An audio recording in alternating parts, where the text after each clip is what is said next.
Welcome on in, Ditto. Good to see you, buddy. Today we're gonna get straight into things here. Uh Also, I just realized last time I streamed this, I had the wrong scene on the entire time. It's fine. But normally I do the full screen scene because so much of the game is taken up by the map. I forgot about that. We got some story stuff that we need to cover first.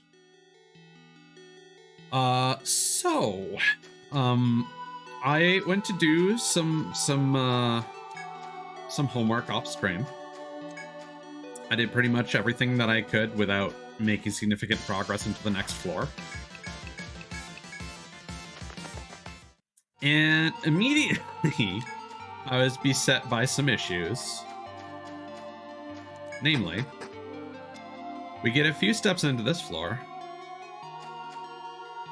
As you proceed deeper into the labyrinth, you spot Murotsumi's astrologer with a solemn face. The girl hurries over to your guild as soon as she sees you.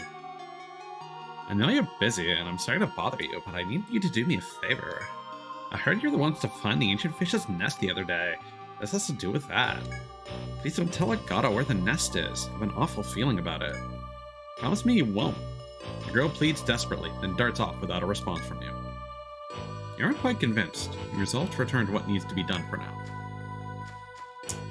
now. So, turns out that there was a whole quest line that we started, as we've been helping these people through the labyrinth and talking to them, that you can completely miss if you are cool enough to beat an FOE and bypass some stuff.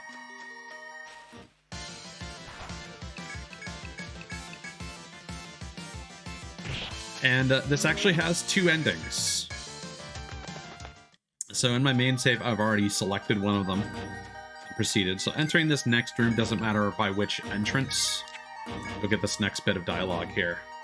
As you walk through the deep blue grotto, you notice the pair from the now familiar guild. The diminutive ninja notices you and comes toward you, waving excitedly. Been a while, huh? I know this seems sudden, but can you tell me something? You guys found out where on the 6th floor that ancient fish lives, right? You gotta let me know. I'm begging you, says the boy, but the astrologer behind him is giving a haunted, pleading look. You recall her previous worry that you'll tell Agata the location of the ancient fish's nest. You hesitate to lie to the boy, but is the truthfully what's best for him? We're gonna choose first not to tell him the nest location. Sheesh, why do you have to be like that? Fine, if I go this way, I'll get there eventually. The boy tries to beckon into his astrologer companion, but she seems extremely reluctant to go. Agata sighs before leaving on his own, but still, Hypatia does not budge an inch. You're now concerned for both of them. Should you talk to Hypatia or pursue Agata? You try speaking to the dazed female astrologer, but she gives no reply. Her expression is distressed and haunted. She seems lost for how to proceed.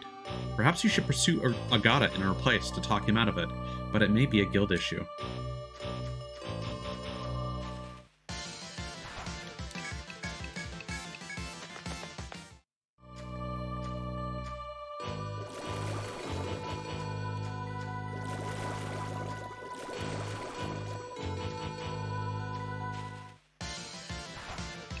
So unfortunately, there was also a shortcut that we didn't get that leads to the fish room.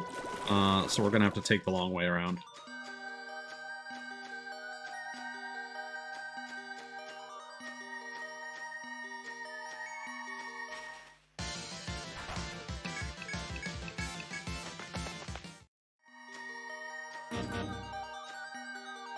You're close to the ancient fish's nest when you find the female astrologer out of breath. You assume that she's here due to her concern for Agata, but then a sickening noise resounds. The female astrologer darts off toward the nest alone, quicker than you can react. The fiend ahead is too dangerous for her alone. You must hurry and reach the fish's nest first. When you reach the ancient fish's nest, monster entrails are strewn about, with Agata at the center. At the boy's feet is the girl, collapsed as though asleep. He begins to tell you of her fate. At the end, she thanked me. She said she remembered what she had forgotten thanks to me. The boy continues, his tone flat and dead. She said she came exploring here with her dad when she was little. She said her dad died to protect her. She made herself forget because it hurt too much not to. But she said her memories came back when I was fighting the fish. She saved my life, and she said she was sorry how her dad died to save her so long ago. That's why she was grateful. She got to make up for it by saving someone special to her. The boy's voice is nothing more than a hoarse whisper by now as he looks to you and nods. I'll see you, he says as he takes up the girl's body and leaves. You see him off sadly before you recall your original reason for being here. You move on.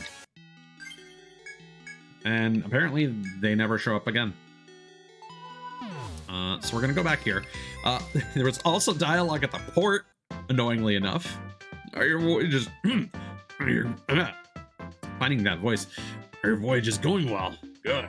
I'd like a word with you about something. Do you have some time? In fact, might even be to your benefit to hear me out. Thanks to you, trade ships are slowly filtering in, but pirates are taking advantage of that. The Senators have stepped in to curb this pirate problem before it gets too out of hand. They have granted permission to skilled seafaring guilds to subjugate pirates on sight. This is the South Banner. With this flag hoisted, you may defeat pirates and impound their cargo. On top of the spoils you take, the Senators will reward those who get rid of those wretched pirates. Perhaps you could bring back a tattered flag as proof of the pirates' defeat. Just be careful when hoisting this flag. You mark yourself as much prey as hunter. About the South Banner. Yes. So that is our non-canon ending. If you choose to heed her warning, she saves Agata from his foolhardiness and gets killed by the 3 fish that we avoided last time. Doesn't matter if you kill them though. They will always perish here. And this event is inevitably unavoidable because you will trigger this on your way through the moon door later in that stratum.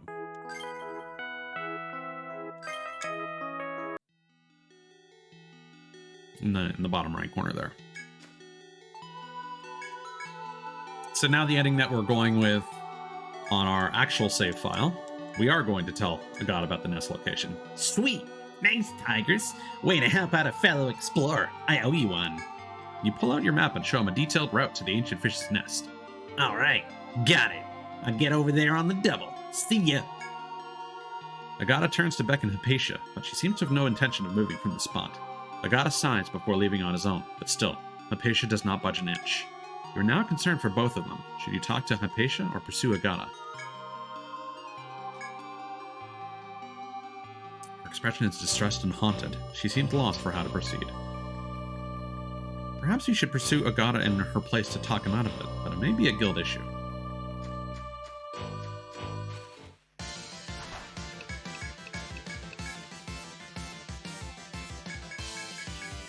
Yeah, I'm unfortunately having to get a bit clever with our save files here to avoid these kinds of incidents. I've thankfully been thorough now that we had that gotcha moment with the intel in the bistro, but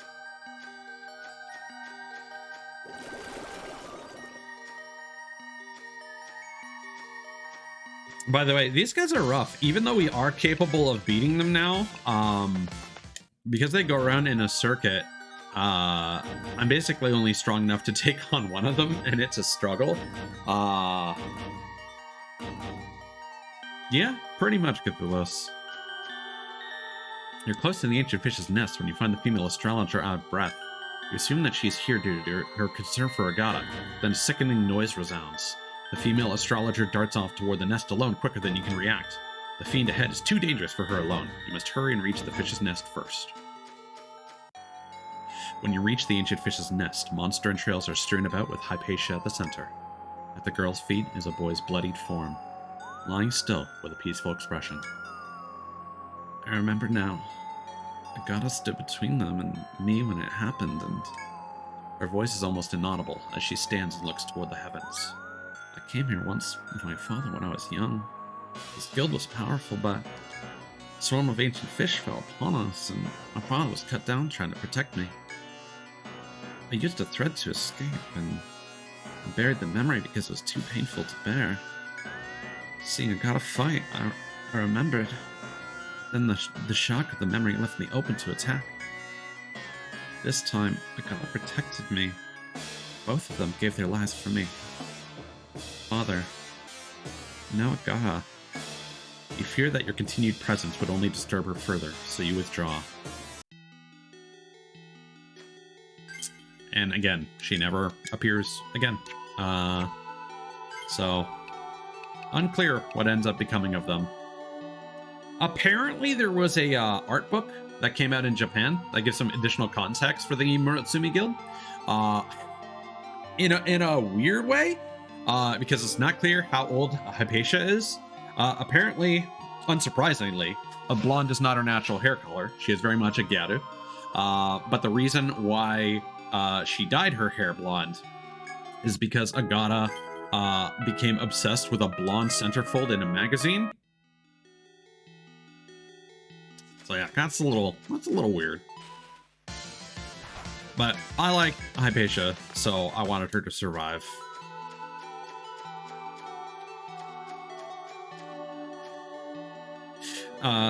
Somebody on Game FAQs, when I was looking at some of the details here, because they had done the testing to see if there was a way to save them,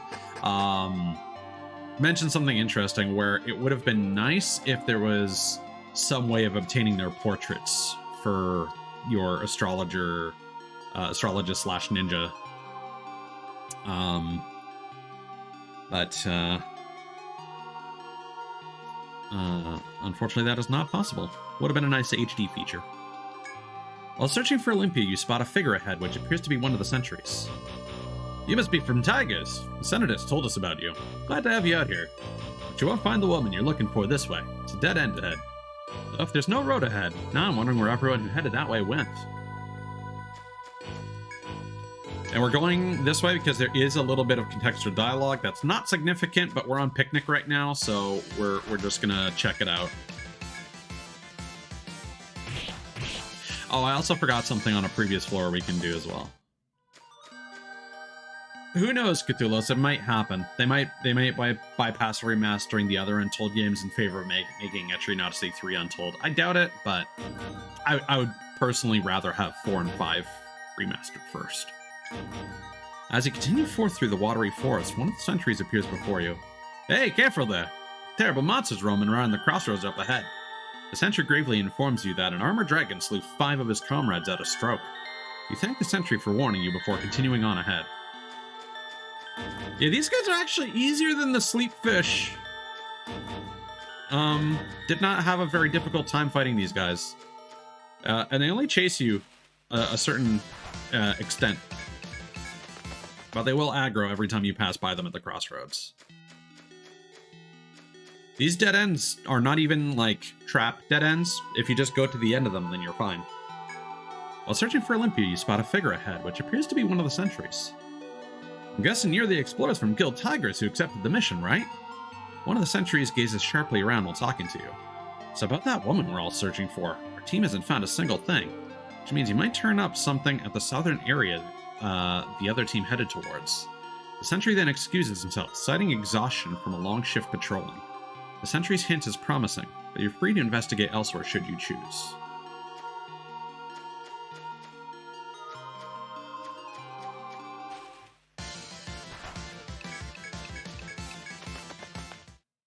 So those are all optional, and I could have saved those. The problem is when you go this way.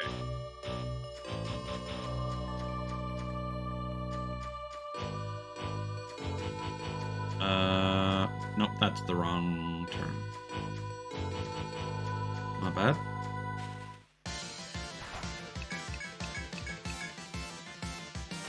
Yeah, I'm trying to remember the map from earlier, but it was not correct. That's why.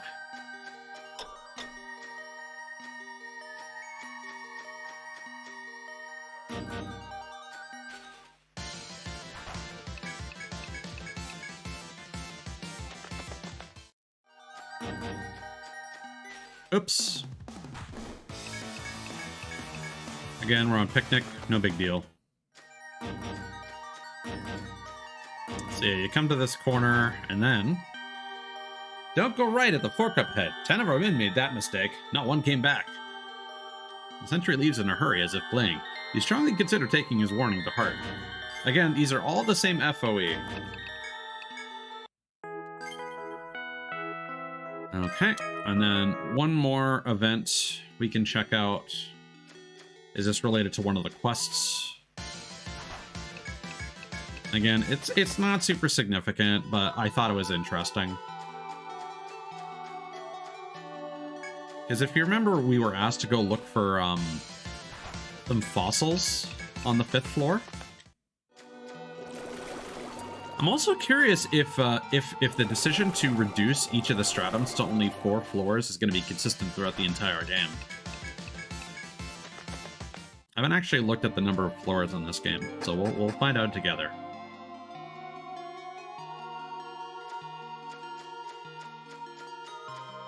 Yeah, so it turns out there's actually a secret location here. As you cautiously proceed down the hidden trail, you eventually reach an open area. You notice several chalk-colored bone-like objects protruding from the ground. You think back to the request you took to search for fossils. This must be the place. Because the path was so hidden, it's possible that nobody has found them after all this time. You decide to write down the details of this place and its exact location in your report. You've completed the request. Take your report back to the bar and turn it in. Both of those event squares provide the same dialogue.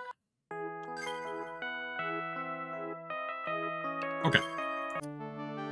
So now we can get rid of that data and load this.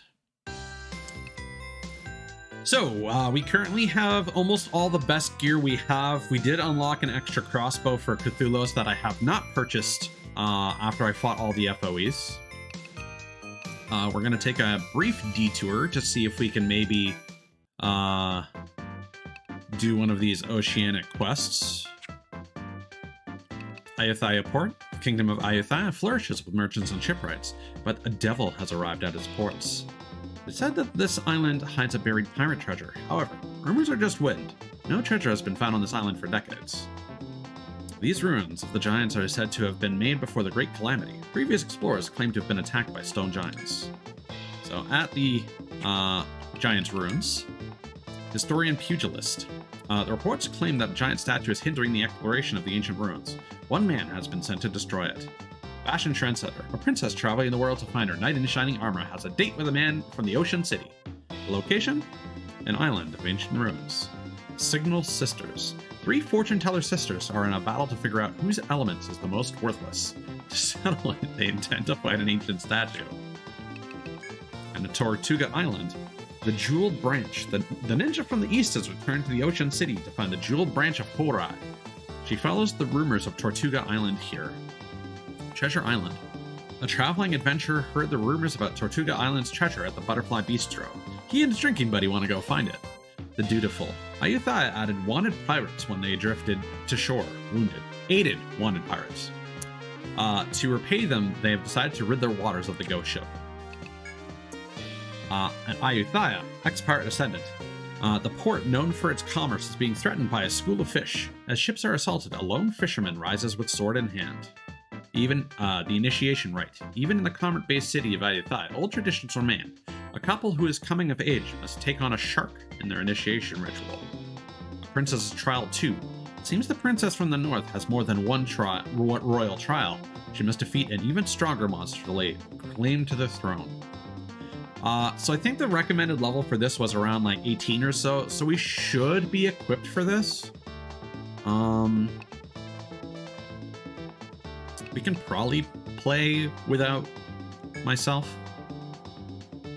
A fool of a fisherman, Drake, ran out to fight the giant shark. He listened to my warnings. I'm the mayor of Ayutthaya. He may be a former pirate, but now he's a fellow citizen. Please help him before the shark gets him. We got Drake, former pirate, now a fisherman.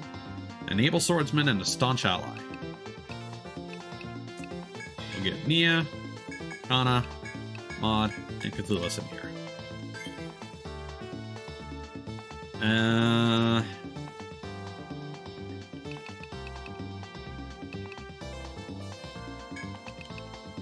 I think we're gonna want Mumioken and maybe...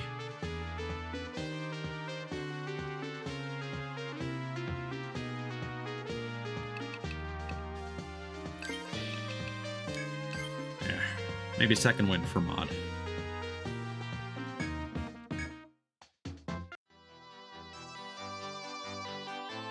You and the ex-pirate ex-pirate client reach the commercial port of Ayutthaya in your ship. Just then, you spot a gigantic dorsal fin protruding from the water as it circles your ship. There's no mistaking it. This is the behemoth shark terrorizing Ayutthaya. The nervous tension in the air is broken when a figure so large it obscures your vision rips the water. You must join forces with your client to defeat the impending threat. Hammerhead has appeared. Oh, it has a conditional? Hold up a second.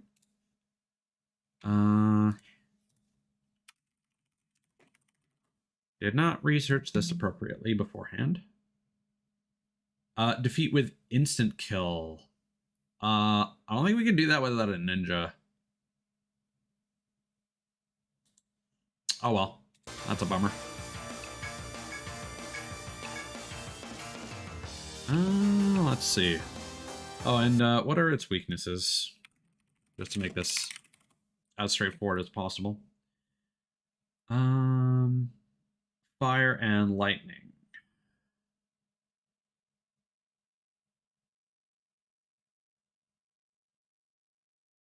Okay.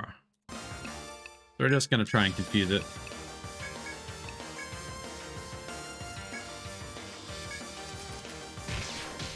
Ooh, nice.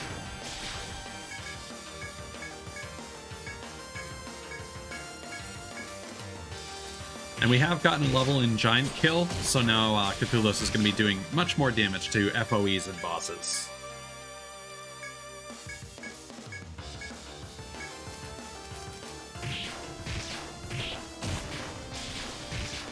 We also got some new abilities for Mod. And that we now have Party Heal, but...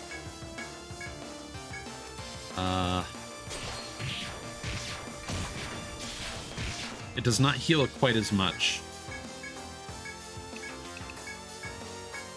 So we definitely want to upgrade our healing ability soon.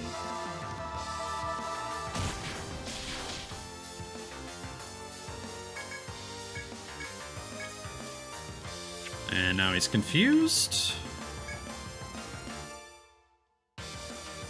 So let's go for an arm bind, I guess.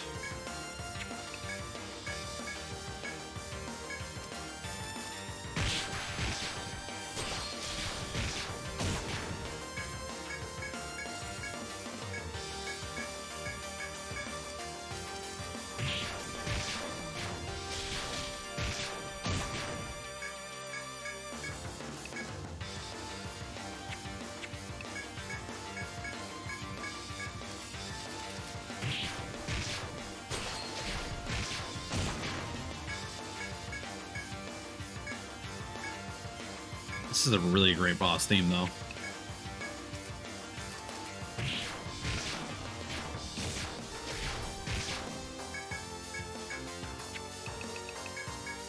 And a Mumioken to finish things off.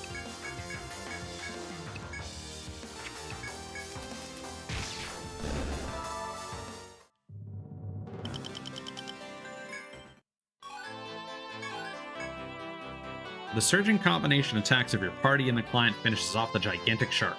This shark will no longer be a threat to Ayutthaya. Your party and the client wish each other good luck before setting sail back to port. Your means tell me you managed to defeat that shark in Ayutthaya. Thanks to you, the distance from Armor Road to Ayutthaya will feel that much shorter. And hey, if they share their ship construction expertise, may be in for more comfortable voyages. Which reminded me, this came in from Ayutthaya. Try to make good use of it in your adventures. You got the Inferno script. I do not believe so, Cthulhu's, but I will check. Nope, that was expert. I don't think the Sequest bosses are designed to be that difficult, because I think they're there to help you obtain resources and experience and equipment at a reasonable cost to subsidize the low income you get from rewards and the high cost of equipment comparatively. Ooh, yes, please.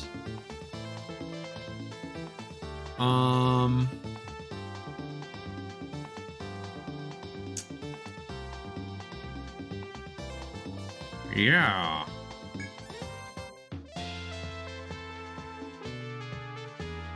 Let's see. You guys can be the mortar from the back. But now we are going to go to Picnic to do the refights.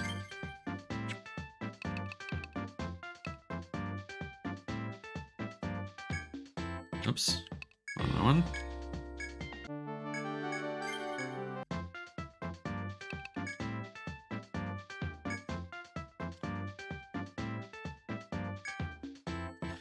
Yeah, I don't even know what would be, here, let me, I assume it would be a ninja?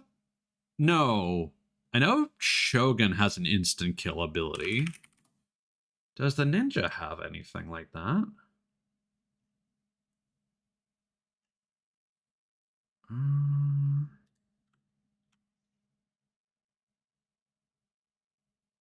Hmm. Yeah, so they do. They have an ability called Kubikiri. Normal attacks may be fatal blows. What are the skill details on that?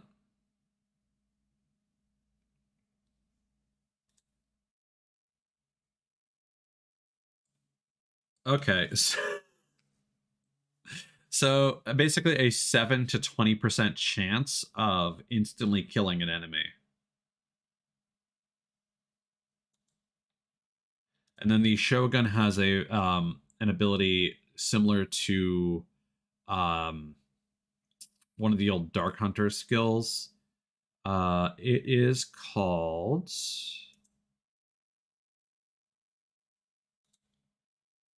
Kaishaku. When allies or enemies are below a certain amount of HP, there's a chance to instantly kill them. 30 to 60% chance to instantly kill an ally or enemy when they are below 10 to 15% HP. And then what if we look at Wildling? Is there a beast that can do instant kills?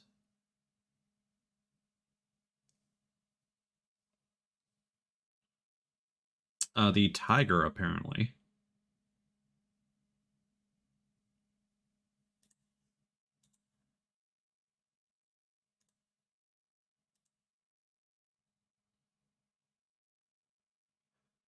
Yeah, a 5 to 20% chance to cause death.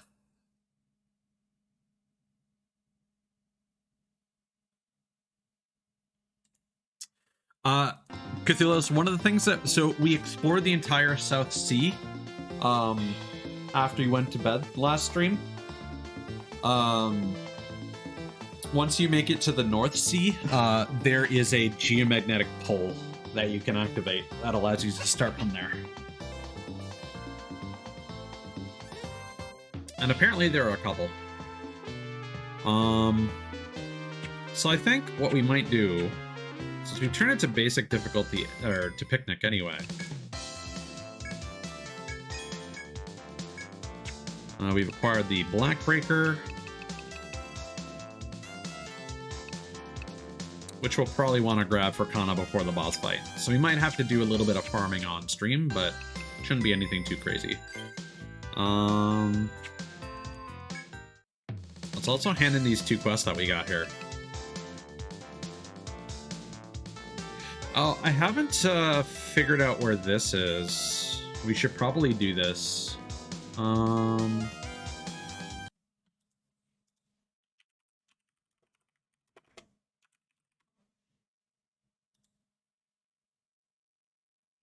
Let's see.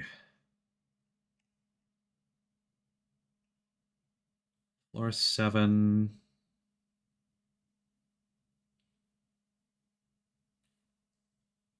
At point D5.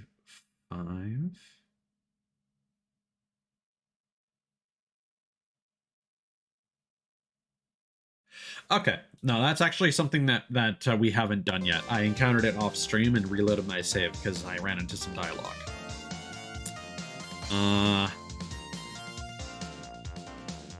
Okay, so we got our fossil.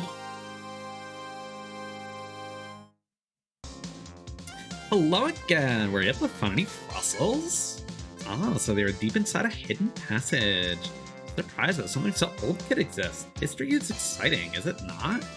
Well, alright, thank you for your report. Here's a reward for you. Hope we can work together again soon. Stay safe.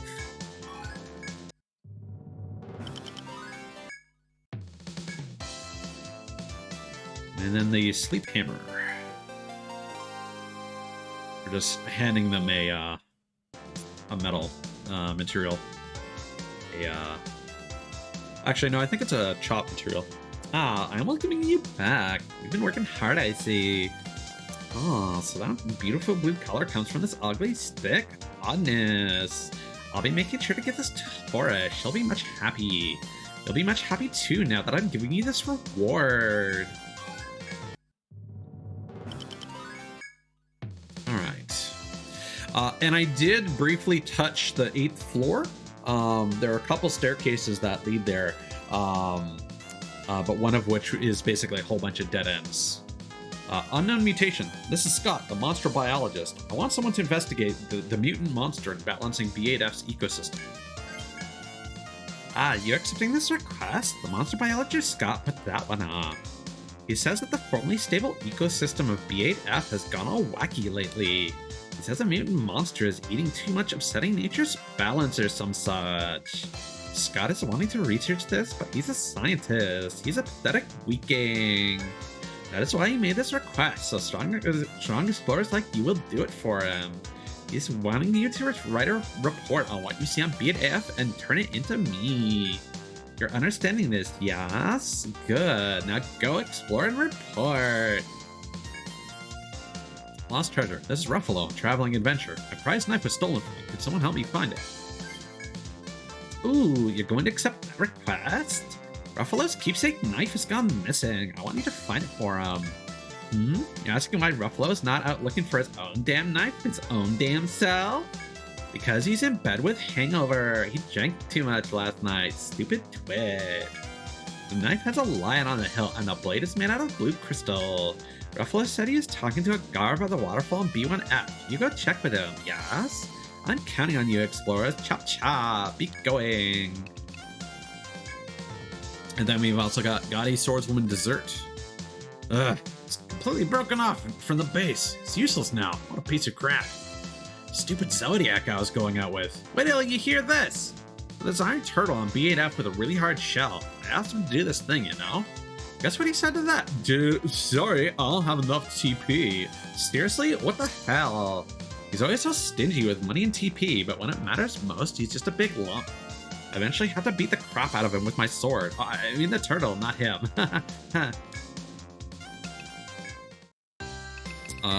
So we're gonna quickly go to this, because there's a note about this as a time saver.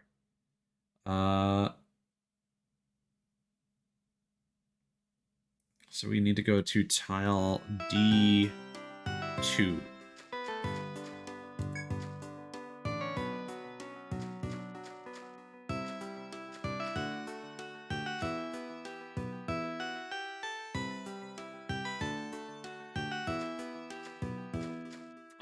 They might just, oh, it's a Pasaran. Ah.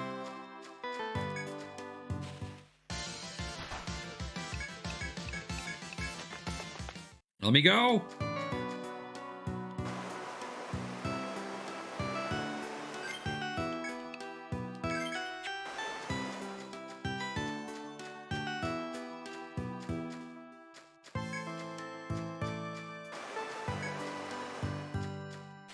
The reason why they keep disappearing is a little frustrating, basically because there are certain tiles in between that you haven't technically been one square next to. means they just disappear. You fucker.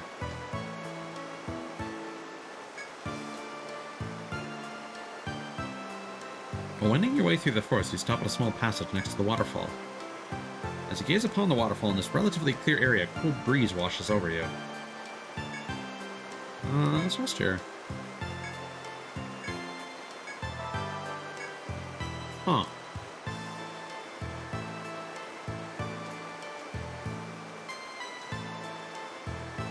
So you're just gonna do that, huh?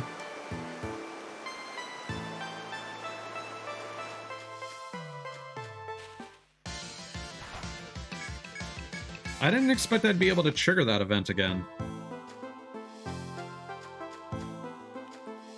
Ah.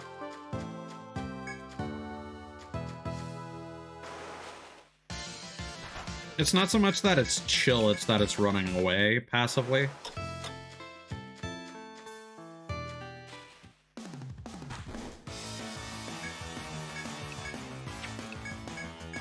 We're on picnic, right? Yeah. So that's the first stratum. Pass that on.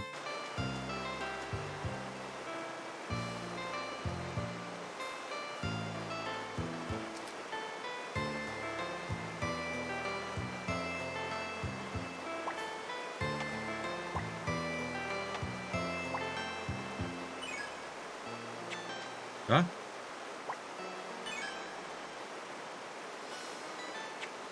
Why is it not?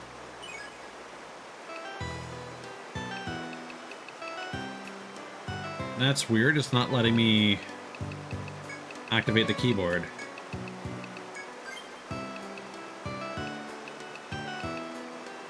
How do I add spaces?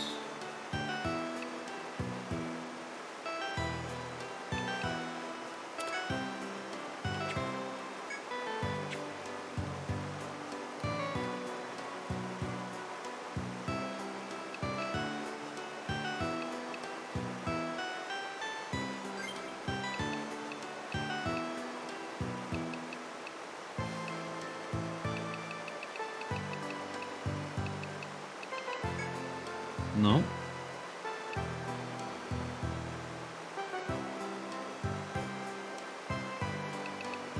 Oh, I know what it expects me to do.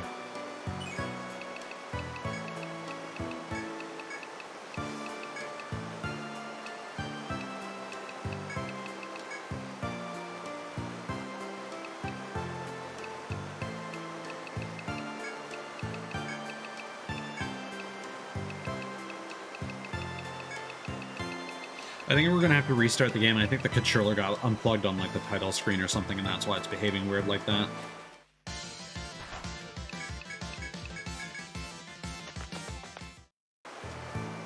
Ah, there he is. As you walk through the forest, you see a guard standing by himself up ahead. Tell me to recall the request you accepted to find Ruffalo's knife. You can ask the guard about that if you like. You assume that a guard on duty inside the labyrinth may know something about what's happening. Ruffalo. Yeah, I saw him. He was out on his way back to the city because he ran out of medicine. What about his knife? No, I remember that he had it with him when I saw him last. Yes, I remember the line on the hilt. It's very distinctive. He definitely had his knife. No, I didn't see the blade itself. It would have been made of metal, though, right? I tried talking to Ruffalo himself. His guild is based out of Amon's Inn. I thank the guard for his help and decided to seek out Amon's Inn to continue.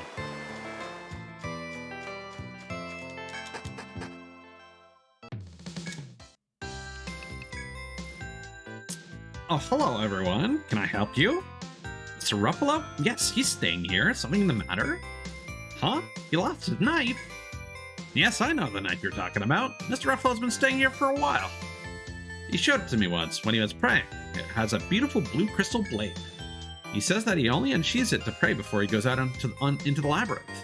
One of our maids was with me when he showed it to us, so I remember what he said. Oh, I'm sorry. What were we talking about? I'm afraid he doesn't want visitors, but I can tell him you didn't find it in the forest. I'm sorry for the wait. I just spoke with Mr. Ruffalo, and here's what he said. He said that if it isn't in the forest, then it might be at the bar. He was drinking with a man with the long blonde hair last night. At least that's what he said.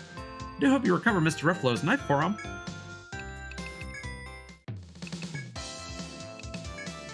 Long-haired blonde man. Yo, what's the hats? I was just having a glass by myself. Come on, back yourself and join me. Ruffalo, who's that? Ah, the fella I drank with the other day.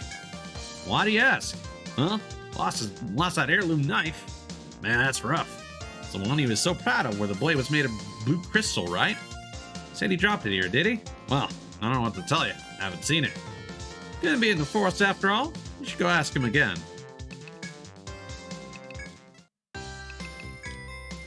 Oh, hello. Did you find Mr. Ruffalo's knife? Huh? Wasn't at the bar either? I'll go tell him what you said. Sorry for the wait. I told Mr. Ruffalo what you said. Wonders if one of the people you talked to has lied to you. That's what he said. Who could it be, though? What do you think it is?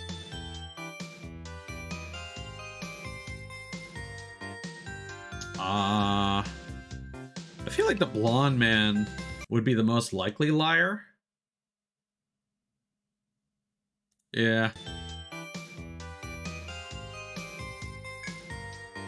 Hey, hold on a moment. How would that person know what the blade looks like? That doesn't make sense. I see. You could be on the right track. You should go to the bar right now and follow up on this.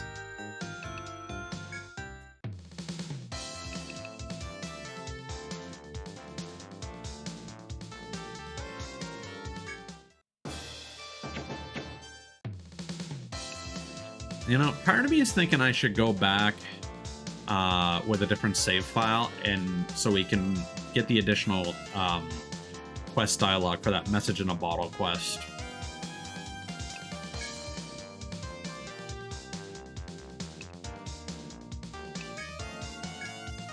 Huh? Saying I stole a fellow's knife? That's a serious claim. Where's your proof, huh? I think I've had about enough out of you. I'm out of here.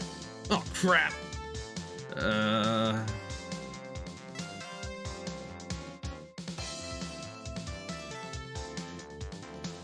No, Cthulhu's, because we want to unlock both of the classes. And, we have to complete the game to do a new game plus with the other class. So we are going to have to beat the game 3 times, unfortunately. Yeah. Fellas? Can't leave if you're gonna block the way like that. Fine, I stole it. Happy now? It was his goddamn fault to begin with. That bastard picked a fight with me when I was just trying to enjoy my drink. Pissed me off so much that I swiped it while we were grappling with each other. And that's the truth, the whole truth and nothing but. Serves you right. I think I've had about my fill of you jokers. See you around. Not the crystal knife. Actually, we can just report, right? Yeah.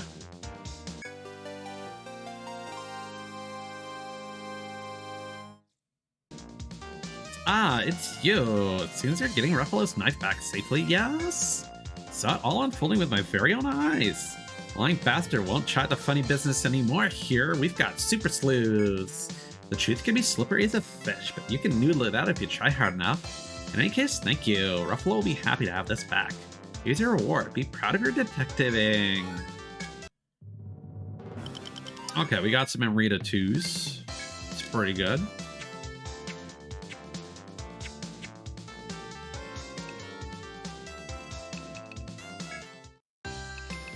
Now,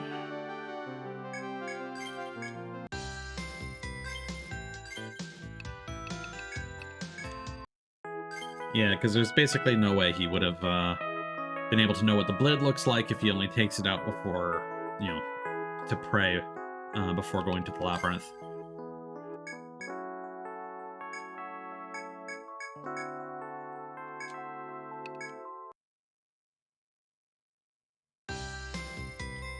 We're gonna quickly do that message in the model quest just because it's bothering me and I thought of it just now.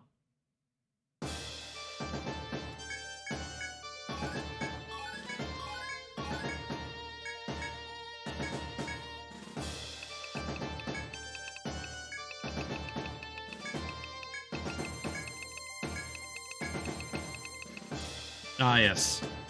The Tajgiders. Fuck. This is annoying.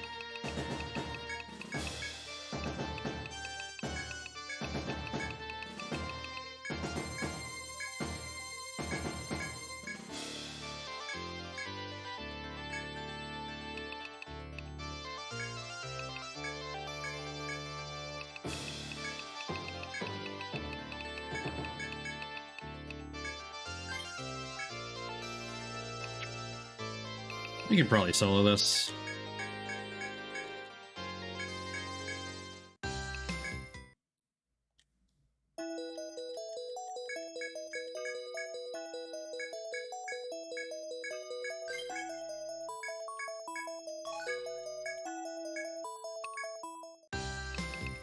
You know what? Just to give us a little bit more to look at here, we're gonna do. There we go.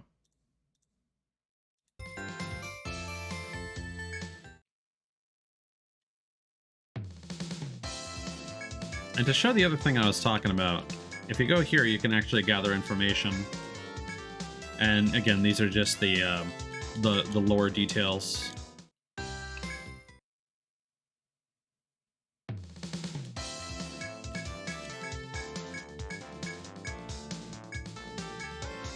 Let's get ourselves the floret. Can't really buy any extra armor, except for these. So yeah, let's get ourselves a straw hat and the bark gloves.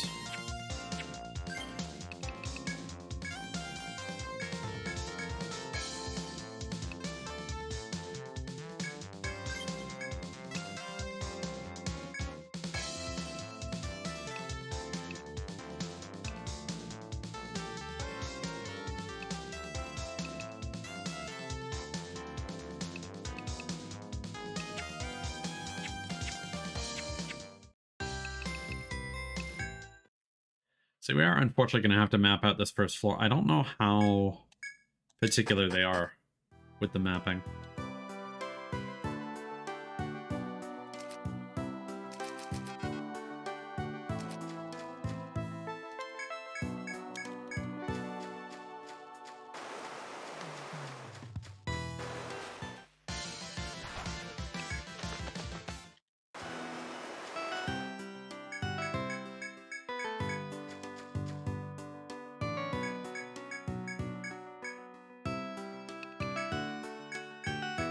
I think the quest is either one of the first floor things or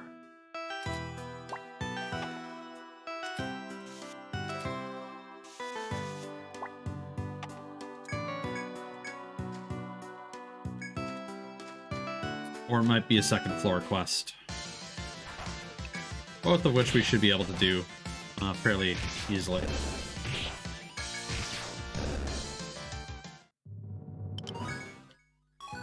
And because we're just doing this solo, we'll actually get a lot of experience real quickly.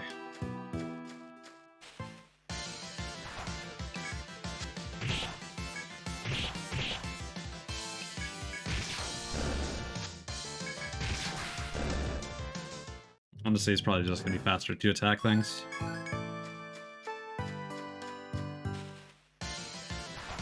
Man, that encounter rate, though. Yeah, normally would have done this off stream, but the thought came to me, and I thought it would be better to act in the moment.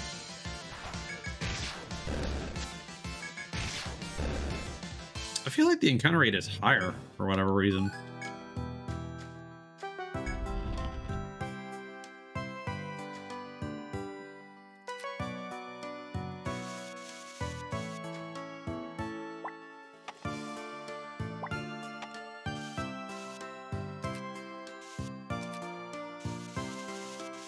I think it only actually cares about the tiles that you stand on.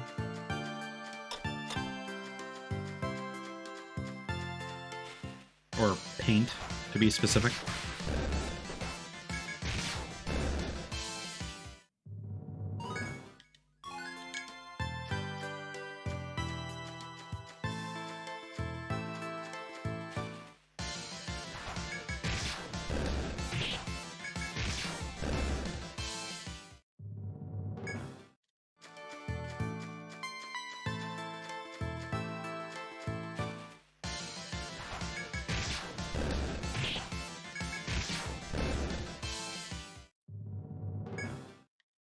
Hopefully it's just the first floor quest.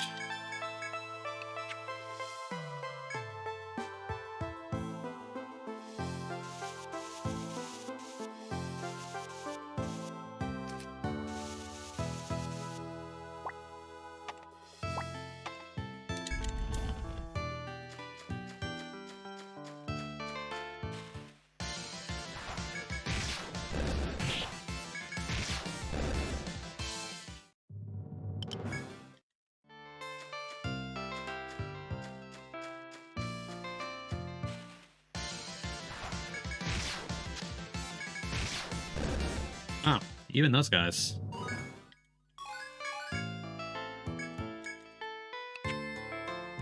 It's probably sufficient to just...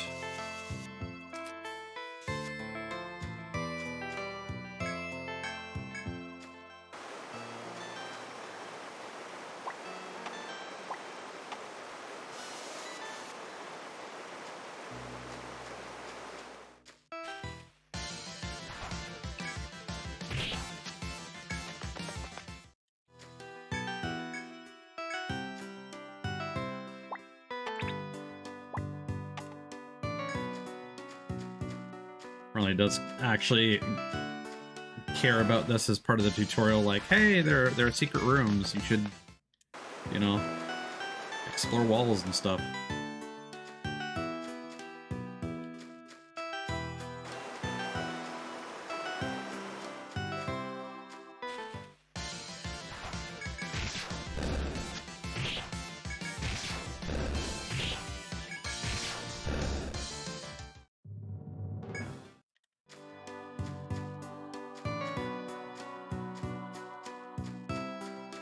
I will say, because I was clipping something, I was reviewing footage from the stupid food stream. Despite the bigger, like, proportions and whatnot, the chibi model does a good job of like, not having issues with tracking that I normally would have expected it to.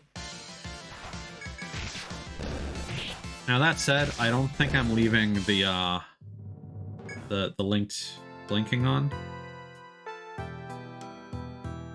Oh, or was that a lie?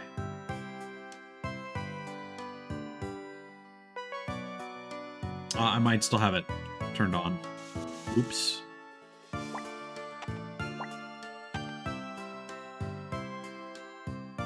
No, I don't. It's just because my head was turned and I couldn't see with my glasses. So yeah, like even despite that, it's not doing like the lizard eye stuff, which is nice.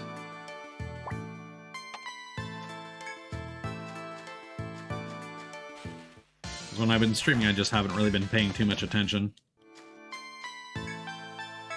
But that's a quick way to drive yourself crazy. Okay.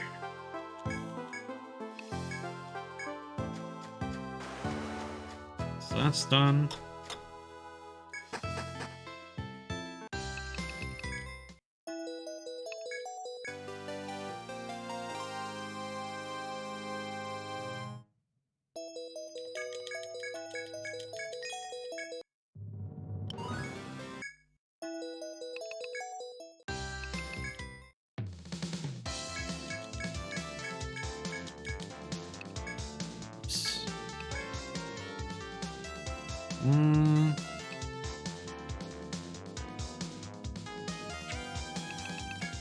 Might be a second floor thing.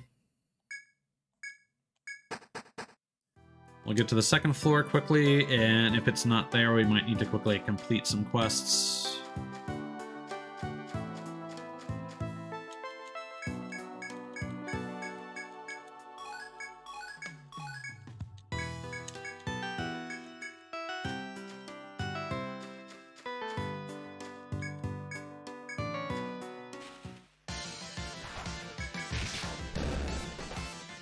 Hopefully that's not the case.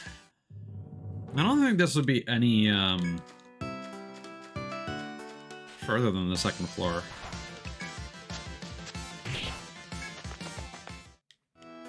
Because, I mean, it's just a talkie quest, so...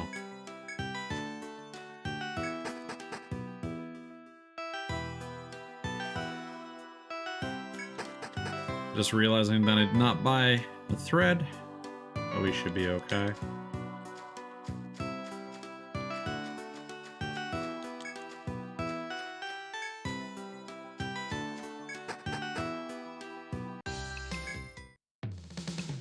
Message in a bottle. No.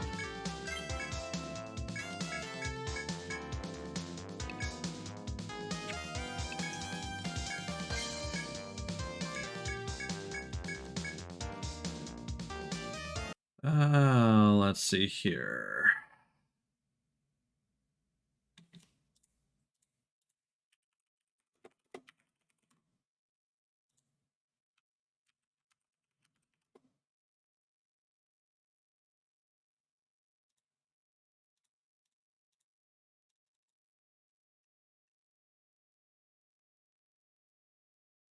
Oh god, you have to get to the 4th floor. Okay. Never mind. That was a huge waste of time. We're gonna save this as a separate file. We're gonna save that in slot 4. Just as a reminder for ourselves for later. Well, really wish I hadn't done any of that on stream. Oh well. Port. Quest.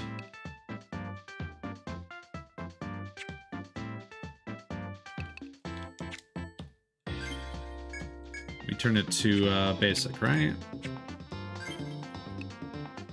Yeah, picnic, rather.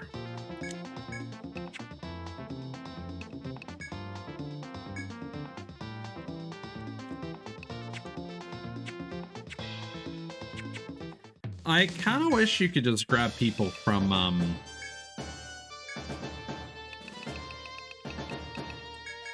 the guild.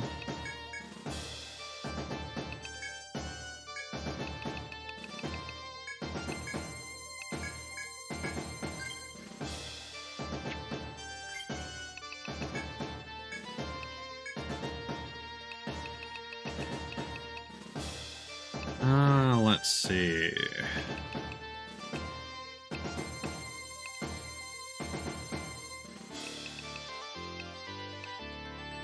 I mean, technically, petrification would do that. Oh, this is all we can get. Welcome in, Ice. Good to see you, buddy.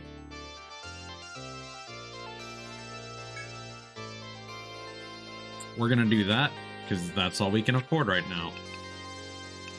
It's basically either that, or invest in a wildling, but that's not the skill that Lasada wanted, so...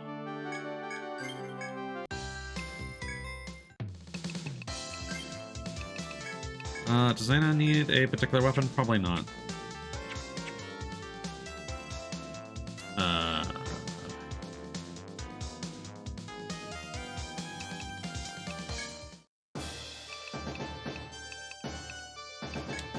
Because even if we brought in Lasada, do they have enough skill points?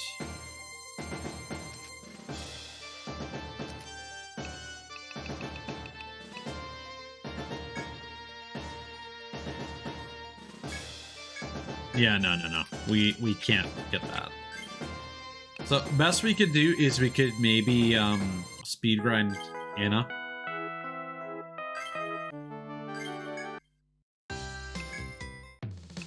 If we really wanted to.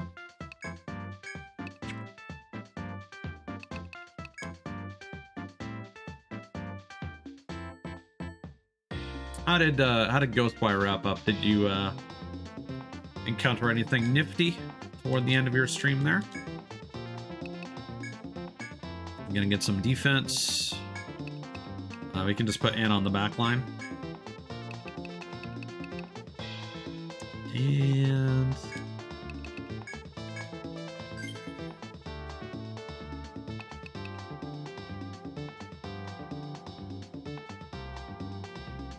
oh, that's nice. They've actually kept their abilities.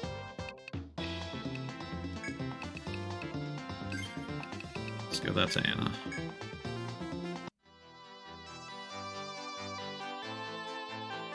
Nice.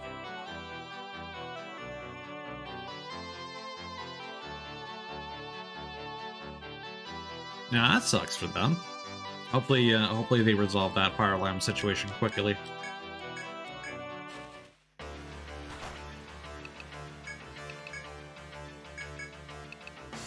All right, Anna.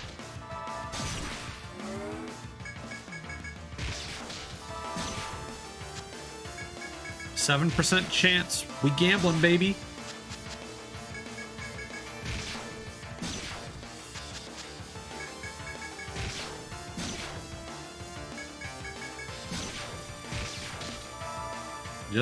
Just need one.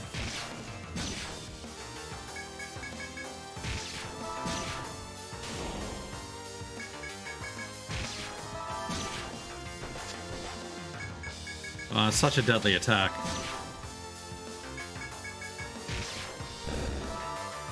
Oh, we tried. I'm glad you're all safe and sound. Fisherman said the job went pretty well.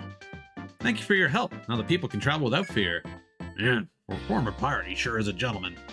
Must have been really something back in the day. So what he left behind for you. He hoped it would make the future brighter for you guys.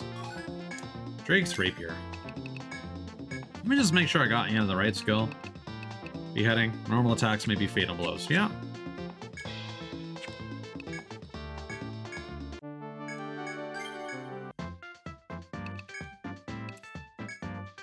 The initiation rate. I am an Ayothayan tribesman who must pass the ritual of adulthood. With my childhood friend Rebecca, we must defeat that shark. Of course, we don't stand a chance alone. This is why we seek the cooperation of adventurers. Arbalist coming of age this year. Places status effects on enemies. Akunoichi coming of age this year. Her status effects are useful. I wonder if they have instant kill equipped. That would be really nice if they do.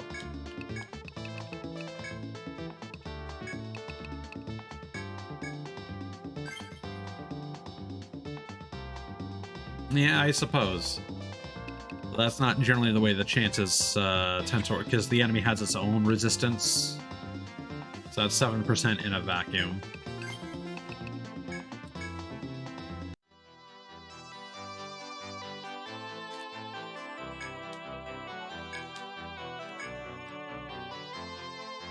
And the shark represents the ritual of adulthood. The two nod to each other silently before surging forth to challenge the shark and prove their bravery.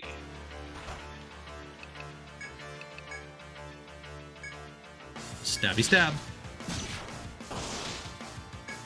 Oh, well, this... if we're putting it to sleep every turn. And poison. Damn.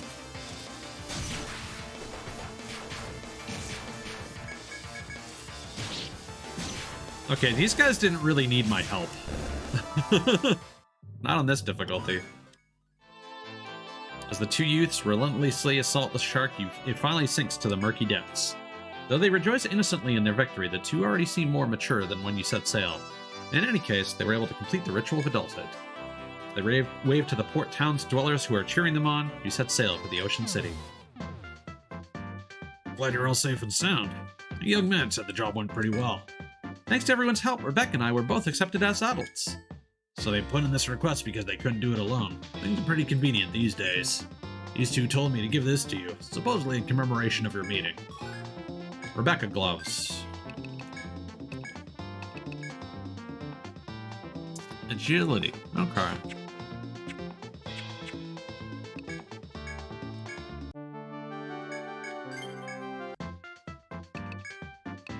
Princess's Trial 2. To inherit the throne is to know the hearts of the people. That is why these trials exist.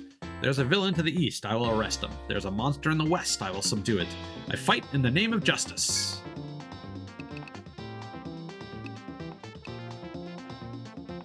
Same description as before. I think we're gonna get mods and Anna.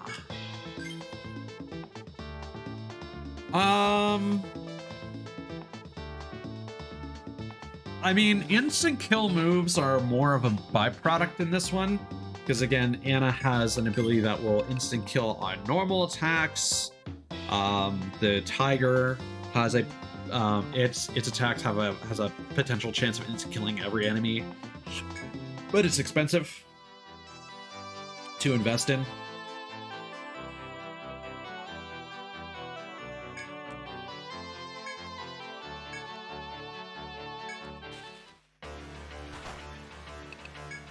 So the tiger would probably be the most efficient way of doing things, and then the guaranteed method would be a shogun. Also, Victoria is actually a lot stronger now because she's healing the entire party. That's huge.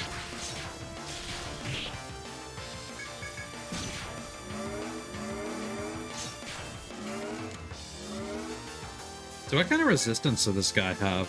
Yeah, see, he does slightly resist instant kill, so... I just realized I've been attacking with mod. So we've been having less chances.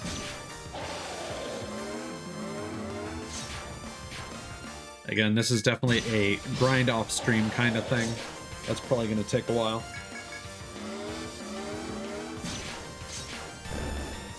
Oh well, we tried. With the aid of the princess and her party, you successfully finish off the giant shark.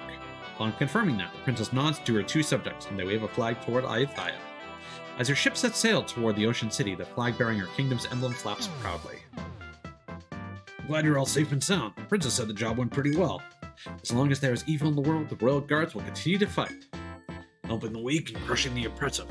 It seems she truly understands her duties as a ruler. Ah, this is for you from her subjects. They hoped that this would repay you for your kindness. Benjamin Gill.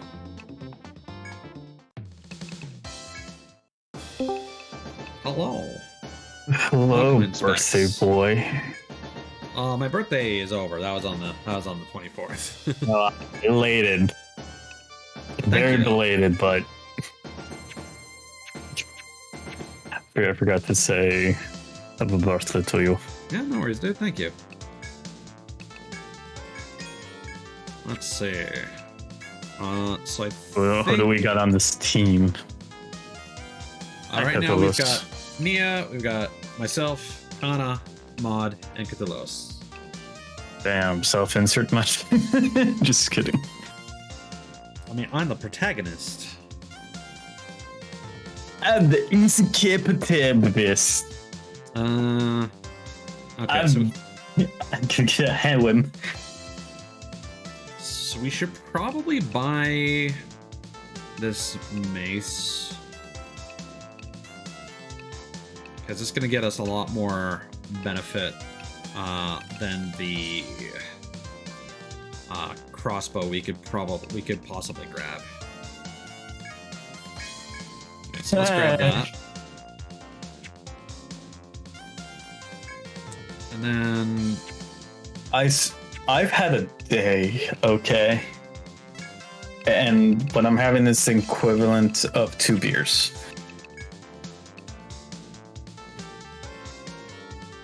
And I haven't had beer in a while, so either my body's really absorbing the alcohol,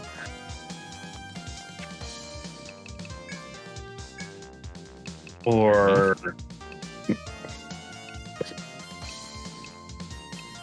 I don't know what to say to the other one. I think it's also the fact that I also have Ty's stream open and I'm hearing myself twice in a way. Ah, yes. Well, then let's screen share that for you. I won't be sent too long. I got like a quarter left and I'm heading to bed. That's fine. But you're the one who complained about hearing yourself. I mean, but I still got the stream open, so it's like tomato. Right.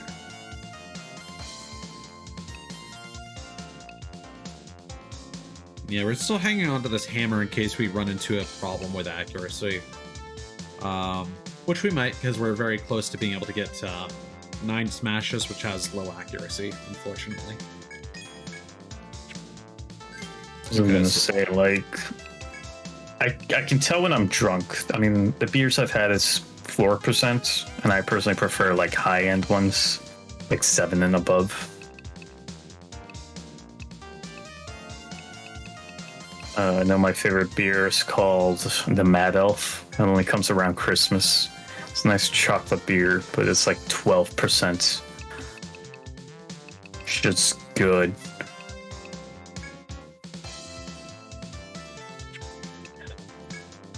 Yeah, no, and you can never tell what's normal for a person because it's just like they all have.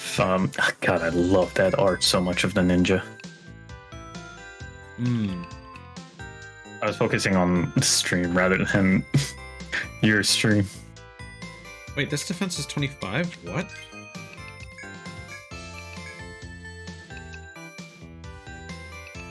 Oh, that's better. Okay.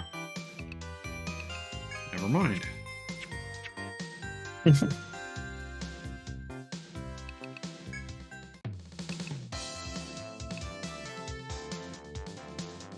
Yeah, people tend to call 9 smashes 2 miss because it's a chance of attacking 2 to 9 times, but they all have low accuracy. So sometimes you'll hit twice and both will miss. Just because the RNG can be so unfavorable. Yeah, Indigo looks so cool. I don't know, something about that art is just so cool. I think it's intense eyes.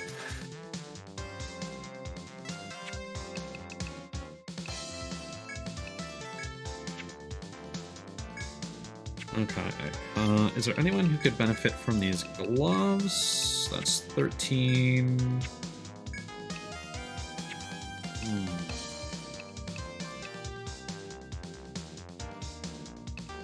Basically, whoever could potentially use some more agility.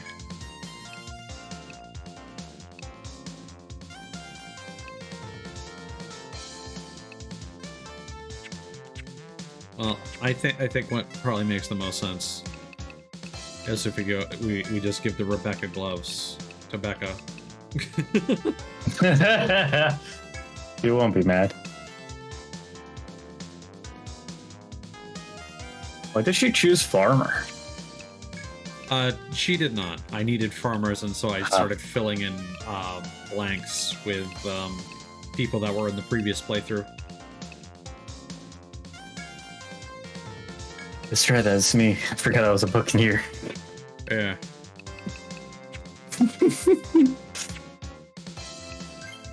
Yeah, I keep my eyes slightly open. See my enemies coming. Okay, and then we also have this rapier, which...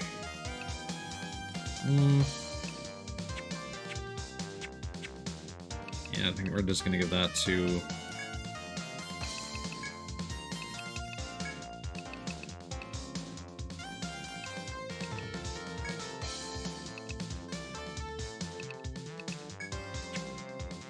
There we go. It's a good old good to go.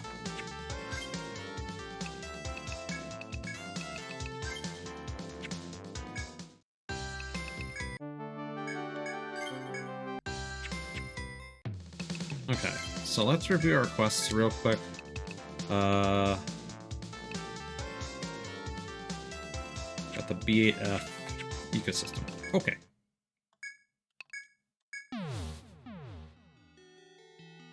Nothing super complicated.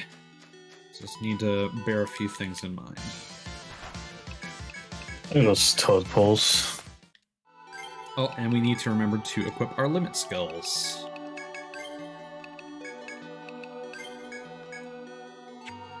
Hellfire. And the limit skills are nice because now we can do elemental damage without having to have like a Zodiac in the party. Like we have Cthulhu who deals elemental damage to the entire enemy, but the problem is that they are both elemental and physical attacks.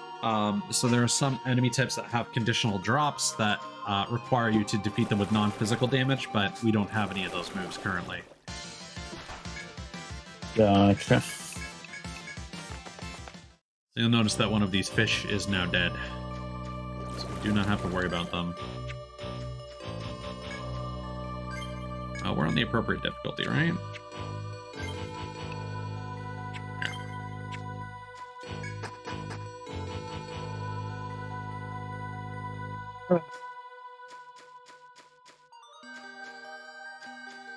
I'm just gonna hit up these on this save file just in case it changes something. Probably doesn't.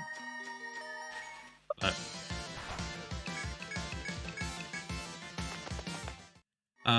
so you'll notice that there are a couple dead ends I have not explored, and that is just because of automatic quest progression. I can already tell that this is the way we're going to want to go, because apparently Olympia was seen going down a staircase there. But one of the guards did direct us to the south here, and there is a corpse that we can investigate.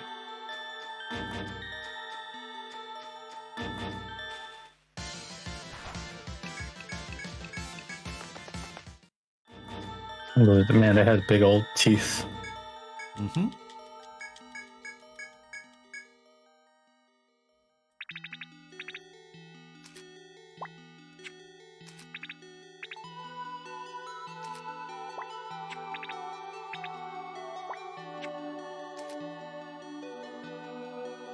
And then this is the staircase that we went down, but it just leads to a little room here with some shortcuts that lead to it, but not out of it.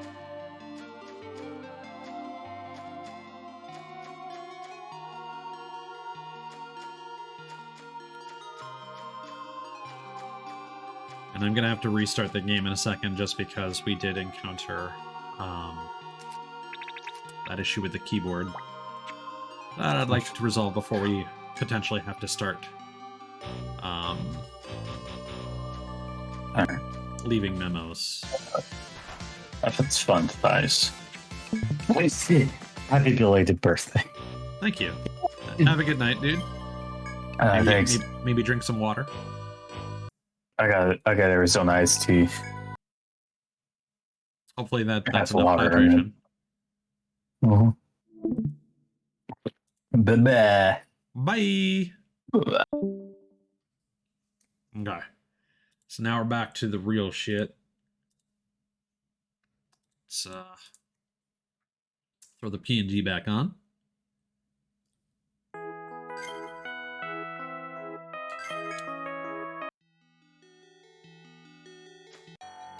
As you cautiously venture forth, you find a sentry collapsed on the ground. You immediately rush to his side, but he has already passed away. He must have borne the brunt of some vicious attack. His thick armor is rent in twain. As the rest of the party shuddered at the carnage, Nia saw something and alerted the others. Whatever murdered the sentry was drenched in blood, which left a trail down a nearby path. You consider with some trepidation whether to follow the trail of blood or retreat for now. You decide to search the sentry's corpse to see if you can glean any clues. Eventually you notice a medal given to the new recruits clutched tightly in his hand. It must have been very important to him to hold on to even during his dying moments. Perhaps the corpse's identity will come to light if you take the medal with you. The choice is yours whether to pluck the medal from the corpse or to leave it be. Even inside the labyrinth, you feel uneasy disturbing a corpse with your untrained hands. You pay a silent tribute to the fallen sentry before leaving the area.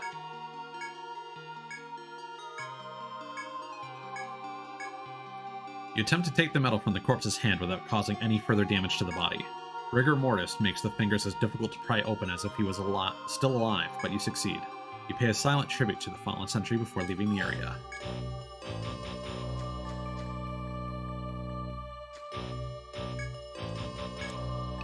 Oops.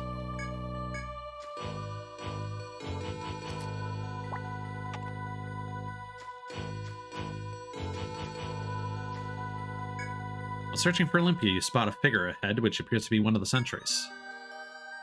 You must be Tigers. Here to find that woman. Afraid she's not here. Listen, though, if you have the time, can you do me a favor? Hear the soldier's request? Yes. Thanks. It'll be a big help. One of the guys took a different road, and he's still not back. Kinda worried. If you find him, could you tell him to check in back at base camp? I looked for him myself, but I've got another man down just past here. I'm counting on you. Oh, it's you guys. Did you manage to track down that woman? Or are you here to tell me what in the blue hell happened to my missing man? Tell him about the corpse. He was dead. It can't be. Don't even joke about that. Where's your proof? He produced the sentry's blood-encrusted medal and handed it to his livid captain. This is his.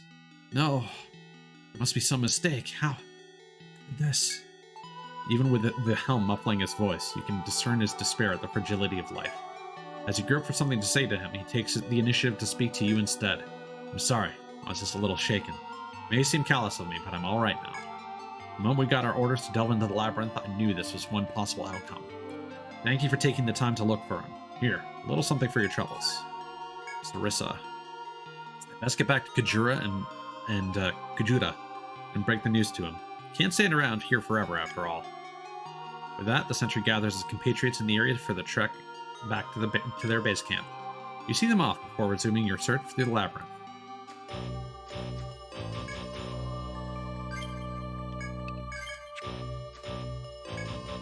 Something small suddenly darts in front of you and disappears into the brush. More and more of them begin pouring past you, flittering into the bushes. You manage to see one clearly and notice that these are all starfish, a huge number of them. There was actually dialogue here that we could investigate. I basically said there was a bunch of like fish bones or starfish bones and corpses. But now that we're on this quest, we're getting this instead. You can watch them through the foliage to investigate the starfish or ignore them. You're into the bushes? The sight before your eyes momentarily startles you. A countless number of starfish are gathered here, lying in piles on the ground. But why? You are filled with curiosity, but you remember to write what you see on a piece of parchment. You can continue observing them, or you can take your report back to the city and turn it in. Continue observing? As you study the starfish, you see what looks like bones scattered under them. Putting aside any trepidation, you look more carefully and see it's actually coral. You can continue observing them, or you can take your report back to the city and turn it in. The starfish that were eating the coral begin to do something that astounds you. The starfish begin to surround one of their number and start eating its body. But the starfish being eaten is regenerating at a tremendous speed. As this continues, the starfish being eaten grows larger and begins to change its shape. It seems that you happen to be here to witness the birth of a new king starfish. You can continue observing them, or you can take your report back to the city and turn it in. The new king starfish begins to eat some of the smaller starfish, and grows even larger. Unfortunately, the king starfish notices the unwanted guest to its coronation and roars at you. The smaller starfish all turn in your direction. Despite not having faces, they look hostile. If you want to make it out of here alive, you will have to face the swarms of starfish.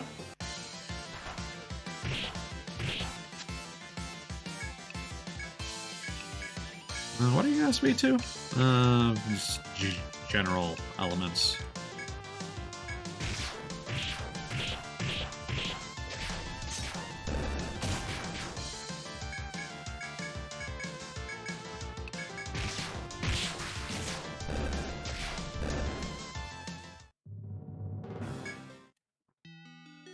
The starfish fall to pieces as you strike at them.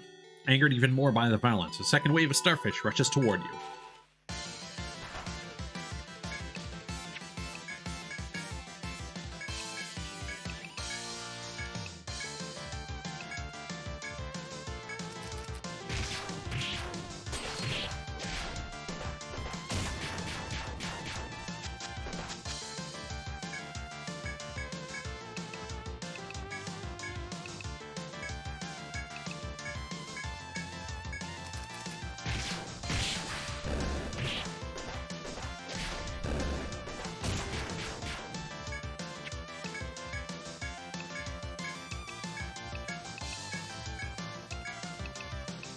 There we go.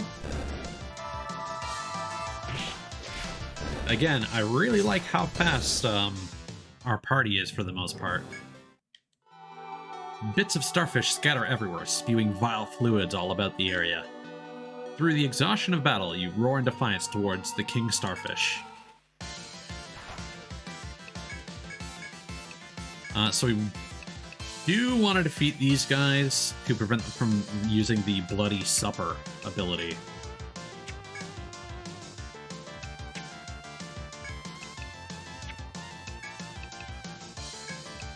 So I think we're going to try and bind the head.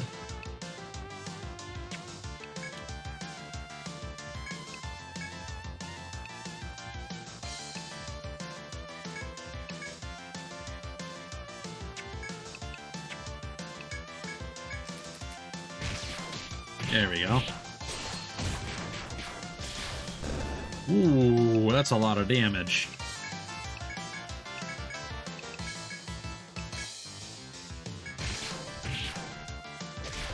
Oh, it can summon more. That makes sense.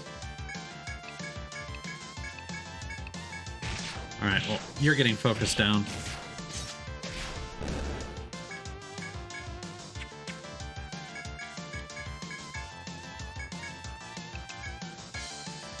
Do Hellfire. Why not? Wait, what? Ooh.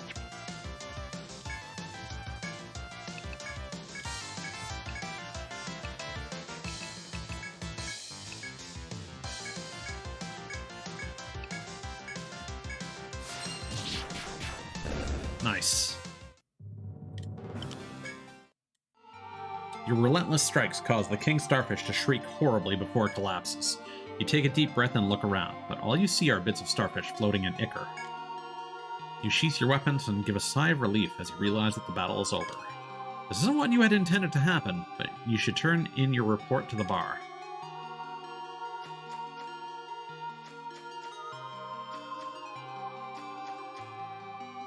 This is one of our staircases.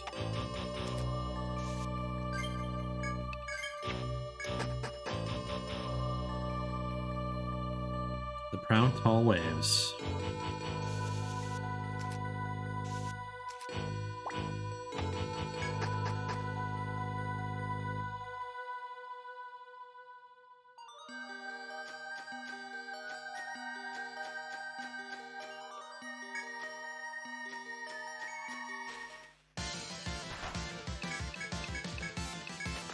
But yeah, team is definitely coming together. There are still some things I'm not like super satisfied with. For example, I'm still not really sure what I want to do in terms of defensive abilities for Nia. But like honestly, she's doing fine with like. It's actually kind of sad. She still only has level 1 Line Guard and nothing else. So we got a lot of potential points for her. Buccaneer also not doing a whole lot apart from the status ailments that we're doing. Part of me thinks that maybe Gun would have been more effective.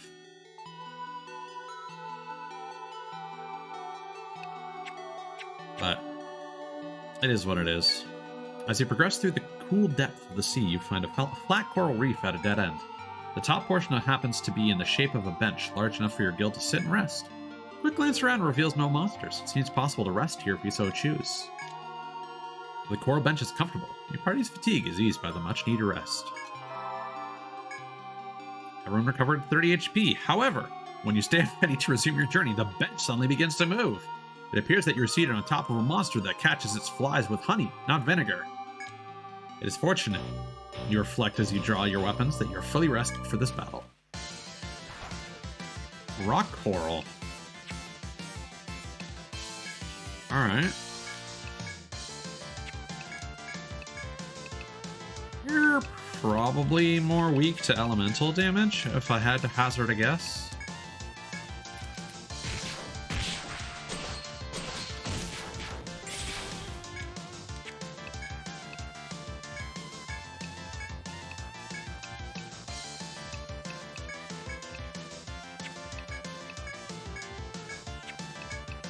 Yeah, Mod is definitely going to need some more TP soonish. But we can also potentially circumvent a little bit by giving him more healing with his class skill.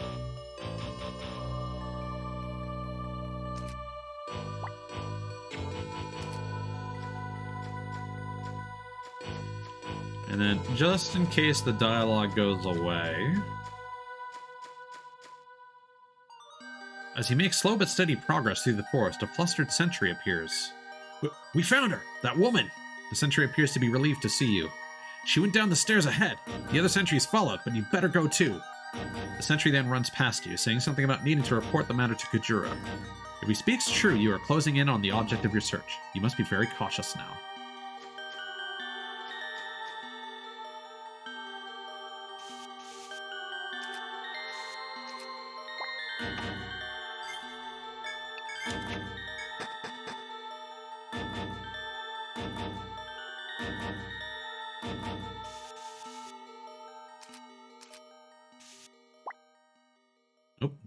Wrong icon.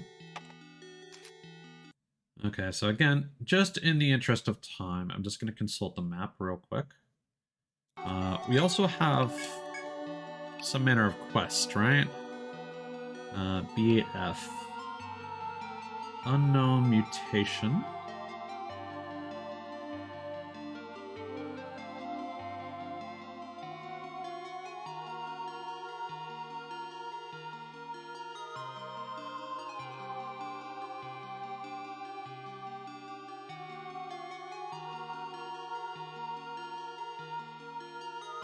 And we're about to encounter one of the optional endings, so give me a moment. I want to make sure that I get the ending that I want for the first playthrough. Ah. Hello, Anna. Welcome on in. Good to see you.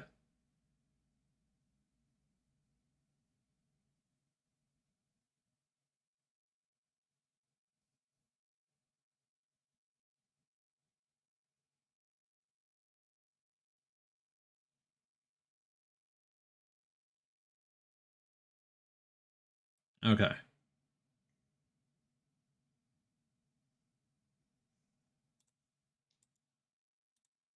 I've got the info we need. I'm just taking a look. Okay. So this is actually progress. The other path would have led to a dead end. So we're not even going to bother exploring that. Because basically what we would have seen... So this path down here, it just kind of goes like... It loops around, goes all the way up here, and leads back here, and then it kicks you up here. So the reason why it does that is because the only reason we're able to access this staircase right here... Actually, hold on. Just for my sanity.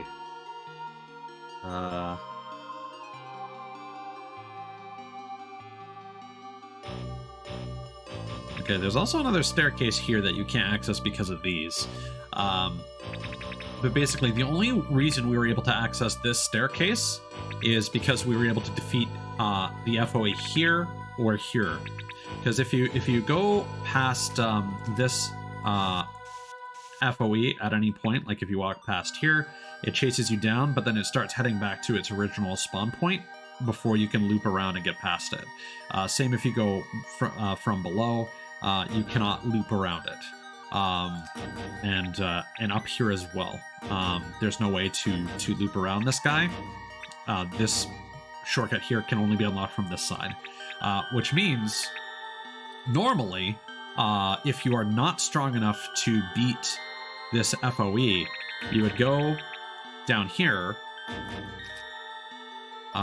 you go to B8F, you would loop around back to this staircase, and then once you are here, you come up here, and now you can take this path all the way up here, get this shortcut, get this staircase, without having to fight either of the FOEs.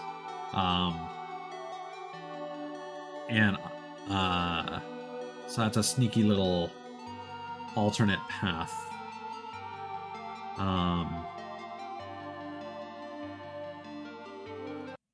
Cool.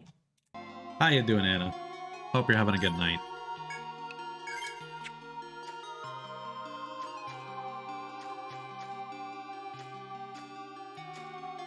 So I'm actually kind of curious, if you're not strong enough to defeat that FOE, if the boss of this area is actually going to be much easier. Ooh, Ice Mist. Whoops.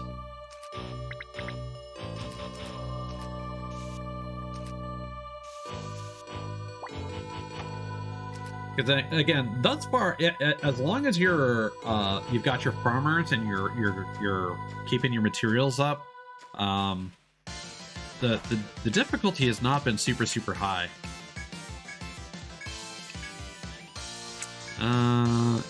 Okay, you're doing that, so we probably want to bind your arms. Yeah, we might want to invest in a higher level of unbind so we can unbind multiple characters. Oh, ice element. Okay.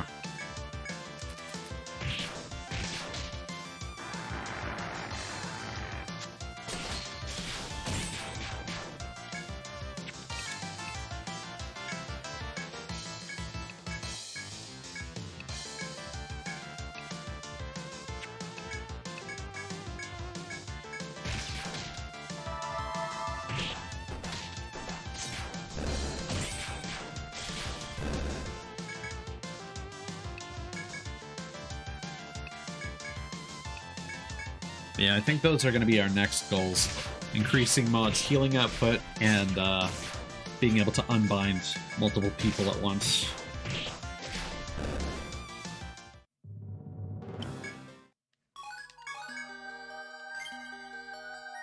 And let me just see. Okay, so this is going to be a loop-de-loop.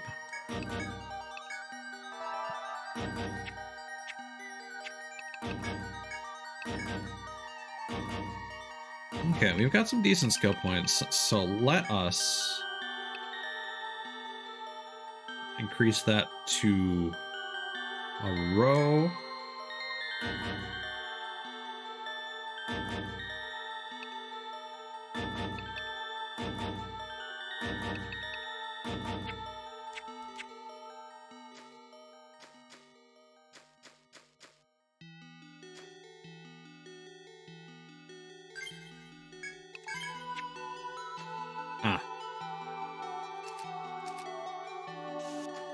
More you guys.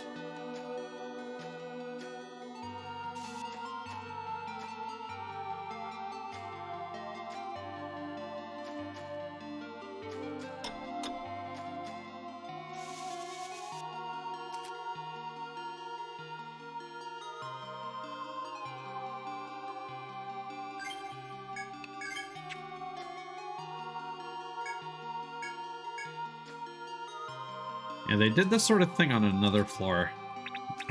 This area here. This kind of wrap around.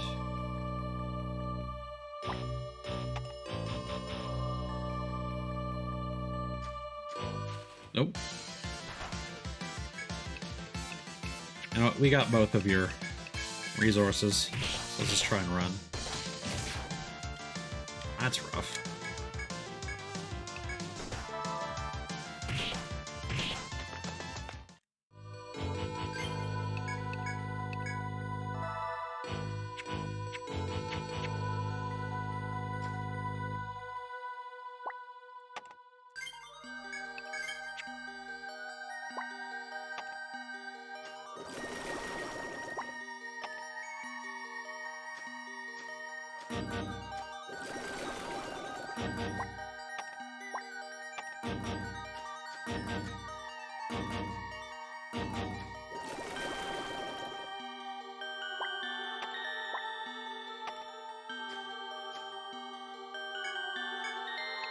Oops.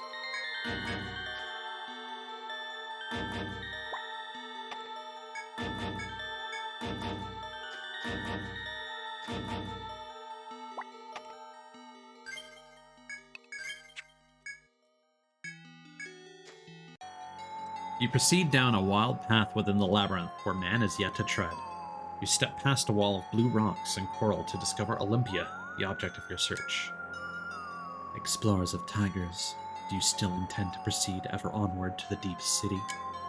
Olympia coldly and emotionlessly spits these words at you, utterly reversed from her previous tone. Go home if you value your lives. Your continued search for the deep city will be your death. With this, Olympia raises one hand into the air. In response to her signal, a beast appears from the depths of the reef between you and the girl. Do not do this lightly, but you have ignored my warnings and persisted in your quest. As the girl brings her arm down to point at you, the beast charges. The time has come for battle. Oh, God.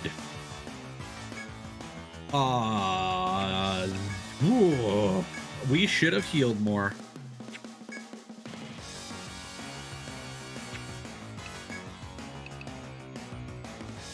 I think we want to bind them as much as possible. I think it's an arm bind we need. Notice that the Dino Gator is now just called Abyssal Death. Yeah,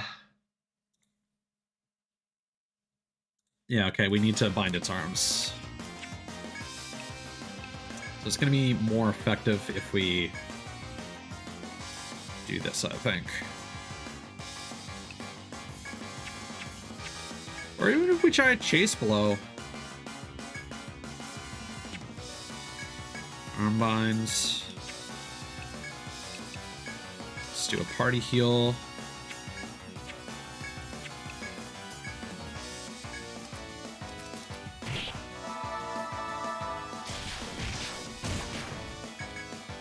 Only triggered once. I'm starting to think that Chase Blow is just not being triggered by Cthulhu's barrages.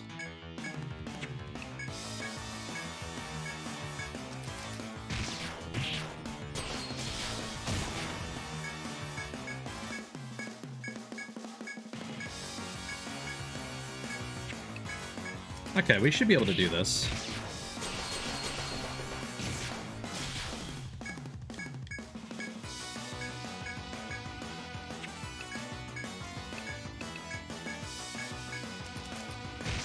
Maybe not. We may need to rest.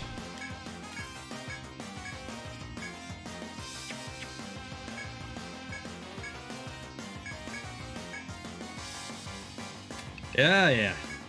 That's not good.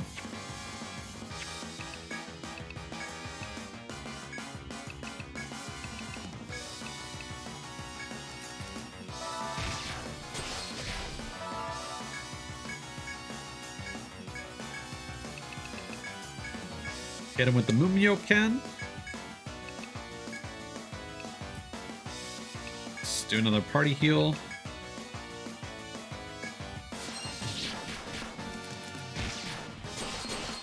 Uh-oh.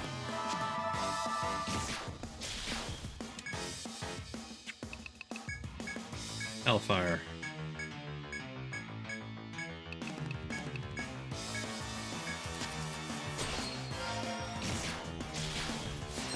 Kablam.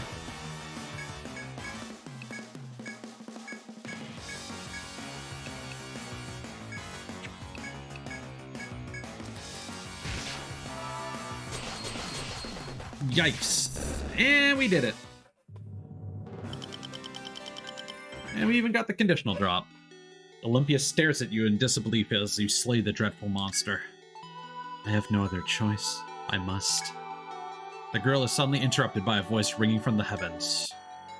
Stand down, loyal servant of the Abyssal King. Your duty is done. Leave the rest to your king. Olympia also seems to hear the mysterious echoing voice and nods discontentedly. And you, small ones, mark me well. We have our own designs in stopping you.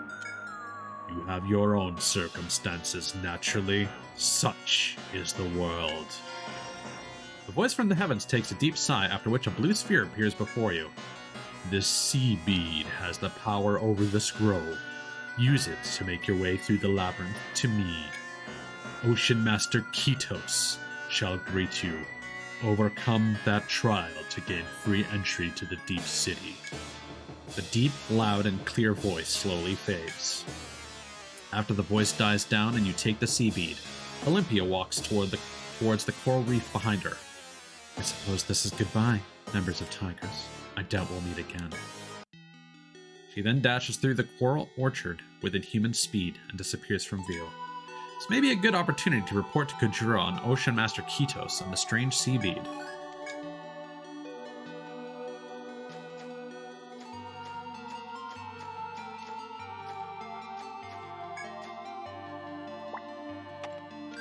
Whew! We're kinda nice! We kicked some ass.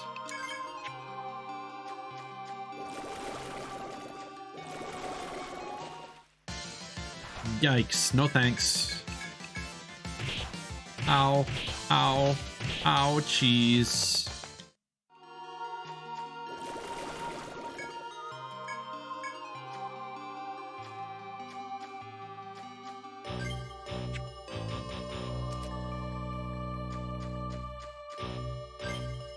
We're very low on resources. Oh boy, please let us run. Please, no. No, no, no. Alright, time to save scum.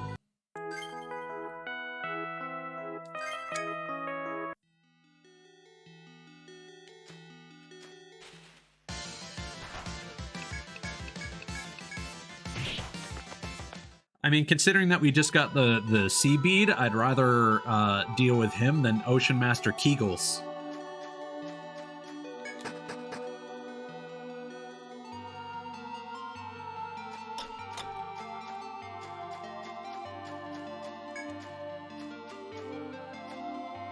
Very different boss fight.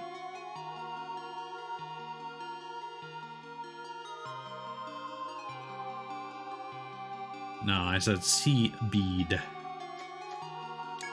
In the small room bursting with blue leaves, a young man watches over the injured sentries. Upon noticing you, he ambles over to chat. And so you're safe, Tigers. I was informed you pursued that woman. What happened? You quickly informed Kajura what transpired, and he nods before speaking again.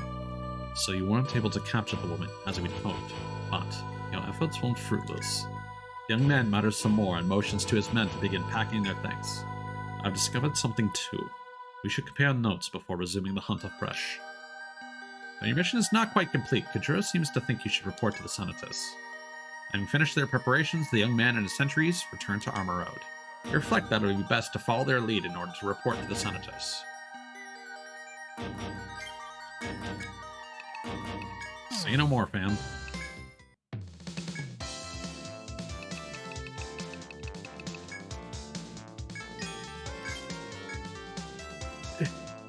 Excuse me? To what? To what? In a sack dress. We're going to the prom, people. Yeah, it's light armor. We don't need that. And our current weapon is better. The extra agility would have been nice, though. Not gonna lie. But what we need is we need to get a couple extra Amritos.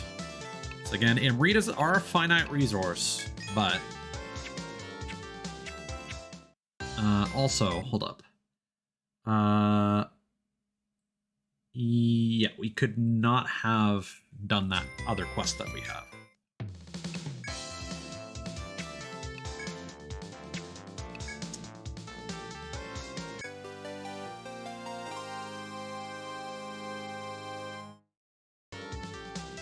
Welcome in. Did your investigation on the starfish go well?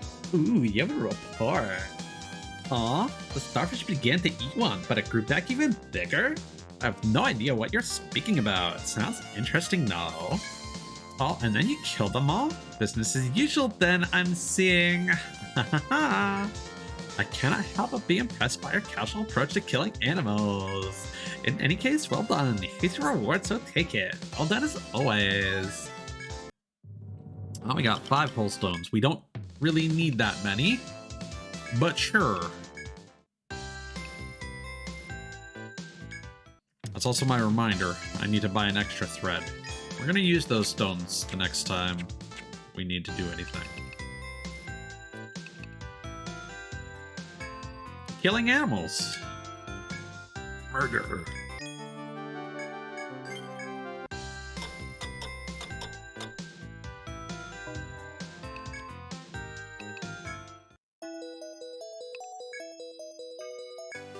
Ta-da!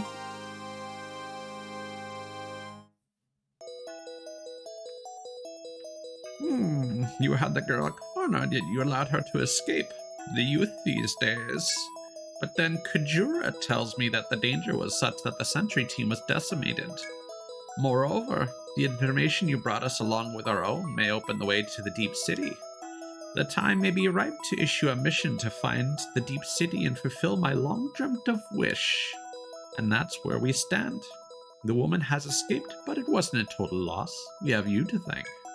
I'll need that sea bead you said you were given in exchange for your reward.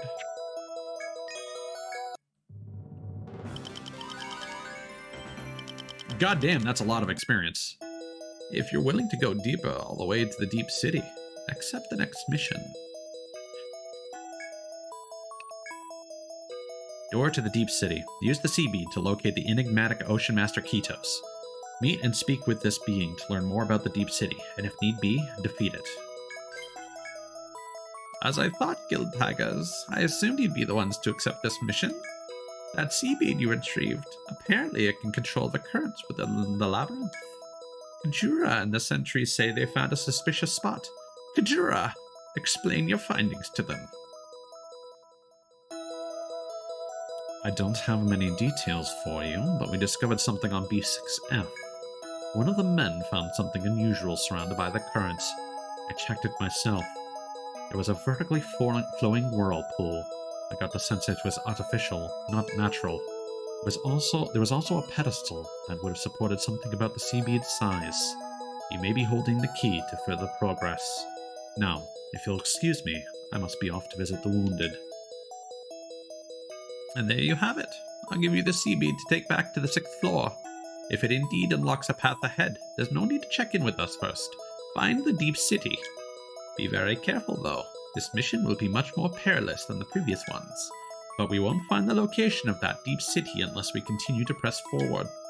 Let nothing bar your path to the deep city, and come to me for your reward when you succeed.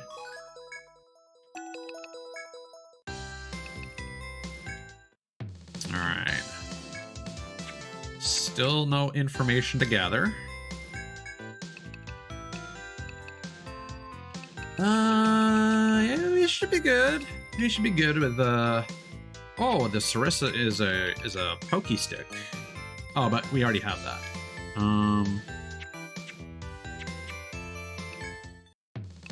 So we can give that spare one. Yeah. And then Gaderg is one that we can rebuy, right? Yeah. So we can sell that for some monies.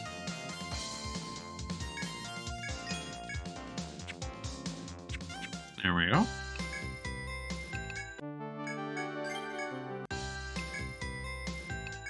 Forest entrance.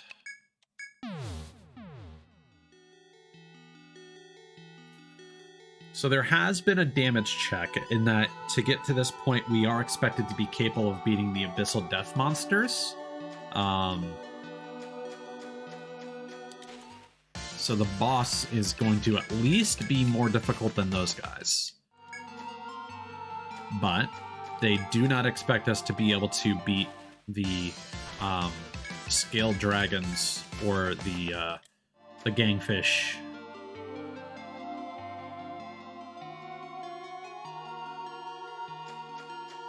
Sorry, Ice, you lost me with that one. What are you referring to?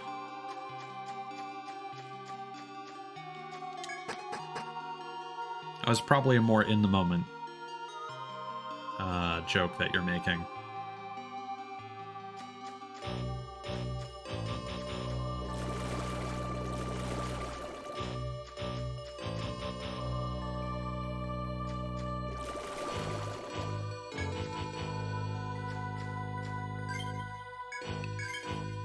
We're gonna be saving a lot to maximize our health.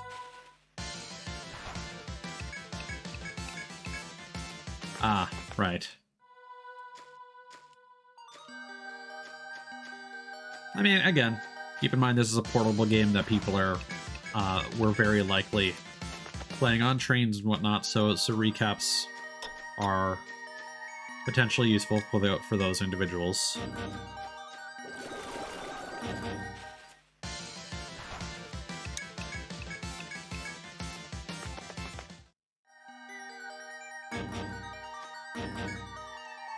As you navigate the narrow and complex paths of the sea, you discover a mysterious sight.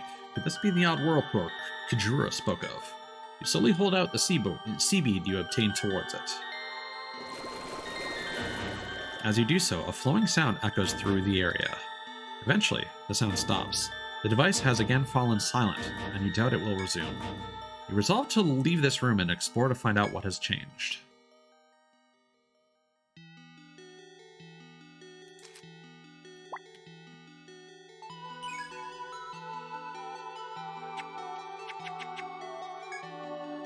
Oh.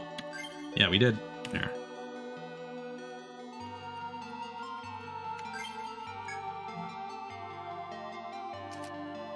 So, if I'm a betting man, I'm going to make an assumption that what has changed here is that the, Oh, well, there's our answer.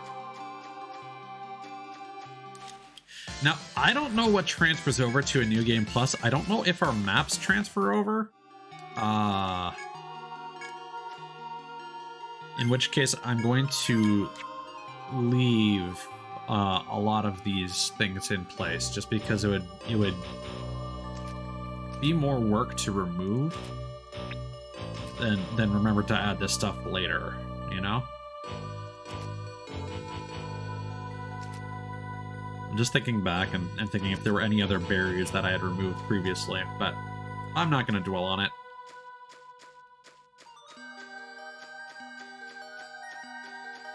Well, we should be able to get some sick-ass treasure now.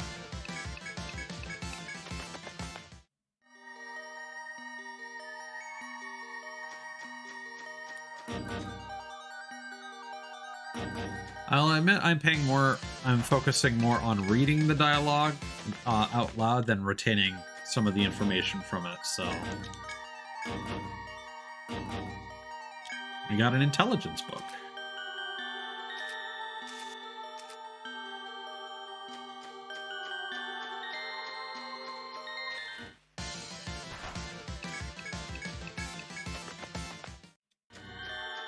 So finer details like repetitive dialogue I might miss.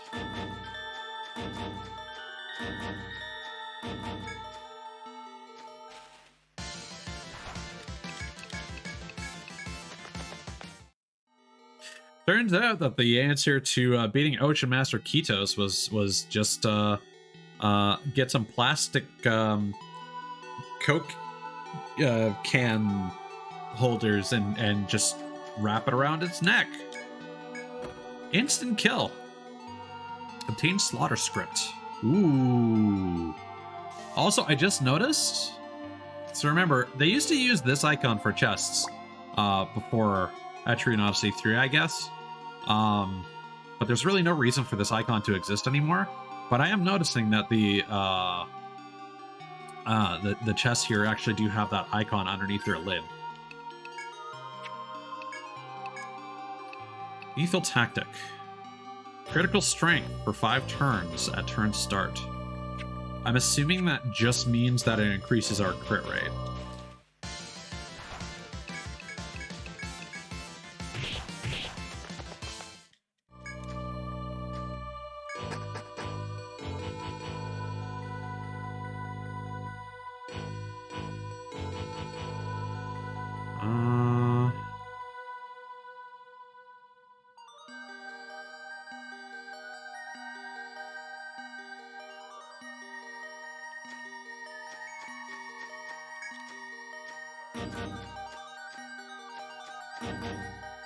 You've also lost me with that one, Ice. I'm not on the ball today, it seems. Are aquatic creatures not good with carbohydrates? Oh, right, keto, right. There we go. I got there.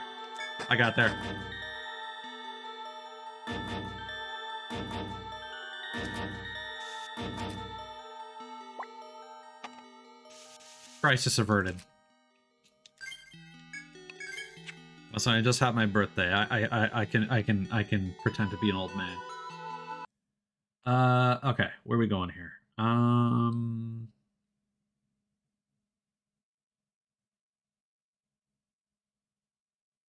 Okay.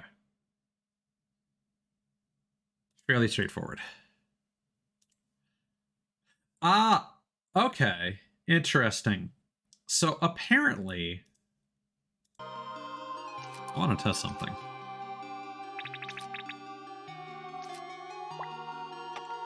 No. So apparently this icon was introduced in Etrian Odyssey 3, and it was used for locked chests specifically.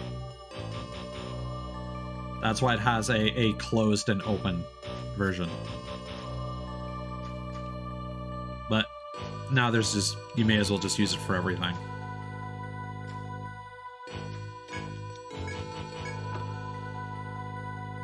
Laudanum. Not bad.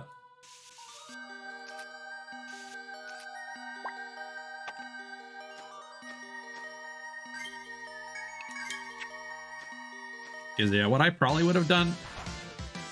Oh...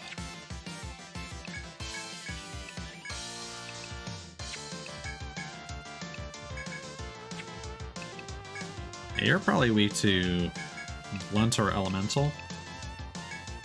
You're iron, right? So you're either weak to electricity or highly resistant. Ouch.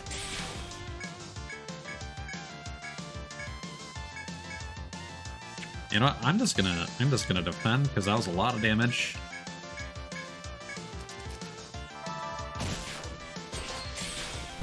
Kablam.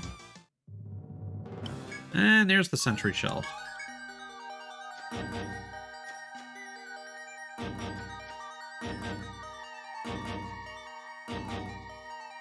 No, we have not yet gotten any sort of key. This looks like a dialogue room. Or not.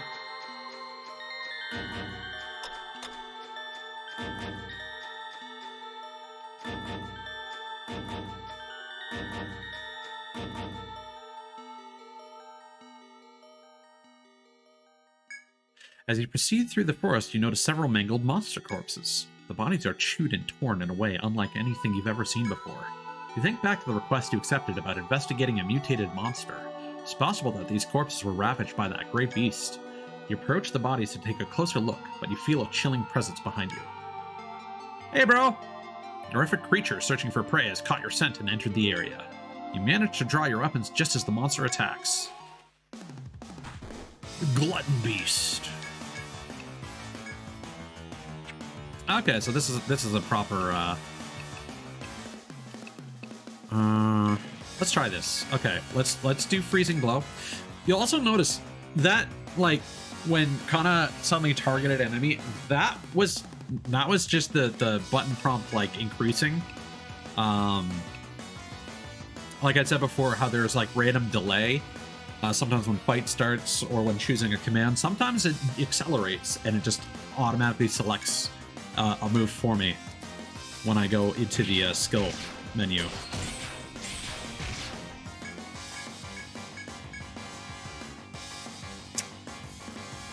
Yeah, Chase Blow doesn't work on elemental strike attacks. That's dumb.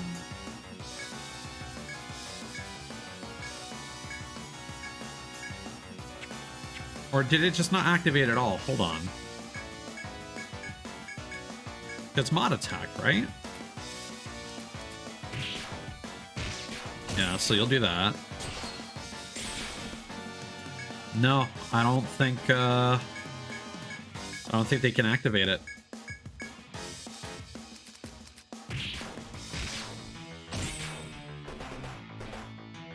Yikes. Oh no, it did. It's just not triggering on Cthulhu's ability for whatever reason. Let's do a party heal.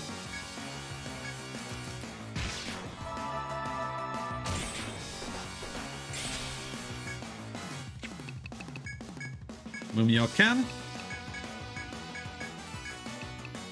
And Resurrect Nia.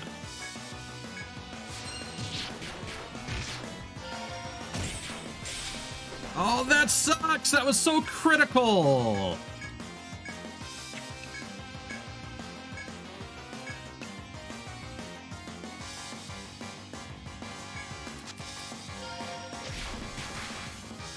Well, no experience for Cthulhu. The monster collapses at your feet as you deliver the fatal blow. Judging from its voracious appetite and extreme ferocity, this must be the mutated monster. You warily keep an eye on your surroundings and you write down details about the creature. Now that your report is finished, you should return to the bar to hand it in.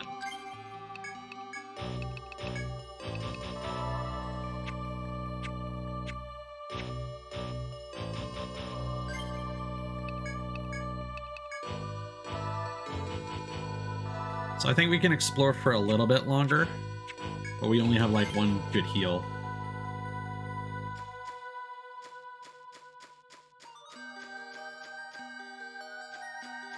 Oh, hi.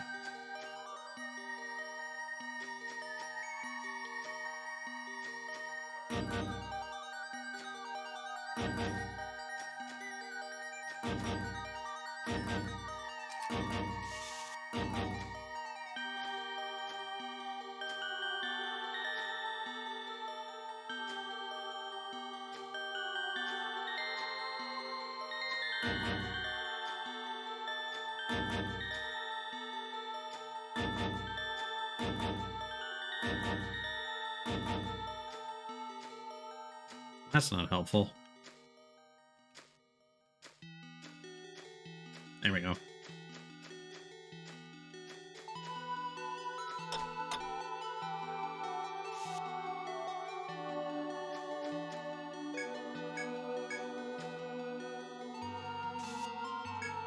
There. Now we got a shortcut. What, these guys?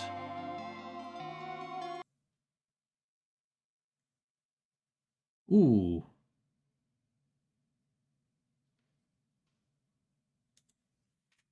Okay, we could actually potentially use a tent. Hello.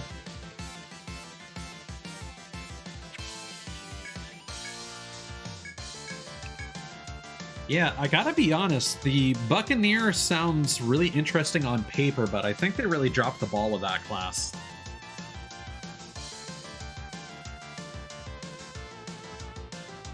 It seems like the best build you can have for a Buccaneer is based on guns instead of the rapier. So I may potentially rebuild for the next stratum, or I don't know. The other strategy would be to build for the passives that increase crit rate and the ability to hit multiple times.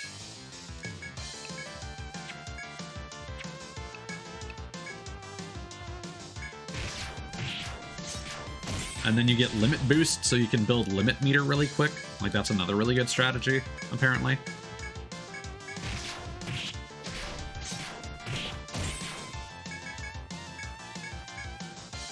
That is actually the strategy that we are going to employ with our reserve Buccaneers.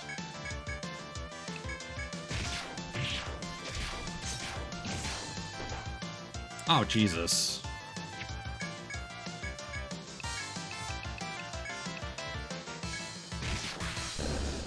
We do need to resurrect Cthulhos.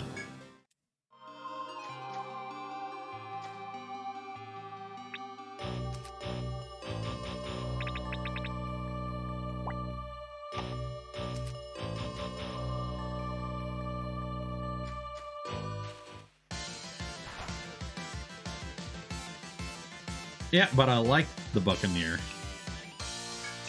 And I want to make it work.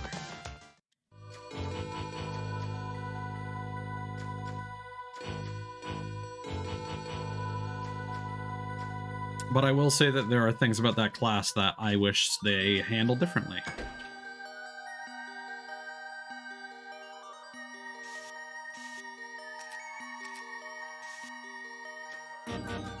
Because despite this game having a much more significant focus on chase attacks, it seems that they are not quite as...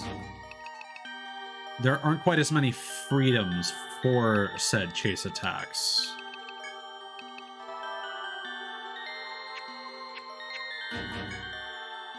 Compared to previous games.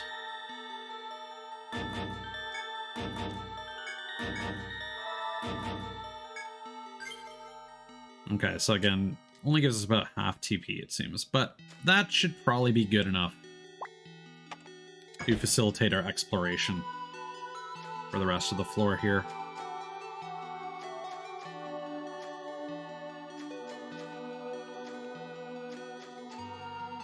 Nope. There's a crevice there.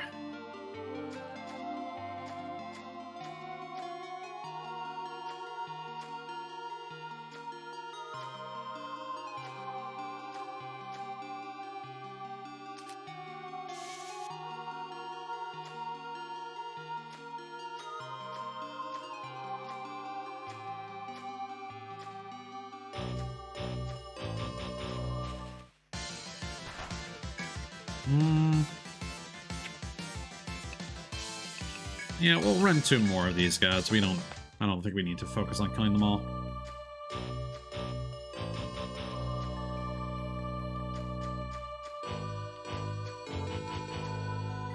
Yeah, because the thing is, thinking about the other classes, I don't think I would want to replace the Buccaneer with one of the other classes. So, like, we're gonna keep rolling with this. But again, I was planning on replacing or retiring and becoming a shogun anyway, but I'm still going to use the Buccaneer portrait.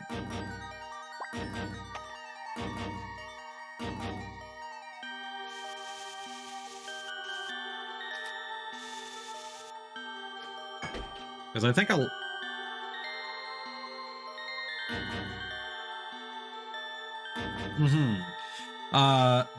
That was actually the plan that I had for later on.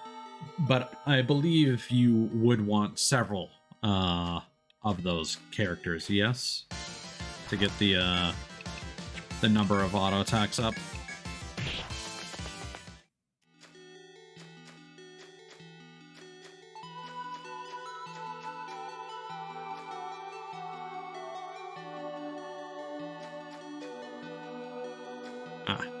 And here is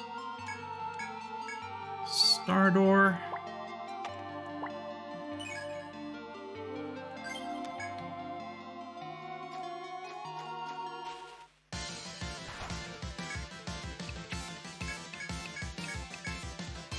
I don't think we're really at a point where we need to be fighting these randos. That said, this is going to get us killed.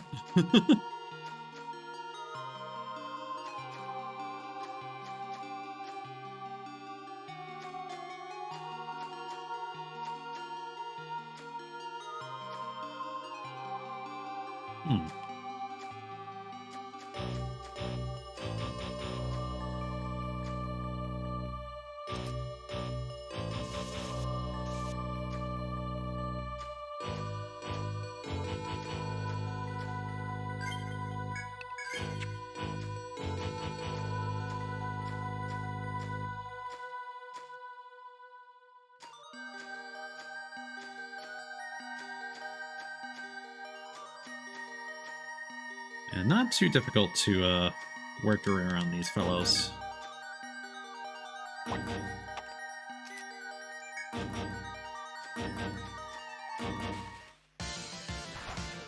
Oh boy.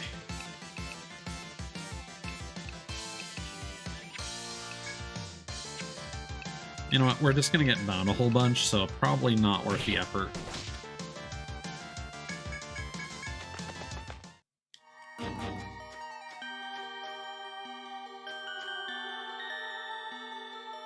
Okay, in the interest of time, I'm just going to double check. Okay, yeah.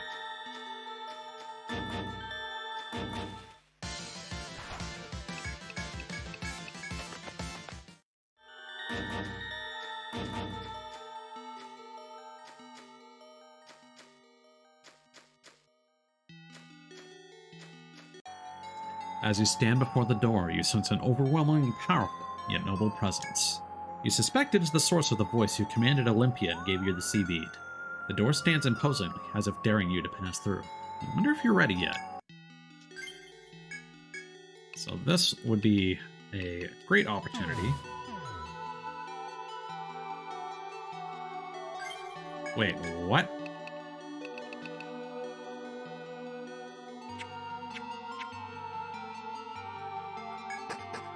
Okay. Pole stones have been nerfed in a big way.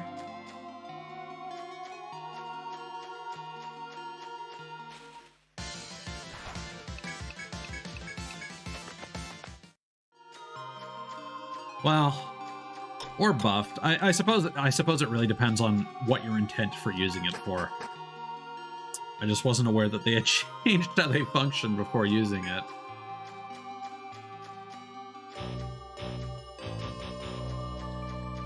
Because I'm sure having that option might be actually beneficial sometimes, but... And it does make them more distinct compared to Ariadne Thread now.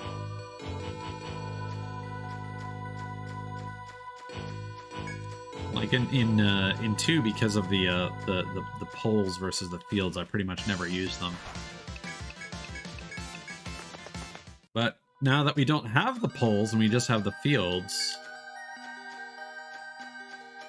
they would be as useful as they were in 1 again, but still kind of indistinct. Okay. Long spear. Laced mail.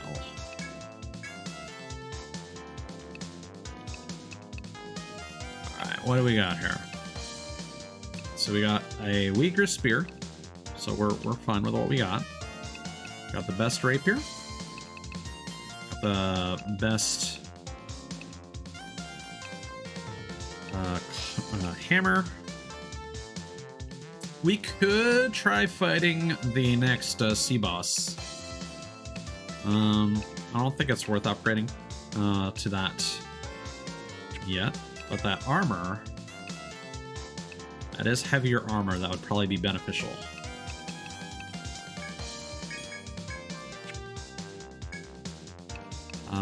And then we can hand that spare one over to our sovereign.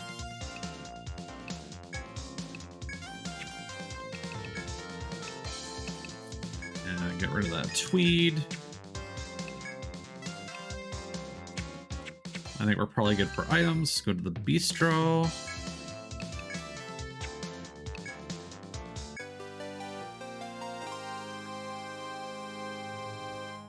We should be good for the next boss. Oh, did your monster investigating go well? Will you be reading your report? So you ended up killing it after all. Ha! You crazy adventures just use force to solve every problem in the world. I'll be letting Scott have your report. Here's the reward for you. Good work as always. Thank you. Alright.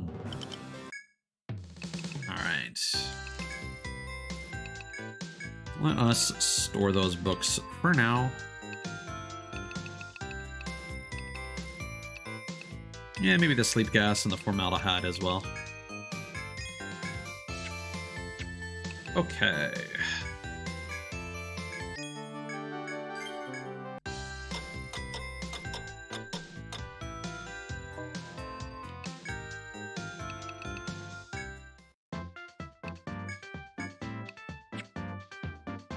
So, next would be Tortuga. So we got a ninja.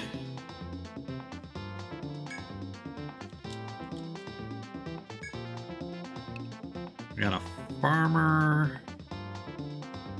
And a prince.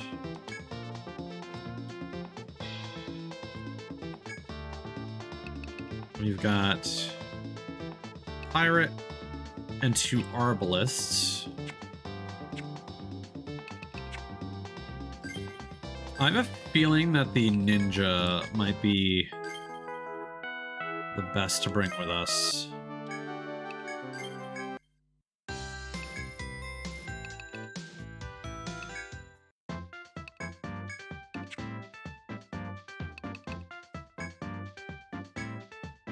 I have new orders from my master and have come to find the jeweled branch of Horai. I hear it is hidden on Tortuga Island. I wish to fulfill my master's wishes at all costs. Therefore, I shall accept any help offered. Kirikaze. 32. Probably not a good sign. Unless they're, like, super high leveled. Which I kinda doubt. But let's give it a try. Just to see. So I think we'll bring Nia. We'll bring Kana. There we go. See with this party. Let us do Myokan and then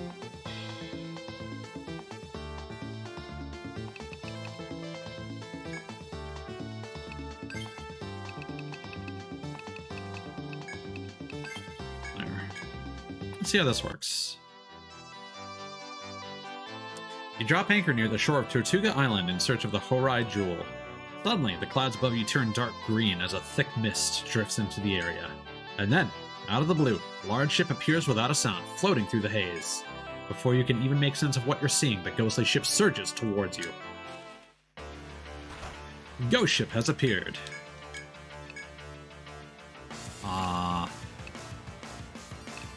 Again, just in the interest of time.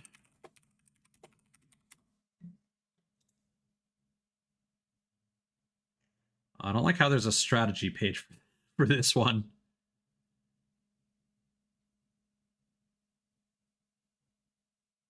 Okay. So the only drop is just a low drop, right? But it is weak to ice.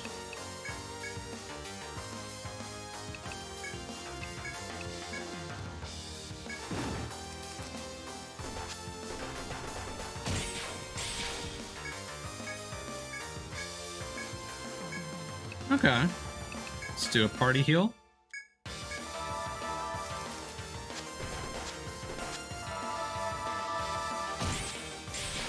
At accuracy. We should definitely look into remedying that. Maybe line heal on the front line. Oh, that was cool.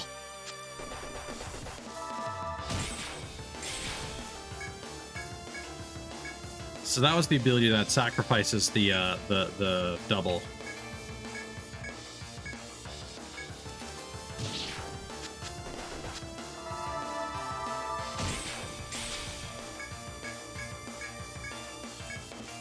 Yeah, the problem is we're losing too many turns to misses.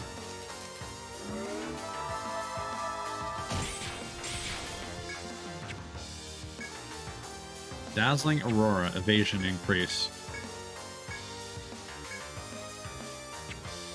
No, in that case, I'm just going to hit it with a normal attack.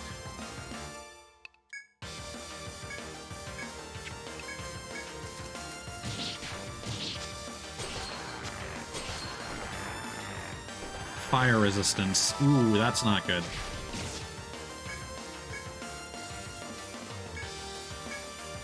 Yeah, we probably want firewall.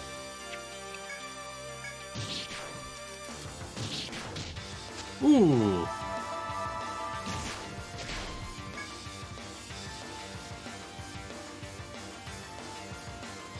Yes, we did confirm that during the sea quests previously. It's really cool. The wildling as well. And the egg droid. Yeah. The only concern is that when they complete their duplicate, when they create it, each one has half health, so you need to heal them like right away.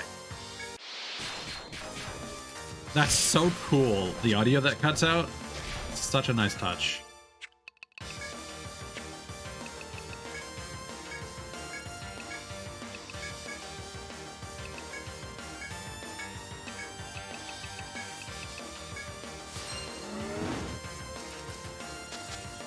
Oh no! Oh, well, Kitakaze is out. Oh, only one of them though! Oh, that's interesting. Oh, that's super cool. Oh, we're out of items. Let's try a nectar.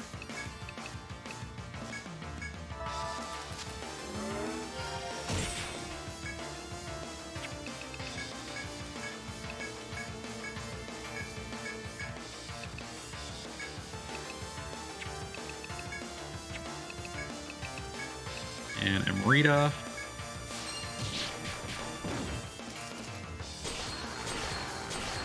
Well,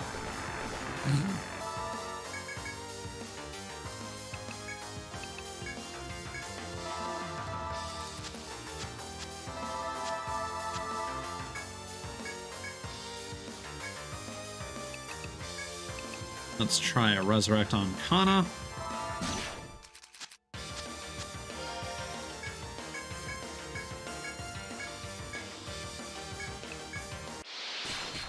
That's so cool, man. This is more of a fight than I anticipated.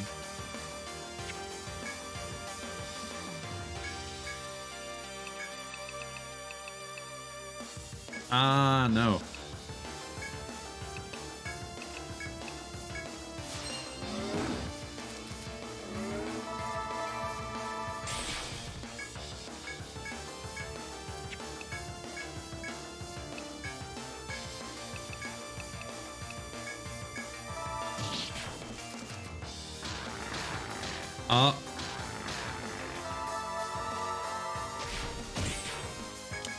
Is that actually a meaningful bind?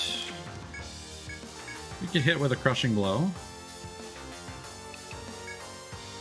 No, not really. Honestly, we're just gonna let it rock then. It might be hindering what Kirikaze can do. It's a leg bind, so it's gonna keep us from dodging. I see. Let's heal Cthulhu's. I like these Sequest boss fights. These are really cool.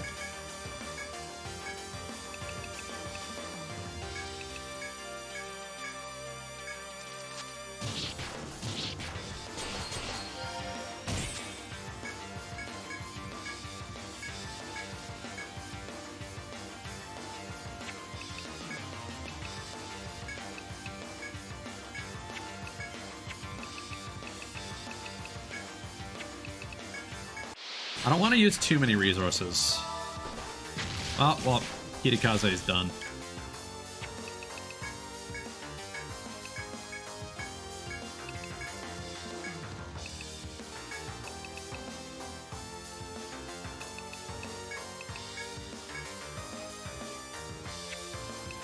Do we have another nectar we could Yeah, no.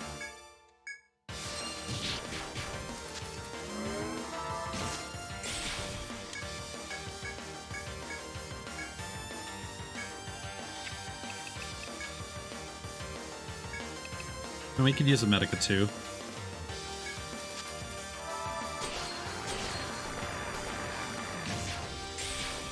Okay, fire resist go down, so we're gonna get nuked this turn. Do we still have Indomitable? That doesn't seem to show up anywhere.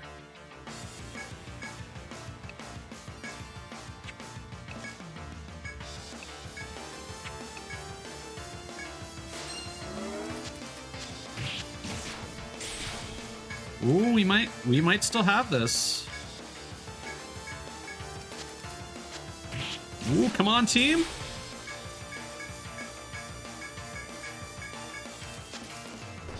Oh, no, no, no, no. Oh, yeah. Hell yeah. As you and the ninja continue your fearless attacks, the ghost ship grows pale and finally fades away. In the throes of your celebration, the ninja disembarked in search of the Horai jewel she came for. However, she returned empty-handed, unable to find the gem her master was searching for. Still, you encourage the young ninja to continue her search, knowing that if she does, she will find it. Well done, everyone. Seems you defeated the ghost ship. Those cowardly Marines have already resumed their investigation of Tortuga. In fact, they found this in the depths of the island, and they delivered it here. Lucky to have it. I'm sure it's something you can handle. Ward spell 1. What is that?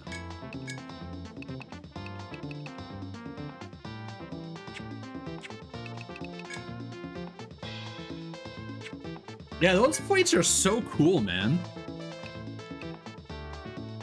Aegis defense. Nullify all physical damage to all allies at the start of the turn. Ooh. Ooh. And the Sequests don't actually cost you your current health or TP, which is really nice. So now we got the Helipolis. Oh. All right. Yeah. High chance of binding legs. Yeah. That just sounds like a good time. We did use some resources though, so let's replenish. Let's get some Medica, some Amrita, and some Nectar.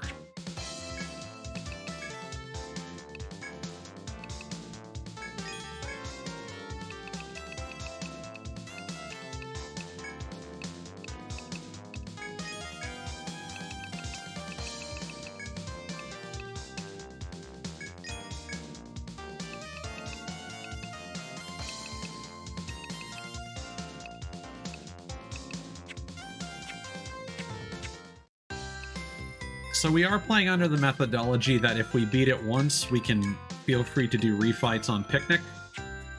So we're gonna go quickly do that to get the other rewards here.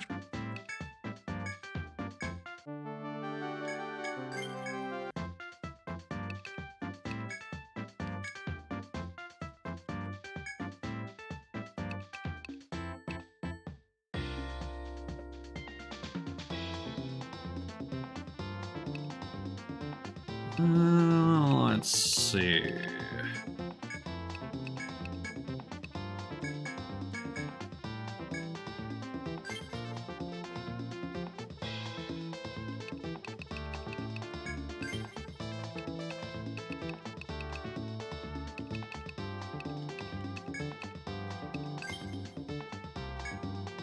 No, not.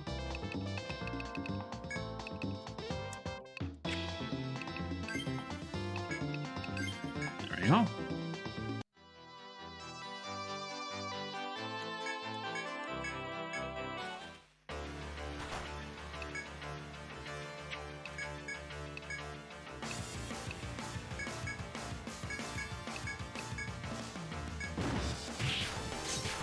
So we just have to hope that we get lucky with the drops on this guy.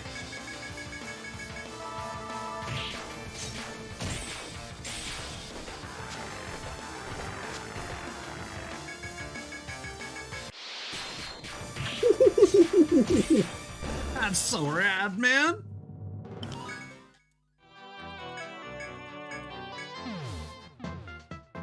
Welcome back, everyone. The ninja who contracted you said things went smoothly. I humbly thank you all from the very depths of my heart. She was a woman of few words, but she seemed very grateful for your assistance. Ah, yes. She also asked me to give this to you. She hoped you would accept it as a reward. Kirikaze Gi.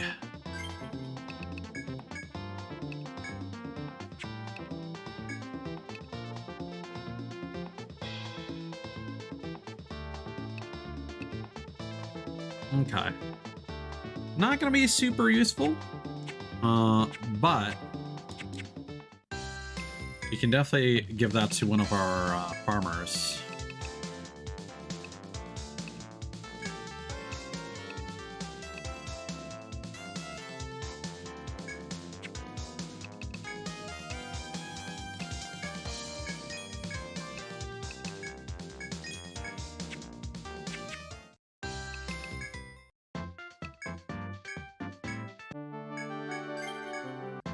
Yeah, the sea exploration might be super tedious, but the sea quests are actually really fun.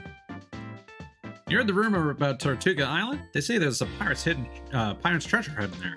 When it comes to treasure, I'm all in. Fighting, not so much. Got a drinking buddy along for the ride, but we need an escort. Oh, it's dessert! And Toma! Ah, this is great! A bar regular, this intelligent adventuress claims to be royalty. A fighting farmer who is often seen at the bar. He is quite versatile. So, she's supposed to be like a swordswoman, right? So she's probably gonna be a gladiator. No reason we can't double up.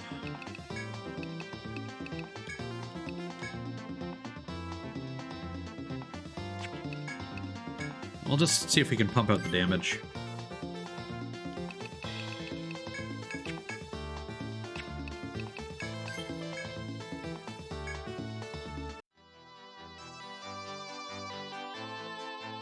Your ship set sail with the two adventurers in tow and eventually reach the Tortuga Island shore.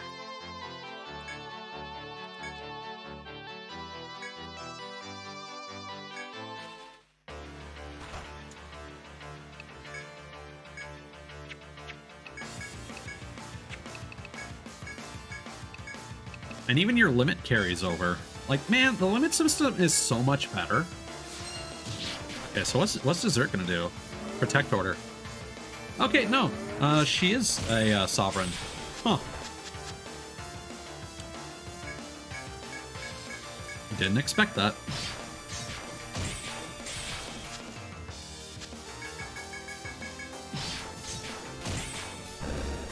Blam.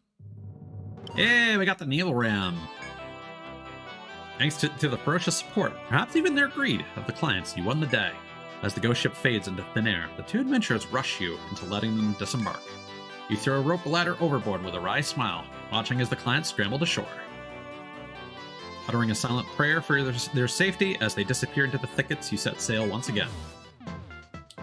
Well done, everyone. Seems you defeated the ghost ship. I have a message from your clients. Thanks to you guys, we're going to find treasure. Once we find some, we'll make sure to show you. You guys have got a local Marine deliver that message for them. Left this with the Marine too, saying it's a token of their gratitude for you. Thomas knife. Hopefully that's for a farmer, because that would be super sick.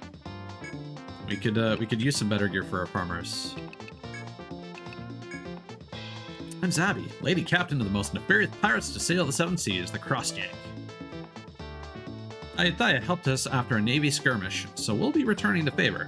If it's ghost ships you be seeking, we'll show it no quarter. Female pirate in the Crossjank group. Her sword skills are strong. Minion of Zabby and Gavler's older brother. He uses a crossbow. Minion of Zabby and Evil's younger brother. He uses a crossbow. Okay. So...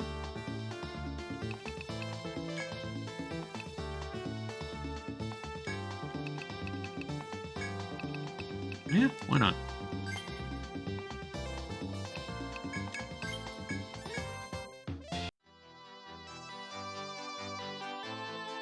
As the pirates on your ship party with song and drink, you finally reach the desolate Tortuga Islands. The pirates charge toward the ghost ship with amazing dexterity for having been drunk moments ago.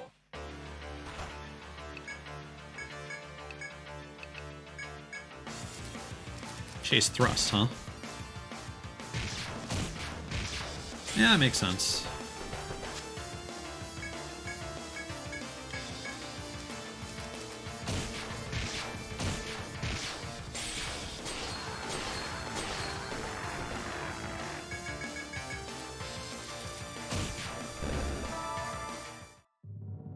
Oh, another naval ram. Hell yeah. As you and the pirates continue the fearless attack, the ghost ship grows pale and finally fades away. Ignoring the pirates who resume their drunken antics, you set sail toward the ocean city. Welcome back, everyone. The pirate who contracted you said things went smoothly.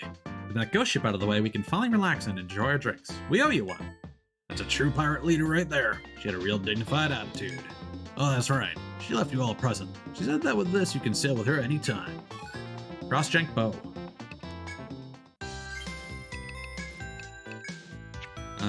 Cthulhu's. Oh, limit gauge. Yeah, why not? It's pretty good. And we can give the spare to Flarbart, and we can sell the Rechef's bow, I believe. So I'm curious, if we sell that back, is it actually going to replenish? No, it does not. And we also got the 2 naval rams, which are worth a pretty penny. Jolly Roger, we need a red iron chip.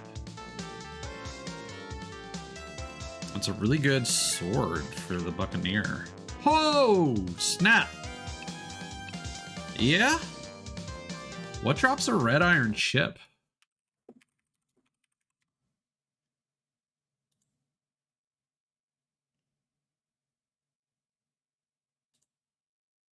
The very next floor. Ooh, okay. That could be awesome.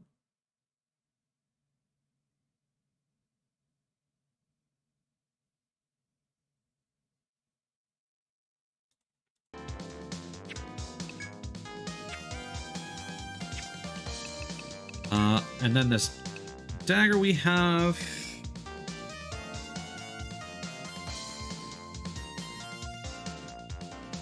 HP and TP.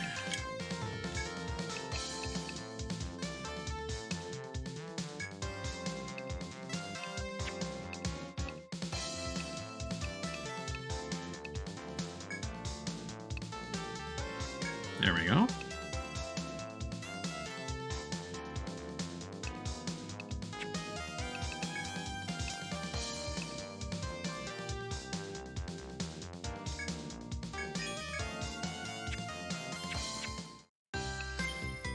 Bump the difficulty back up to expert.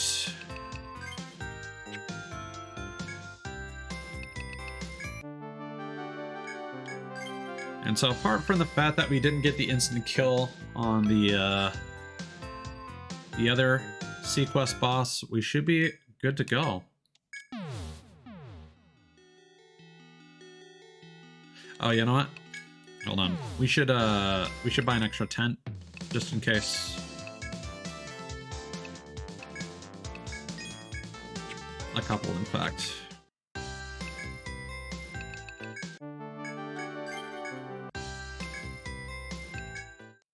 And I will say the ninja class is like really sick. But there's a reason why we went with the art that we did.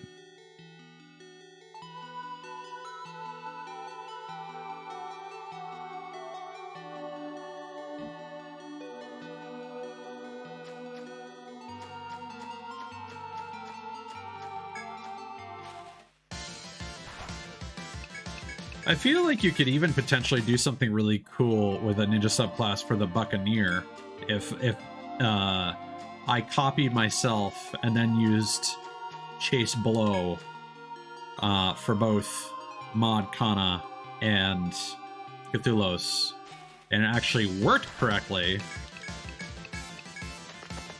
That could potentially be super sick. We could get a lot of follow-ups going. But I've got another strategy in mind.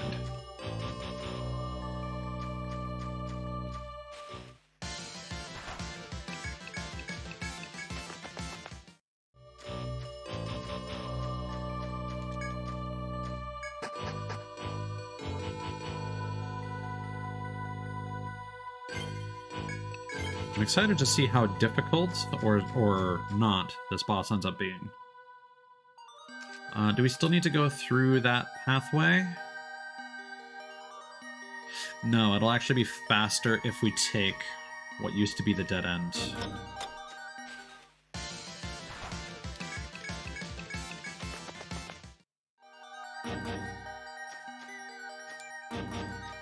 Yeah, like, even though we haven't done much with some of our characters here, I still feel like we've got a pretty solid team.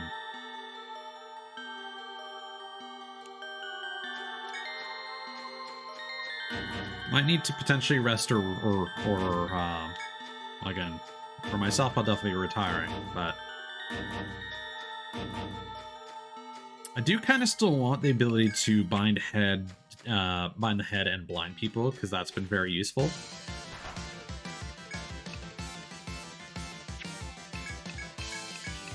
As I said before, I do appreciate having attack abilities that can deal debuffs on characters that can also do other things instead of just focus on debuffing and nothing else. You've come, little ones. You must have been determined indeed to come so far. In this hall at the bottom of the beautiful blue ocean... is a whale of tremendous size. A white whale gazes at you with clear eyes glistening with intelligence, then speaks again. Your resolve is magnificent, yet your journey ends here. Rejoice that I am your final opponent. The hulking form before you lets out an ear-splitting roar of a battle cry. Steel yourselves. Kitos has appeared.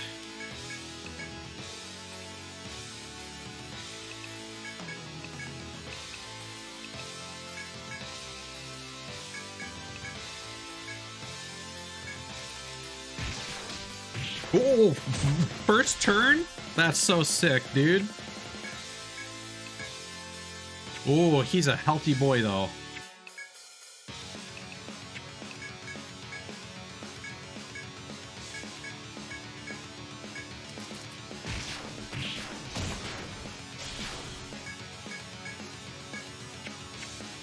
Yeah, I think we're gonna need Nia to attack.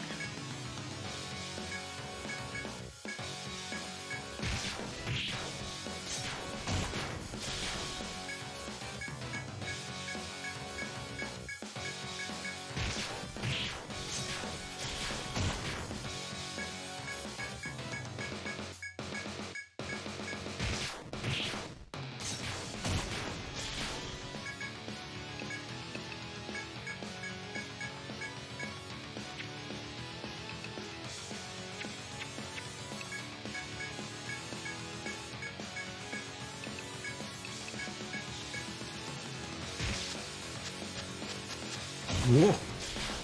I don't know what that was, but I don't like it.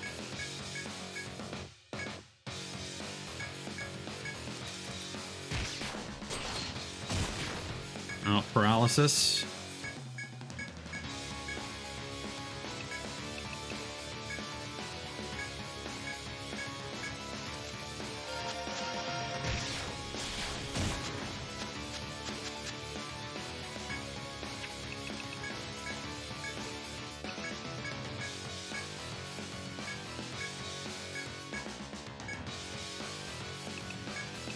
Season name read on Cthulhu's.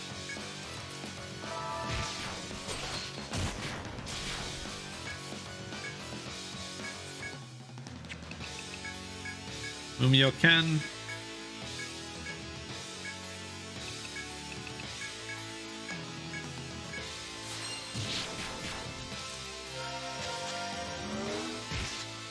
Evasion enhanced.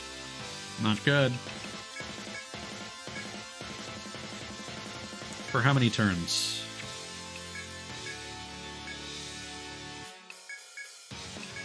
Let's just do normal attacks for now.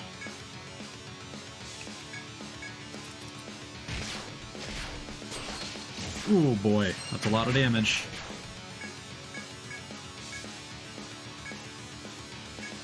Yeah, he's got a cool design.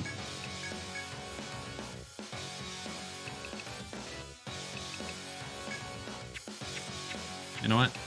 Let's use an Emerita. Kana.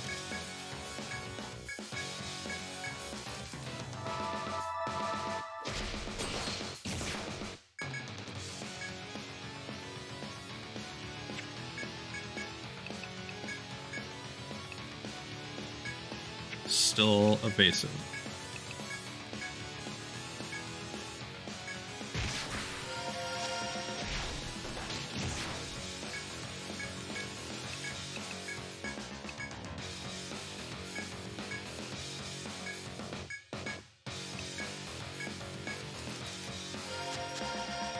Okay, so not. Ooh boy.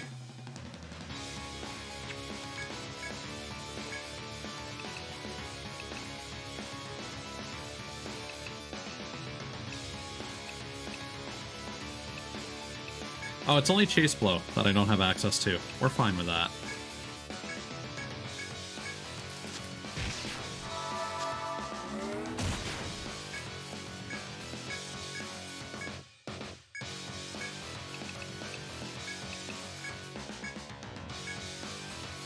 Yeah, we might need to upgrade some of our skills for more damage, because this is unfortunately being a struggle.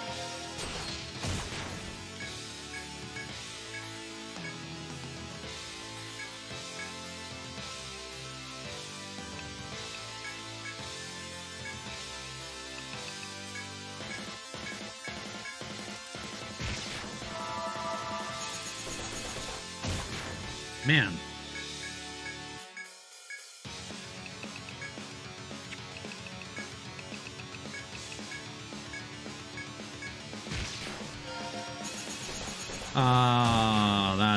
That ruined the run.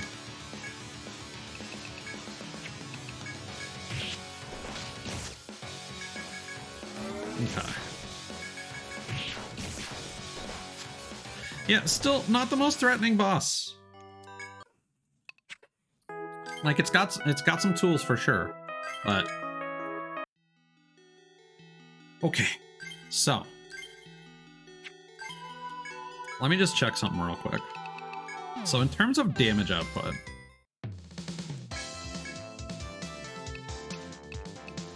we basically got the best spear, the best rapier that we can get. Yeah, Mod could be doing more damage, and admittedly, so could Cthulhu's.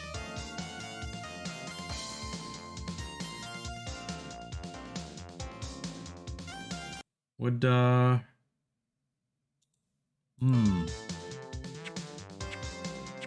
You know what? Yeah, we are gonna buy that.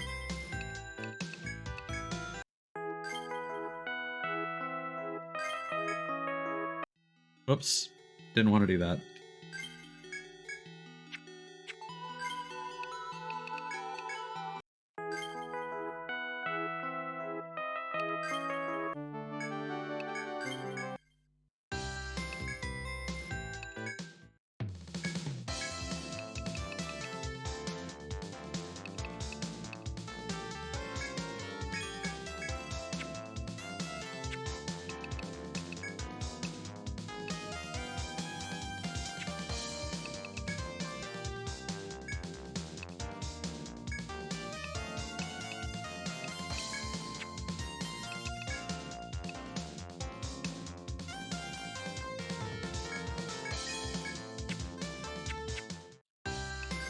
And we are going to pick up some more skills here.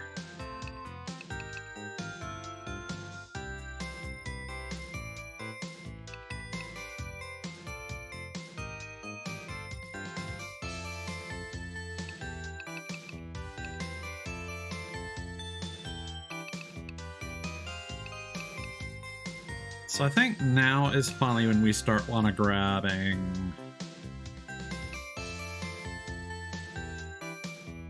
some stuff here.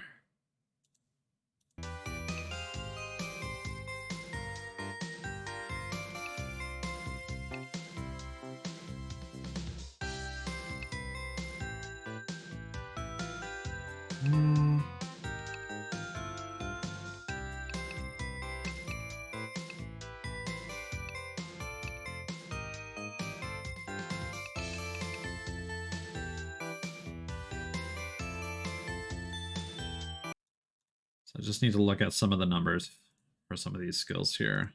So if we're looking at Hoplite, Guardian. Yeah, 1 point in that would be good. Switch stab is 110%. That's not really worth it.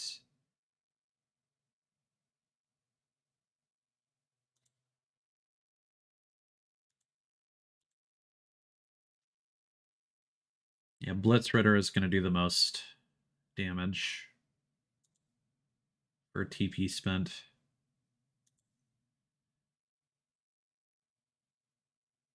Yeah, Longstride would actually be worse from the front row.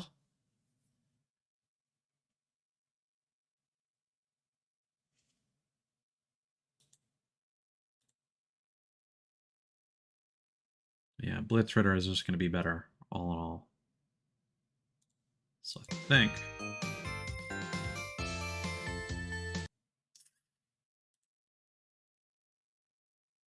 yeah, we're going to grab...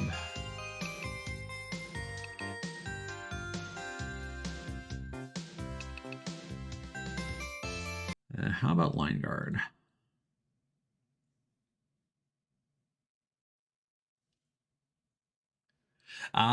The benefit is that there's a damage multiplier for the same row.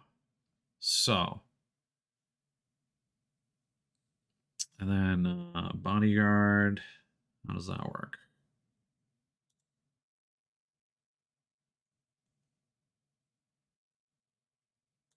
Okay, that could potentially be clutch, but I think Line Guard is going to be better overall.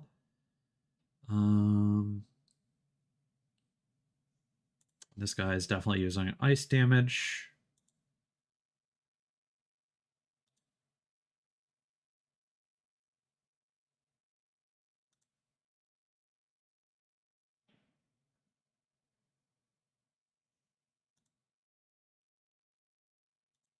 Oh, but anti-cold actually starts out very low, like around 10%. It eventually goes up to 100% at level 10. But like Line Guard, even at like level 4 or 5, is going to be worth much more.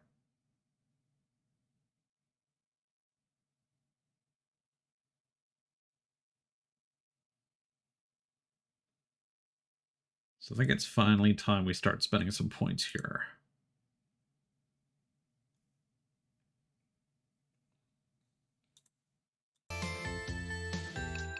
So we're going to get 1 level of Blitz Ritter. We're going to get Switch Stab for defensive purposes.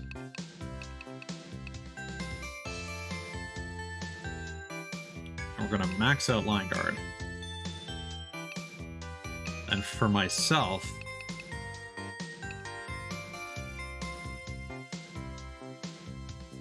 so headbinds are super critical for this fight.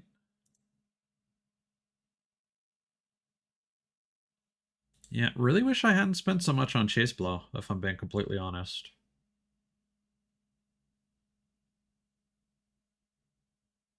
We're going to get Hanging to At least level 5, I think.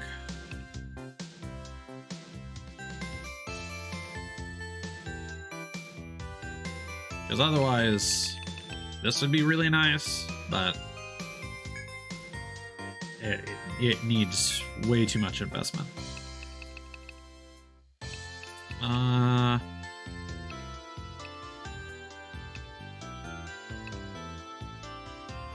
Yeah, Limit Boost and Eagle Eye would probably be very good.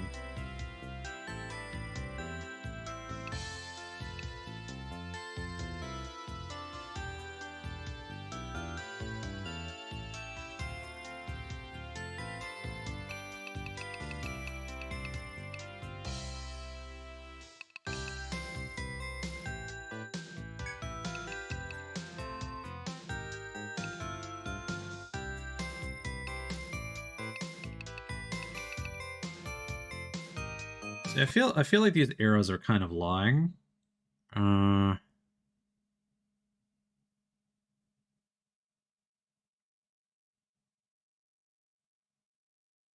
mean, I suppose, yeah, you're getting a much better... You're getting 13% per level once you get it to that threshold.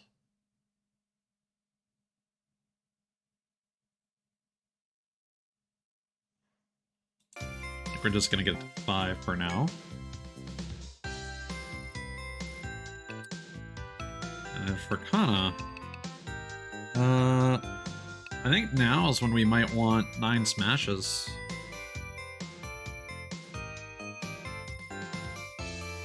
Just for the damage output. If you look at Gladiator, what's the approximate damage here? That's like 160 versus Crushing Blow 5. Yeah. Armbreaker. Armbreaker would be doing about the same.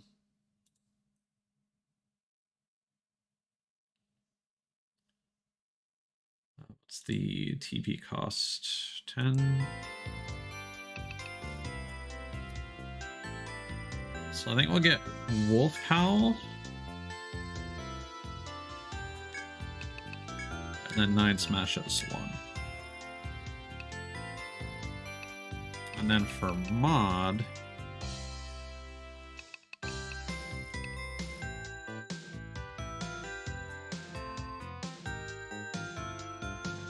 I think we're just going to want more healing right now.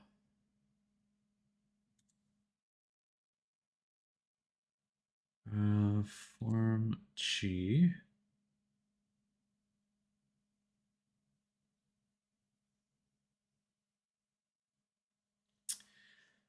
Break Fire Fist could potentially be really good.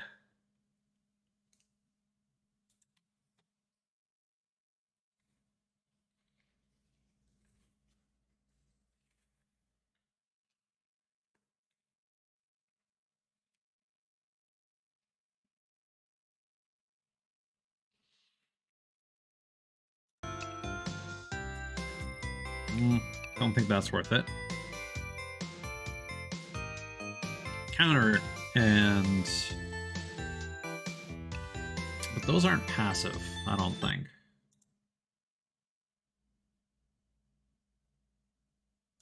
Yeah, it's an active ability. Walking Chakra. That sounds really good. Break Fire Fist.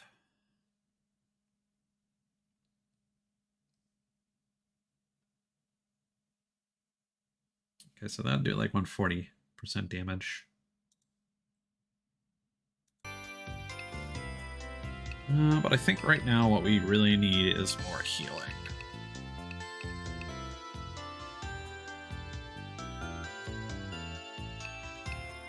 Because otherwise this would need what?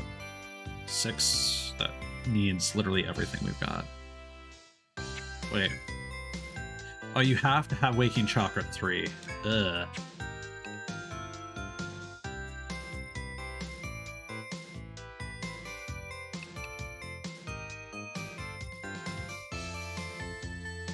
You know what I think we'll do? I think we'll get...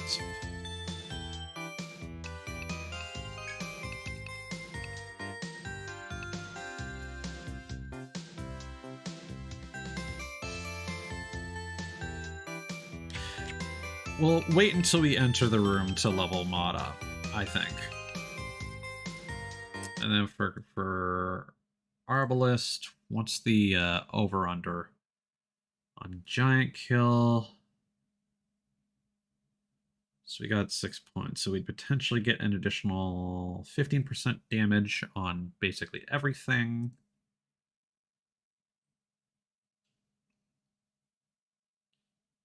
Or 20% fire damage. Yeah, I think we're going to invest in Giant Kill.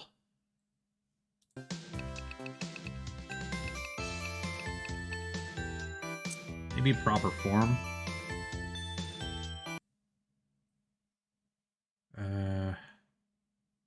Where is it in the list here?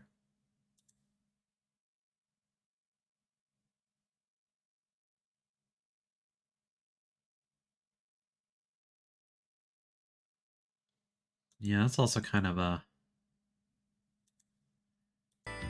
Yeah, I think we're gonna invest in Giant Kill, but I'm gonna do that just before the fight.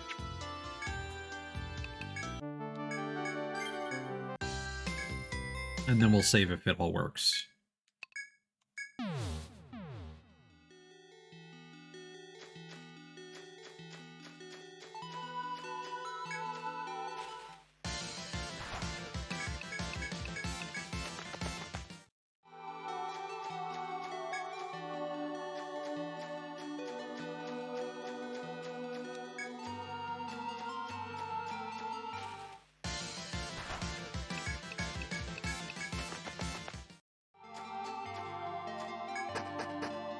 See, I think what I would like the most is a limit skill that restores everybody's TP. But that also might not be a problem soon enough. We just need to beat this boss, and then we're gonna lock some sauce.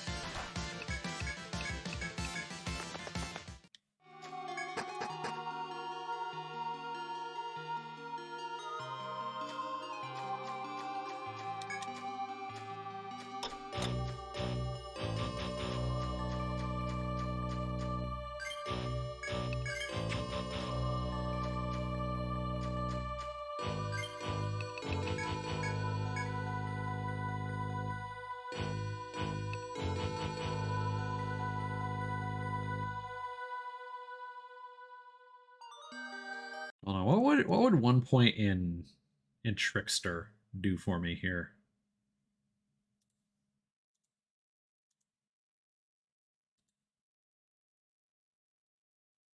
Okay, so basically every level here would restore 1 point of TP each time I use these skills. And we also got Gladiator.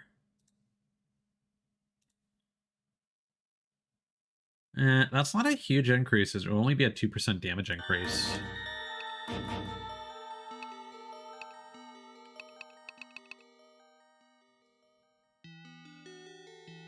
Okay, so something to think about if we end up running short on TP.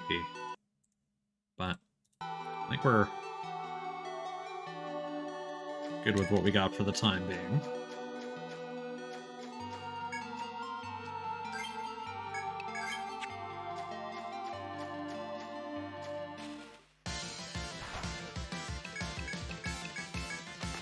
I feel that this boss is not super difficult. It just requires a bit more focus.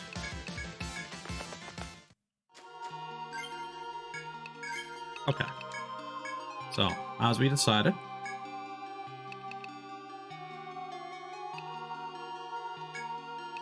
and we're gonna get... Oop, nope, that's not what I wanted. We're gonna get 2 points.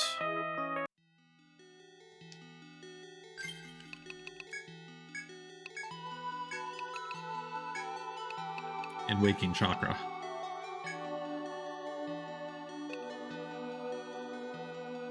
And And then for Cthulhu's, we're going to try getting Giant Kill.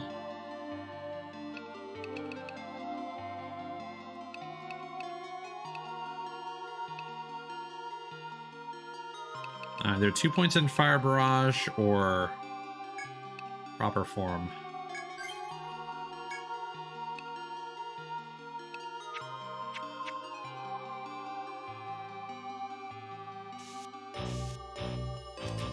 Let's see how that goes.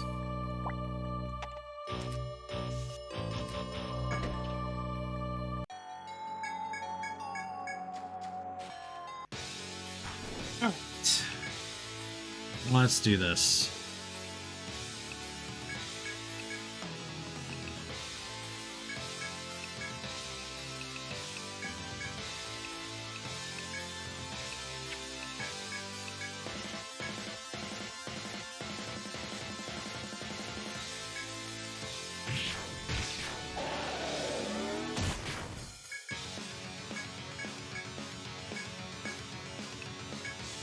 Let's try out 9 smashes and hope we get some good luck.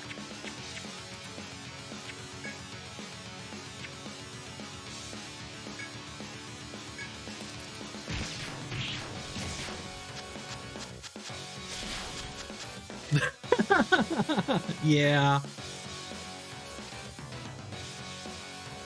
Yeah, so I hit once and then the rest missed.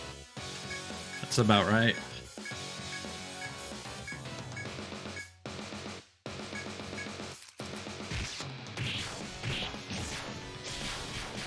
Ooh. Oh yeah. We schmovin'. Movement has been engaged.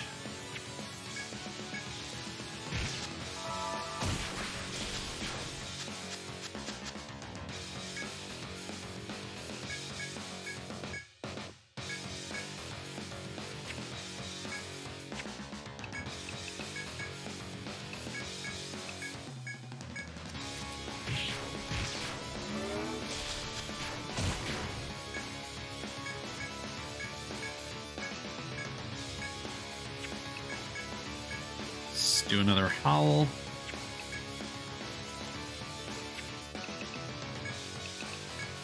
Maybe use an Amrita on me, because headbinding would be super, super nice.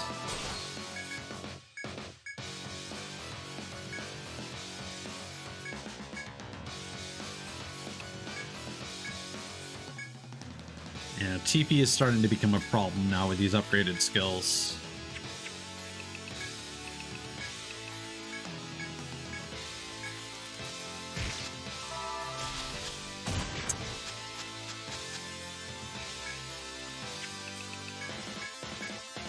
Hit him with Hellfire.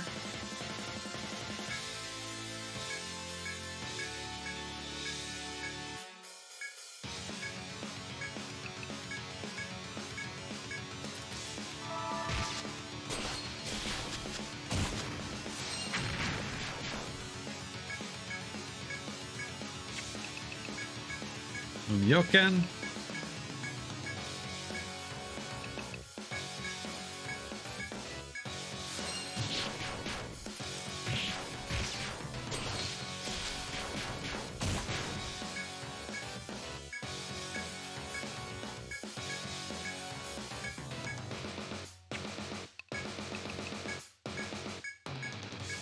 Let's refresh.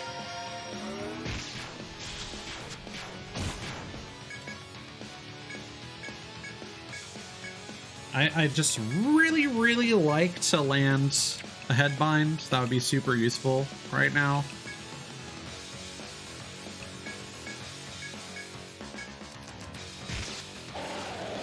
If we could hit anything.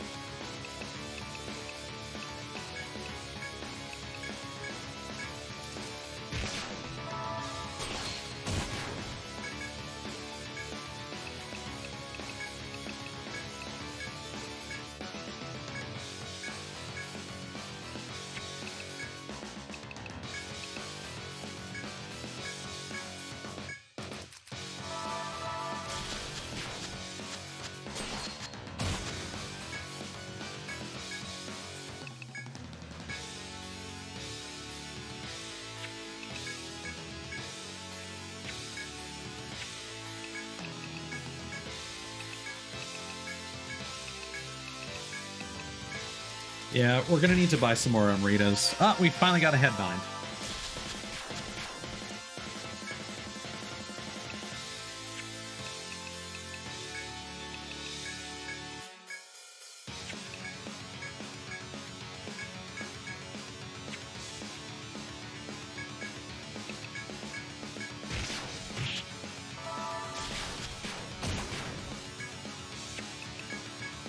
And it already wore off.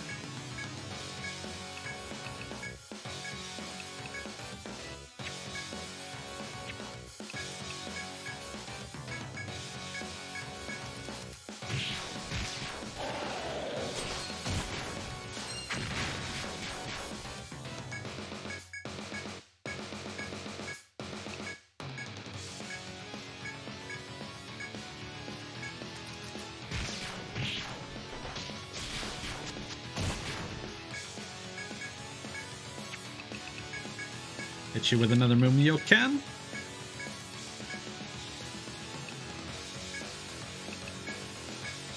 Just try and go for a party heal if we can.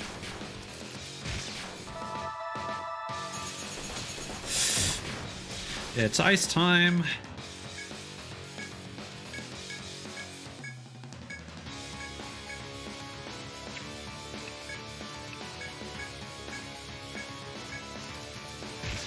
The DPS race has begun.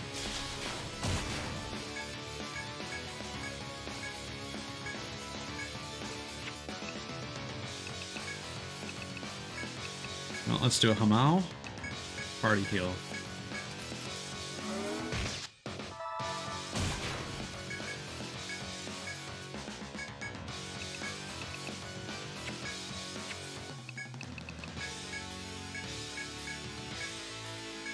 So much for those ailments wearing off faster.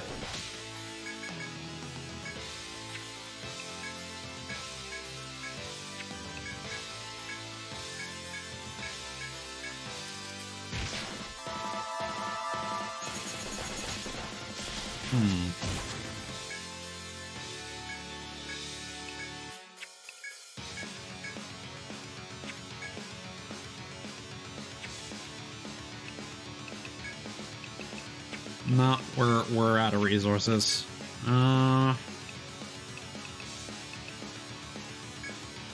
Freezing blow would probably hit for the most.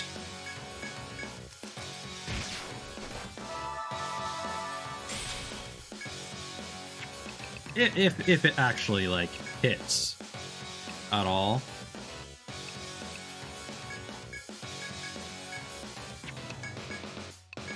Because we are out of juice.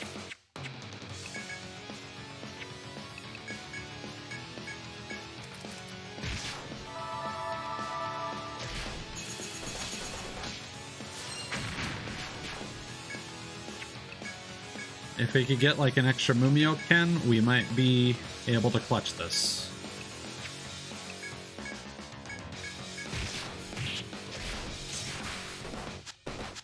Well.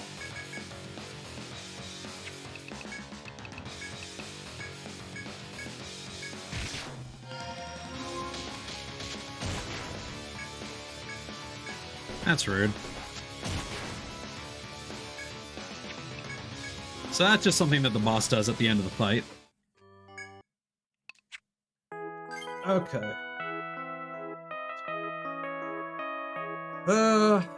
We need to go back to town to get more Amrita.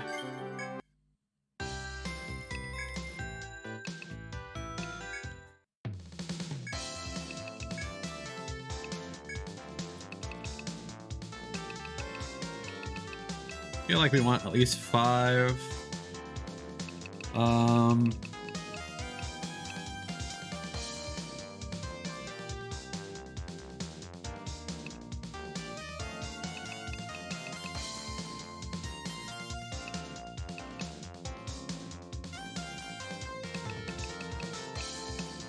No, I think that's all we've kind of got in terms of resources here.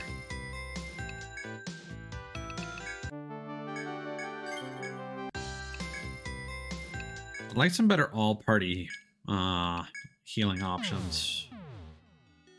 Like, I feel like this is doable. We're just getting really bad RNG. And admittedly, if we had built our Buccaneer better so that I had more points in hanging, we probably wouldn't be struggling as much as we are.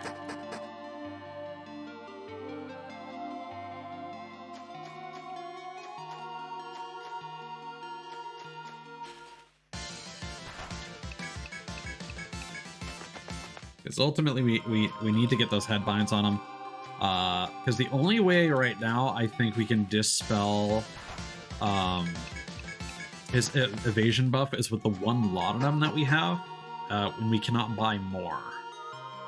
So I may use that at the beginning of the fight if it uses Spout at a bad time. Like, ultimately this boss is more of a battle of attrition than dealing with, like, explosive turns or anything. So I feel like the more damage that we can do earlier, the better we'll be in the long run. And then we'll just have to get lucky with the whole sleep situation.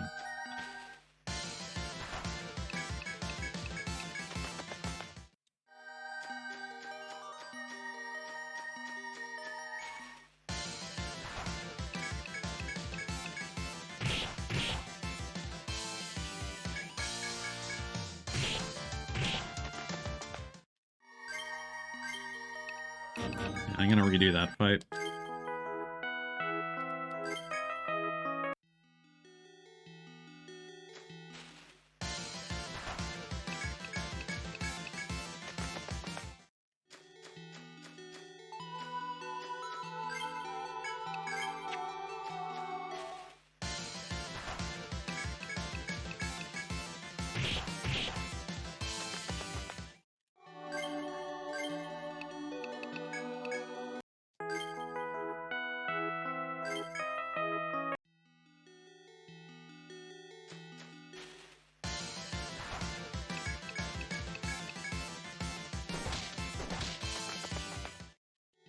Sure, that's... No, I'm gonna be perfectionist about this.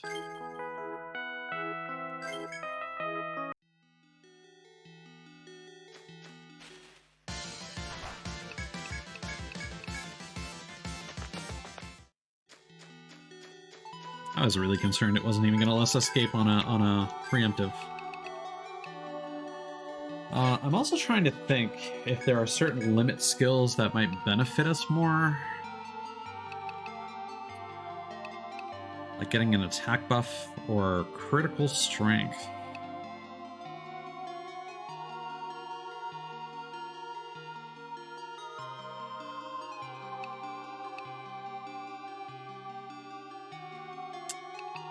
We could try that with Charge Tactic.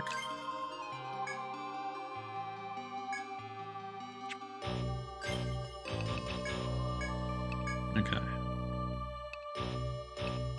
And...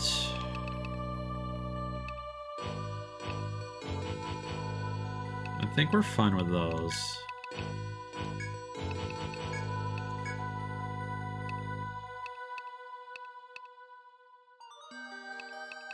And for Cthulhu's, I think maxing out proper form is actually going to be more important overall.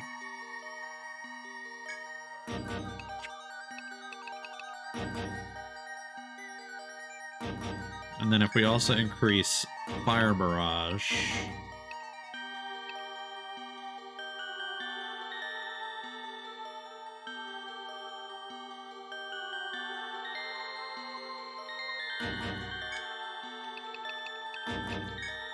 theoretically, that should improve our accuracy a bit.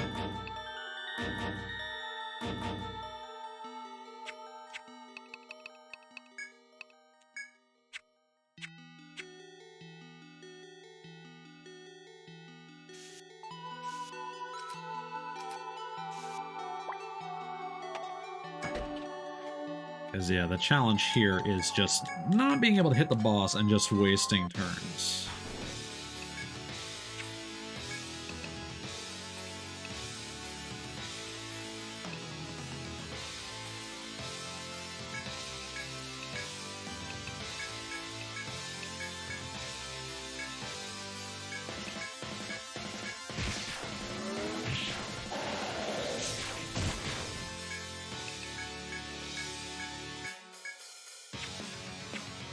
You know what? Actually, we're gonna have you use a laudanum. This is the second stratum, Cthulhos.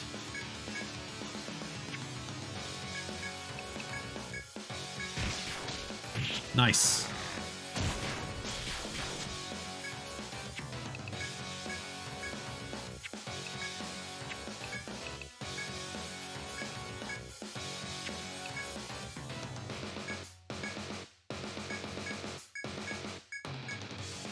Hit him.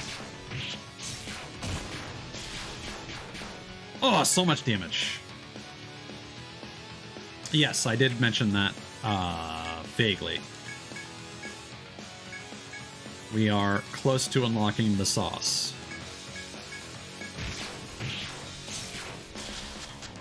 Jesus Christ. What a miss.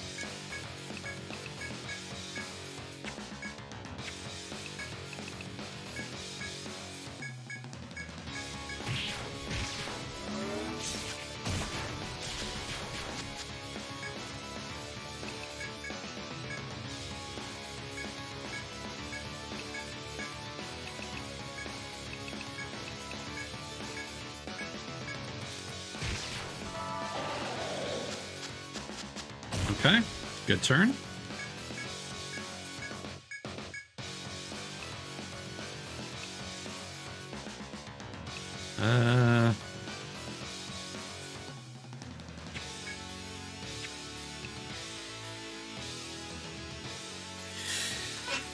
Yeah, it's because it's using its spout to blast water in our faces, I guess, is the gist here. It's creating like a mist.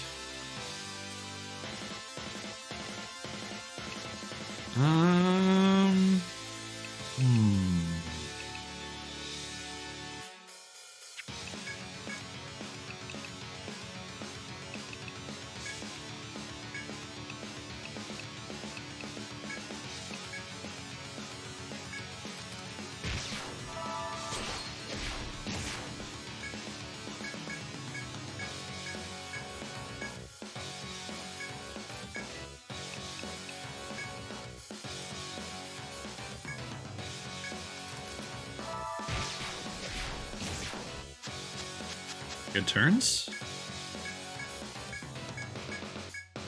Spout is down. So you know what? You can actually attack. Hanging. Wolfhowl. 9 smashes. And Rita on Nia. Fire Barrage. Jesus.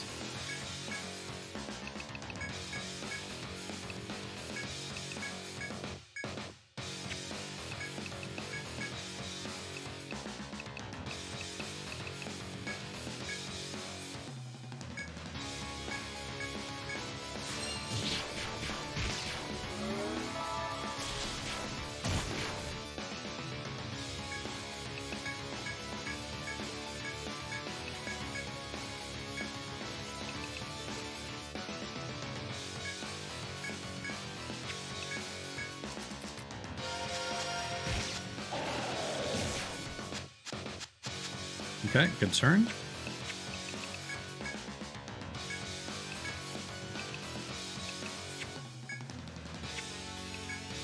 Spout is still happening.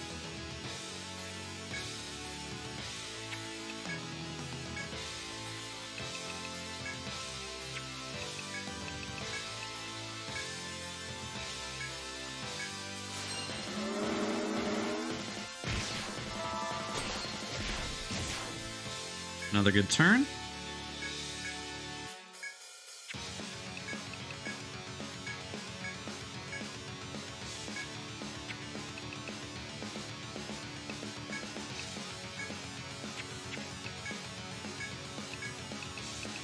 Getting close to the danger zone. I was going to start using ice. Yep, there we go.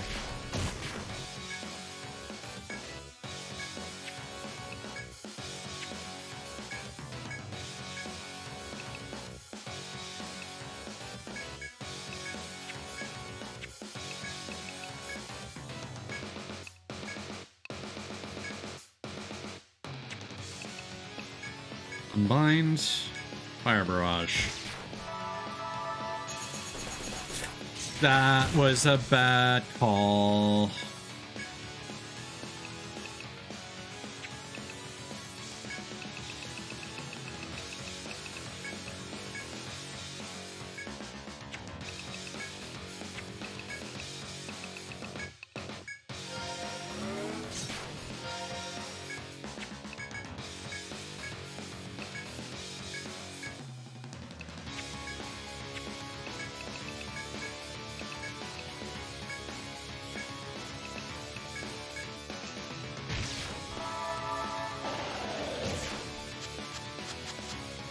Ooh, that could have been worse.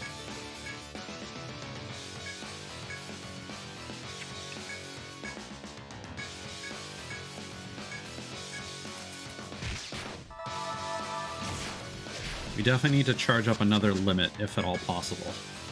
Yes, exactly, Cthulhu as well!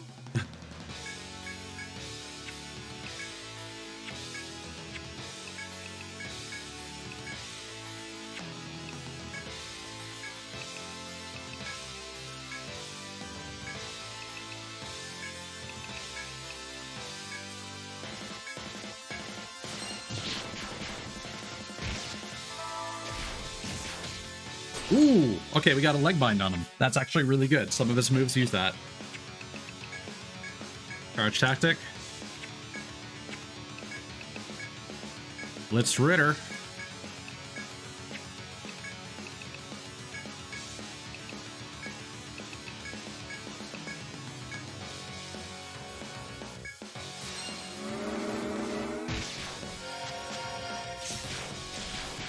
Oh, yes.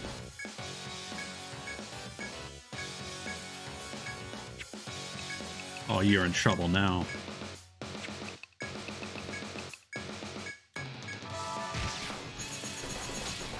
As are we.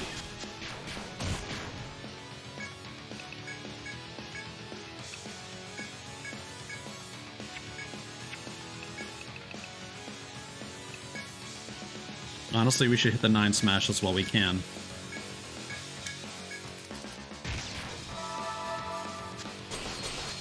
Woo.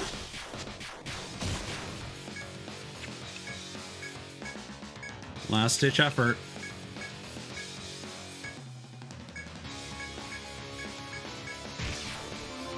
No! Below, save the day!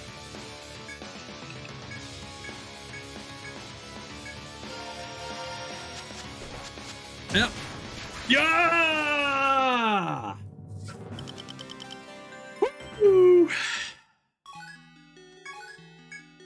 You fought with all your strength to defeat the mighty adversary. Its tremendous form lies before you, ready to expire at any moment. Forgive me, my lord. I was unable to defend our pact. Its weak voice echoes in your mind just before that same voice speaks to you out loud. Little, oh, grand ones. I will bar your way no more. Continue forth and find the truth. Go to the deep city and meet the Abyssal King. Learn our reasons for occluding it. I wish only that upon learning them, you choose wisely and bring salvation to them. With this, the Ocean Master closes its eyes, its consciousness fading away. The way before you is clear, but you hesitate. Perhaps you should return to Armor Road first.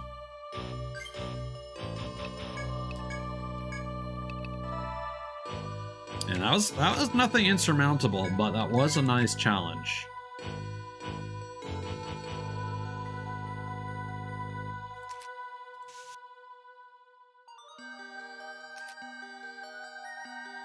So again, I still think this game is a lot better balanced.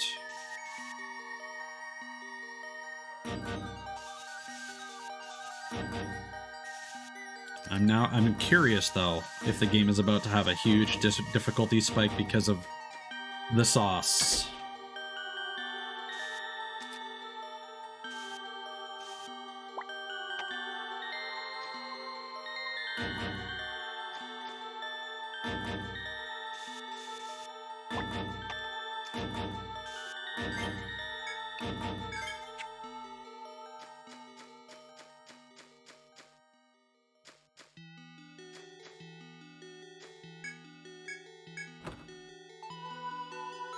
We got the star key!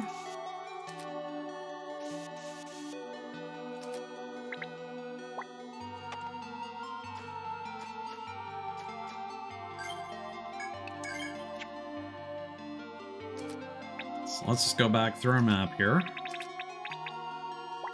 That's Moon.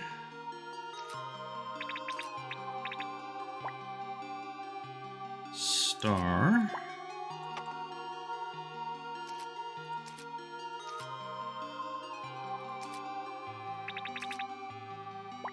Moon.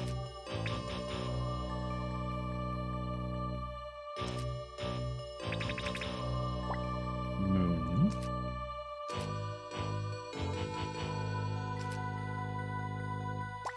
Star.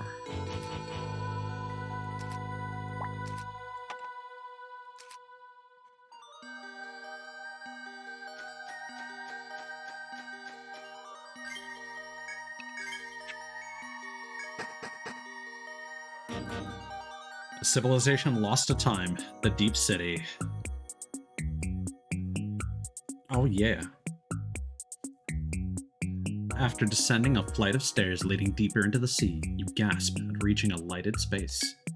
A tree so gigantic that it can't all be seen at once towers over countless surrounding structures.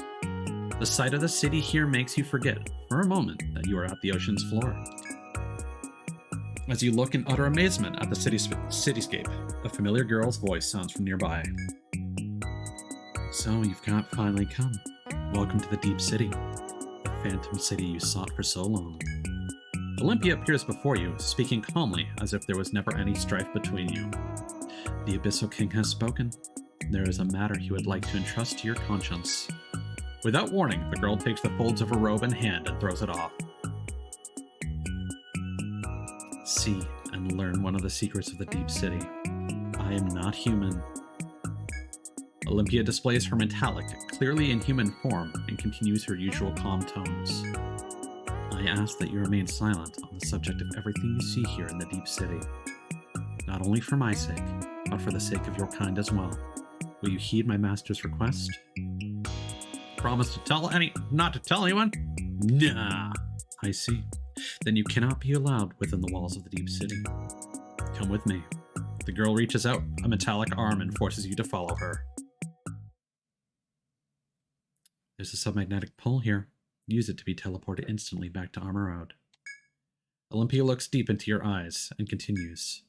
Those who refuse us cannot be allowed to remain in the city. With those words, the girl pushes you into the submagnetic pull. The pillar of light you're forced against warmly envelops you in a blinding flash.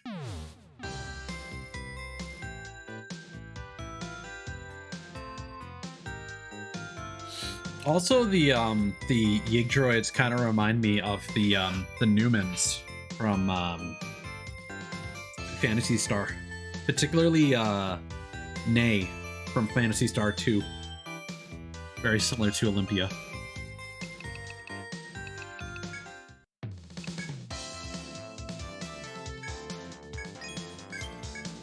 Ocean gun!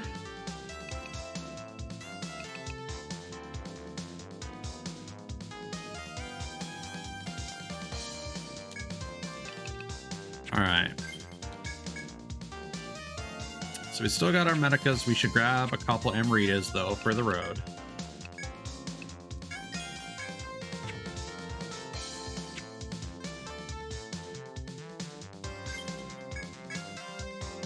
Did we use anything else? Nectars, yeah.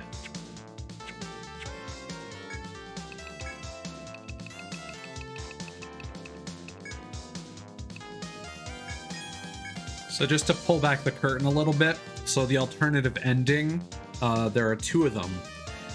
So basically, the alternate ending, we would agree to keep the Deep City a secret.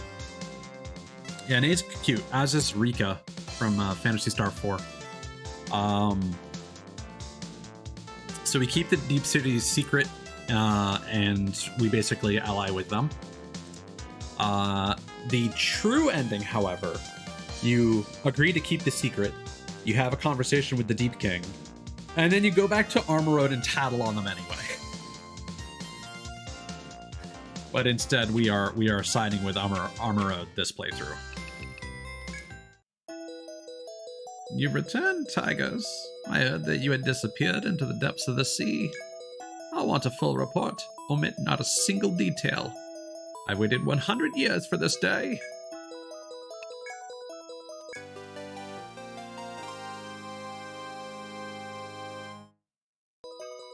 So you stopped the current, struck down Kitos, and opened the path, yes? And you found the deep city, I hope.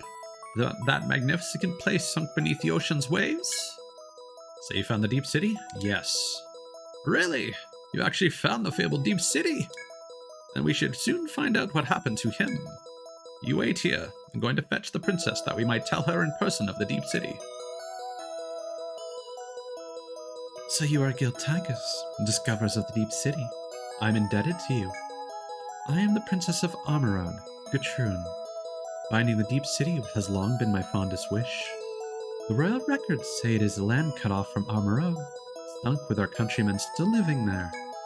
We do not know the reasons for its separation or what powers sustain its undersea existence, but I worry the descendants of our people are now suffering in the depths of the ocean. Thus, I'd like to send a missive and gifts to the deep city on behalf of Amarone. I had Armorode's most reputable merchants prepare their finest gifts for the occasion. I've also selected a supervisor to deliver them. I'd like to introduce her to you as well.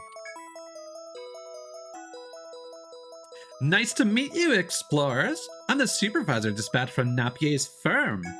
I've prepared many gifts, from imported fineries to traditional Armorode crafts. All are worthy of presentation to the king of the deep city, I should think. Well then, I'll await you all at the outskirts of Armorode. Guide me well to the deep city. I could probably do a different voice for her. I don't know. Your task is clear. If I sent only her, the deep city's denizens would tighten their guard. Please escort her to the gates of the deep city. Obtain the princess's letter. But before that, there's one more thing I must give you. Yeah? It is meant to show my thanks for discovering the deep city. Money's great, but... Go on. Go on. Please return to us once you've been to the deep city to tell us all about it. I'm very intrigued.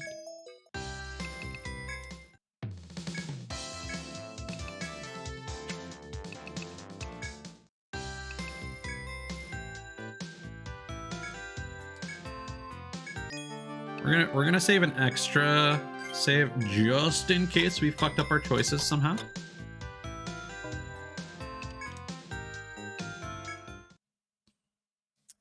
Are we all set to go to the deep city? Then let's hurry and go. There's a city at the bottom of the sea. I can't wait to see it. Go to the deep city.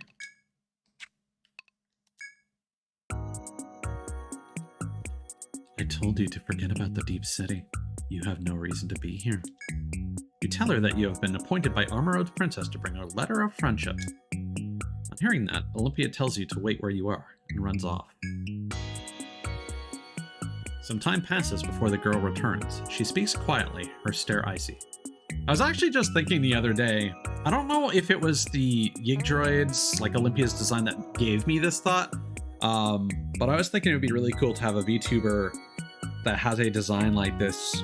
I have seen a couple like Android Cyborg VTubers, but none that have had like this like Ghost in the Shell kind of like very inhuman, like body is barely together, you know, internals and spine showing, stuff like that. I think it's a cool aesthetic. Some time passes before the girl returns. She speaks quietly, her stare icy. The Abyssal King has given his permission. I will lead you to my liege. Olympia immediately turns and begins walking. You make haste to follow her. The ancient seat of power, Celestial Palace. Oh, he's hot! Damn! Maybe we made the wrong choice, guys! Oh, fuck! Are you the visitors from Amarode? I was told you brought a letter and offerings from the princess. I am the Abyssal King, sovereign of this deep city. Let us see what the princess has to say. I have here a manifest of the gifts I was entrusted by Princess Katrun to deliver to the deep city. Here, I'd prefer if you gave it to this Abyssal King along with her letter. Obtained Armoro gift. Hand over the gifts? Yeah? You hand over the letter and offerings. I see that this princess wishes to establish cordial relations. I also see that there are countless skilled explorers in Amarod investigating the labyrinth.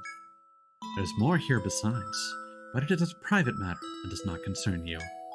My response to these proposals cannot be a hasty one. I need time to consider this.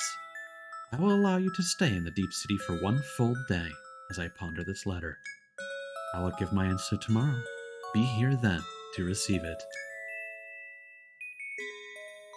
So these are the explorers who defeated my dear Kitos.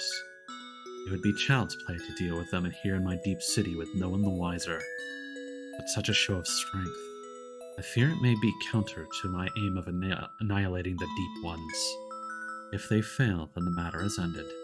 These explorers and our power could be a fine tool. An underwater watering hole. Oh my god. Welcome, explorers. You've come to the Twinkling Tavern. I've been told by the Abyssal King himself to prepare a room for everyone. May you rest well and have sweet dreams tonight. I'm struggling. All these women make you want to do like a Valley Girl accent of some degree. I'm sorry. Good morning, everyone. Did you have a good night's sleep? Well then, the Abyssal King awaits you at the Celestial Palace, if you'll just follow me. Ah, you've come. Did you sleep well last night, explorers? Let us dispense with idle talk. I will begin by telling you what must be done. I have already accepted the princess's proposals as laid out in the letter under my terms. I will not open my gates to all and sundry, but certain explorers may enter my deep city. And I have one further request, which depends on your skills in making as far as you have. It involves the deep city's future, but more than that, the future of all mankind. I cannot tell you the particulars, but it is tied to the reasons for the deep city's inception. If you will not accept, I must find another. But your inquisitive mind and prodigious strength makes you my most desired candidate. A new mission is available. Select. Accept missions from the menu to see details.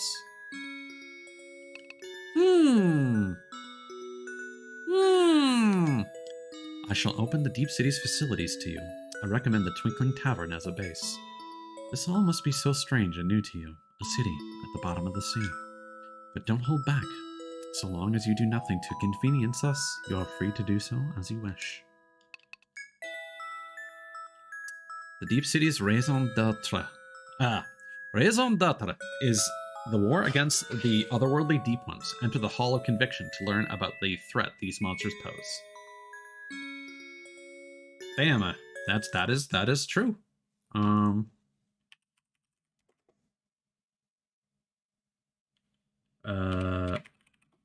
Sorry, I'm just double checking the ending details again.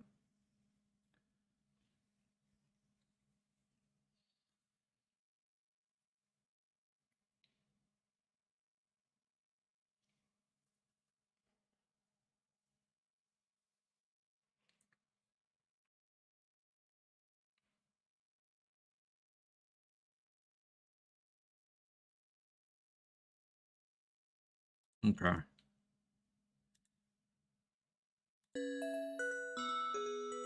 It's possible that these choices actually didn't matter, except for the true ending specifically.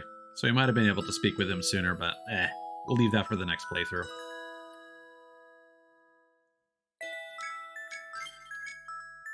I'm grateful for your change of heart. Now then, the details of that request again. Our role here in this deep city is to war against those dreadful monsters, the Deep Ones. Deep Ones are monsters that lurk in the abyss. They are sworn enemies to mankind. I could tell you all, but understanding would come easier were you to see it yourself. The labyrinth extends beyond the deep city.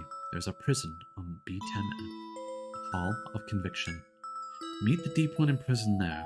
Once you grasp the nature of its existence, I will explain in my own words its intentions, as well as what the future holds for mankind.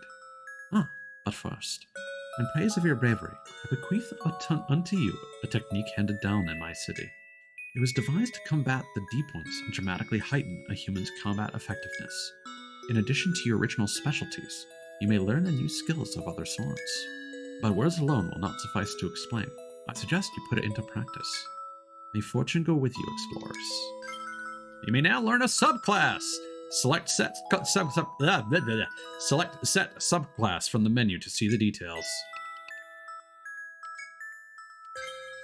Nia.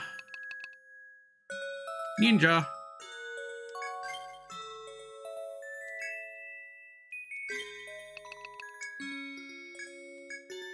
And just like that, we've got a whole extra tab of skills. And so what we're gonna do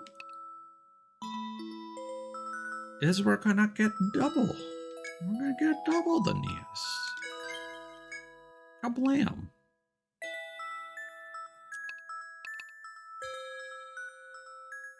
And Nympho Mirage changes the amount of HP that the decoy has and the TP cost, it looks like. So we may actually end up maxing that out sooner than later.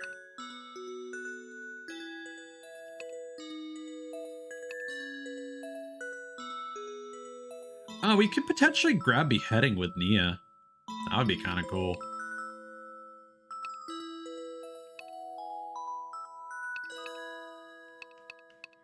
We are not going to be grabbing any knife skills. And then for mod, you're grabbing Sovereign.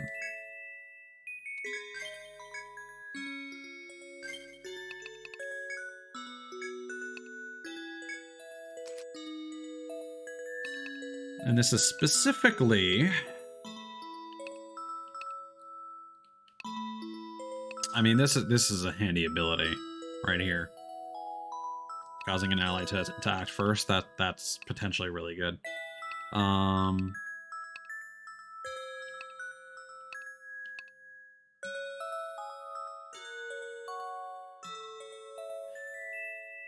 But yeah, now we'll have the ability to dispel enhancements on an enemy and also deal non-elemental damage. So that's going to be really good. And then...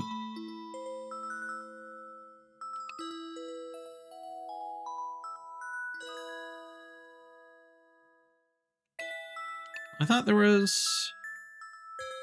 yeah, here we go. Dispel all stat decreases on one row and recover their TP. So now we'll be able to recover a row's TP.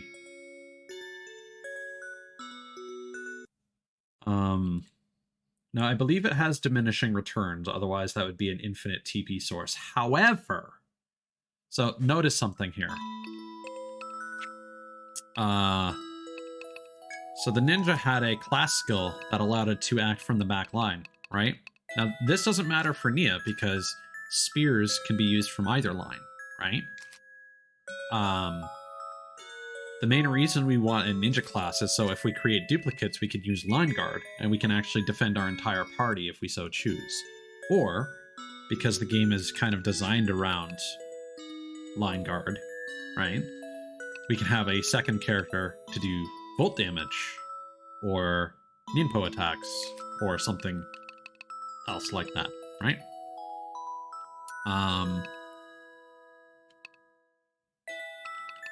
So, some potential synergy there. Apparently, Hoplite Ninja is like the best defensive setup you can get. It's also worth noting that simply grabbing a subclass gives you, I think, 5 skill points. And then for the Sovereign, so the detail here. So, Form Chi actually has a side effect. It mentions that it only adds HP recovery to other healing skills, but apparently it also increases the amount of TP that you recover. So even though if we go to the skill simulator, like best case scenario, inspire,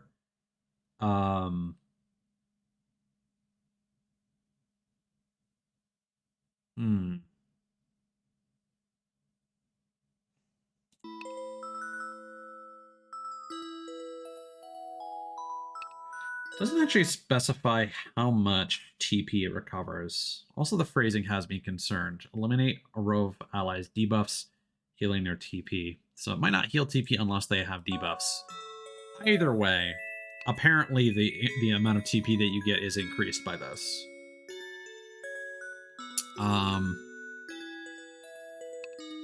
Now, I haven't really made a lot of other decisions. I'm going to think about this off stream.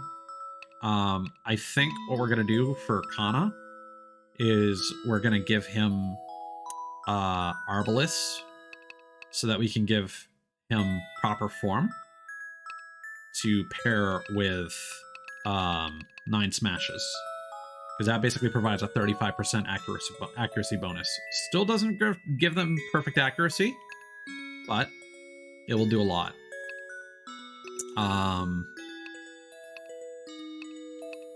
Otherwise, that subclass won't really do a whole lot more, but the Gladiator is fairly competent as a standalone. That said, could also potentially pair this with multi-shot. What does multi-shot do? Well, previously, or in Japanese, it was known as double action. This gives you a 10 to 30% chance of the skill activating twice. So you could potentially, with maxed out 9 smashes, you could potentially hit enemies 18 times with a good roll.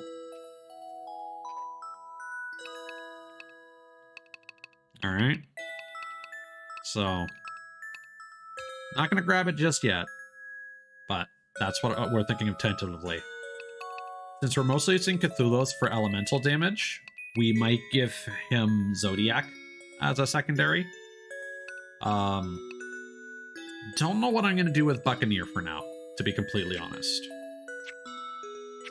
But for now, that's currently what we're looking at.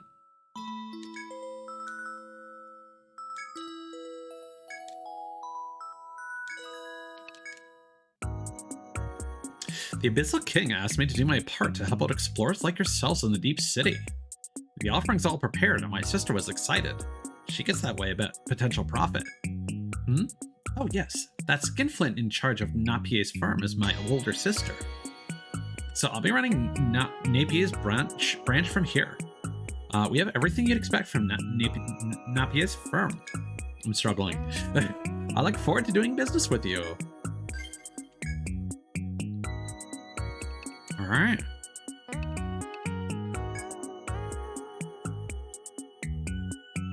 Okay, so the Twinkling Tavern is just that. It is a tavern.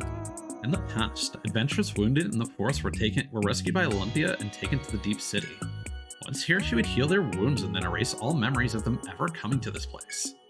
You may see this as cruel, but you'll eventually come to understand just how necessary this action was.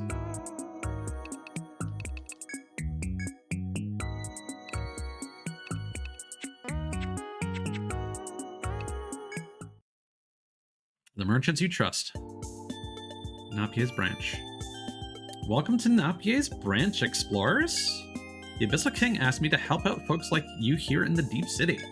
So my sister and I got together and decided to open Napier's branch here. If you have any requests for us, please tell me. We're a branch office of Napier's firm in Armorout, so you can expect that Napier quality. I look forward to doing as much business with you here as we do in the Armorout home office. I seriously wondered what would happen to me when my sis told me to go to the bottom of the sea. But then it was also pretty and the Abyssal King so charming. It could be much worse than this. Ocean gun, grab me by the bum, or something, I don't know. Don't worry about it. Don't think about it too hard. Okay.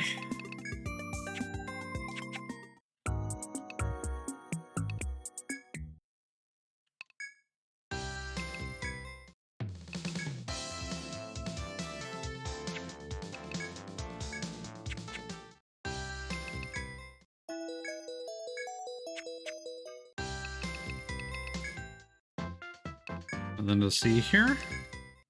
I want to talk with you. Seems matters have grown grave indeed in the watery forest. I approve of investigating the forest and laud the explorers who do so, but many have fallen. I expect you to hang in there for the sake of the guards on the casualty list. Welcome in, Right Sight? How's it going tonight? Were you doing more Infinite Undiscovery or something else? How's it going, everyone? We just finished the second stratum in Etrian Odyssey III, and we have made our way to the Deep City. We're gonna check out the third stratum a little bit, and then we're probably gonna be wrapping things up. Ah, you finished it. Nice. Did it end well?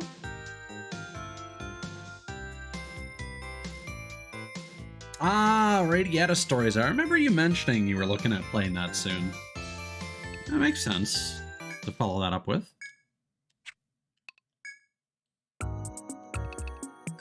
Cool. Hope it's going well so far. Of course, by all means, buddy, if you need to get something to eat or drink or get some rest, go right ahead.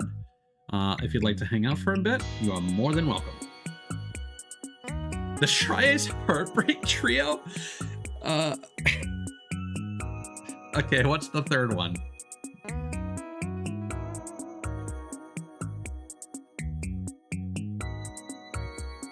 Because Resonance of Fate is what comes to mind for me.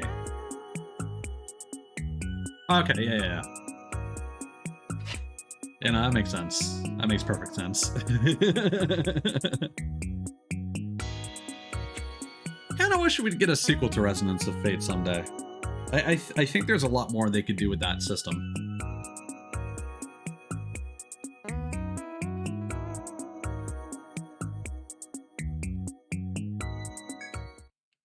Okay, so now...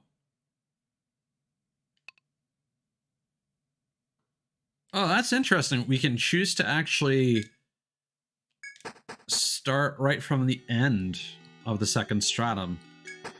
That makes sense. Because this is actually a city that is nestled in between the second and third stratums. That's a cool detail. Alright, on to the Molten Caves. Whew. I did not expect there to be trees. Whoa. Alright.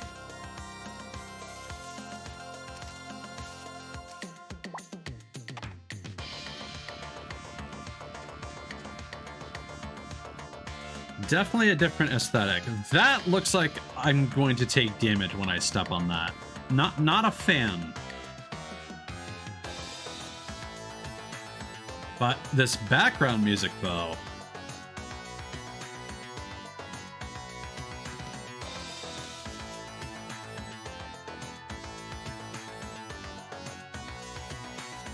Okay. Wait, is that correct? Yes. Ow. Yeah, that's about right.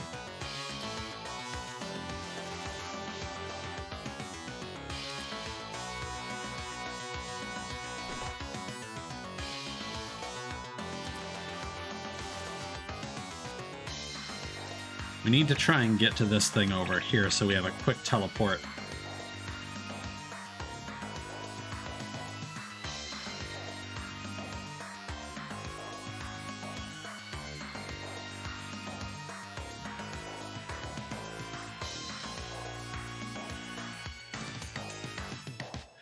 Yeah, I will admit, hold on, I'm just getting caught up. Yeah, the battle system in Resonance of Fate is straightforward, until you kind of realize the specifics to it, and then it kind of unlocks like a second level to it. And if you don't kind of get that second level of understanding, then it starts to get really hard.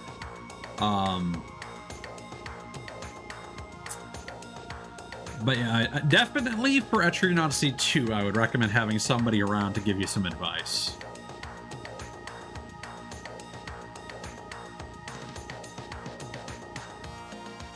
like over-leveled intentionally. That sounds like you encountered a difficult boss that you were able to steamroll through. Is this doing a lot of damage to us? It's doing a decent amount. Ooh, alrighty. What do we got? Moss strawberry. All right.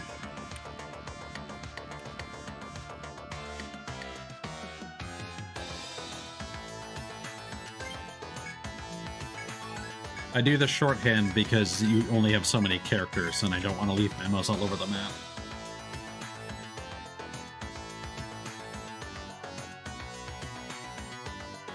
Ah, I see.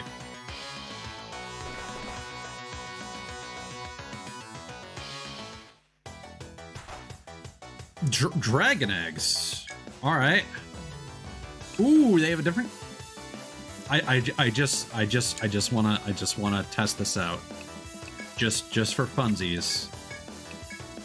Let's see. Yeah, we haven't gotten any skills yet. We should party heal. Well, if they're dragons, they're probably weak to ice, right? Yeah, look at that. Now we have 6 party members. Yeah.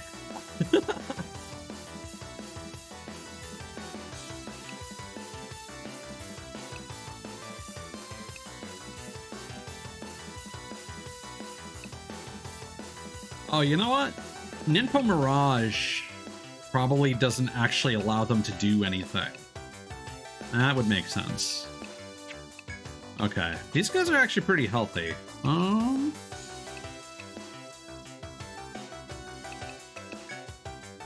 a little nervous that these. Oh, they have conditional drops. Hold on.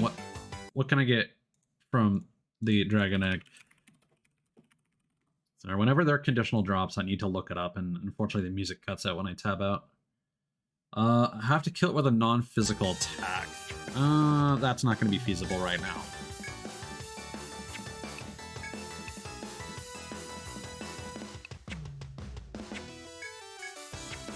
What are we doing here? Yeah, okay, line guard, and yeah, we're just going to pile all the damage.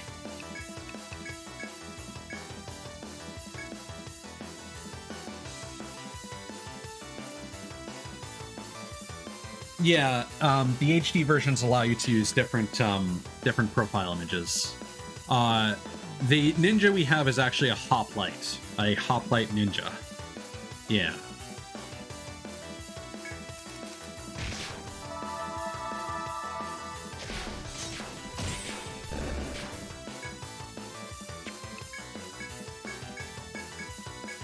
Now we just get extra attacks. Not a bad deal, honestly.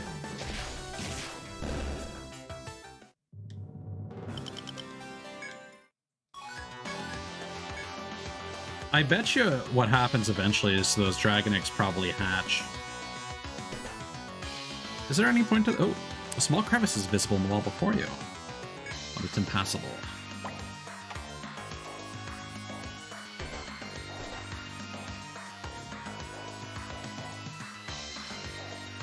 Yeah. I let people choose their own portraits, and in previous games I tried to stick to the main class portraits just for the sake of my sanity.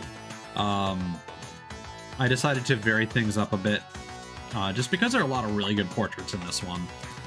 The classes in 3 are really different. I like them a lot.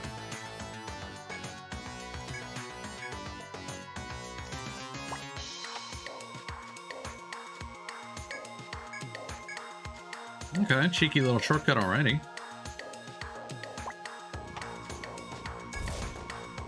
Man, this song goes so hard.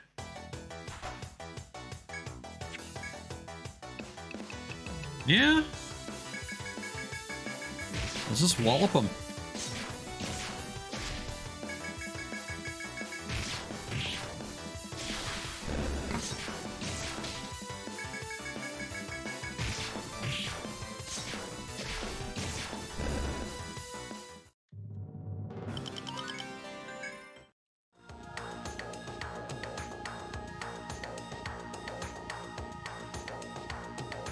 Are you saying that you are a junior skater, or that you're like just tuning into like a podcast or something that they're doing?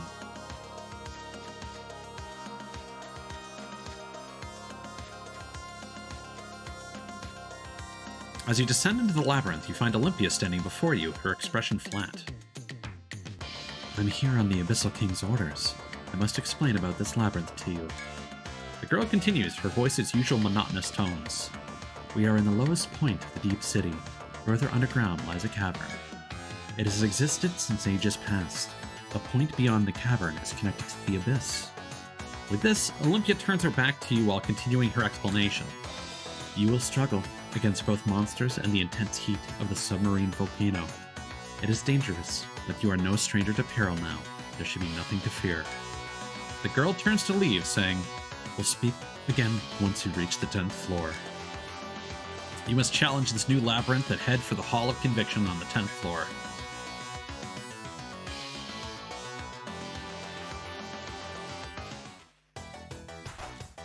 Ah, there's our buddy, Rattle Nozuchi. Oh, figure skating. Okay. Yeah, when you said skating, I mean that's a pretty wide open topic. And like when I assume we're talking about Canada, I assume we're talking about hockey.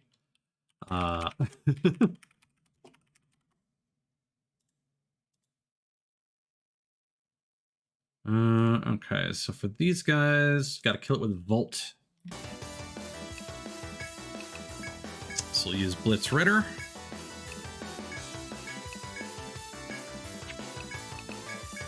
You have a party heal.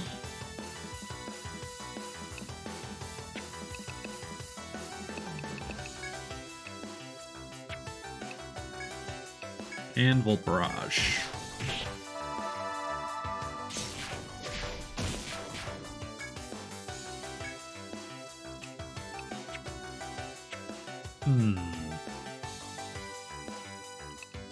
Let's chill for a sec. Let's attack this egg 2 more times.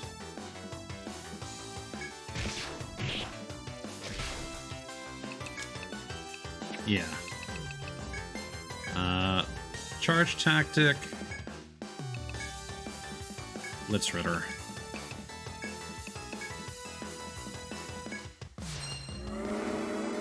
Oh no, I unequipped Hellfire. That's my bad.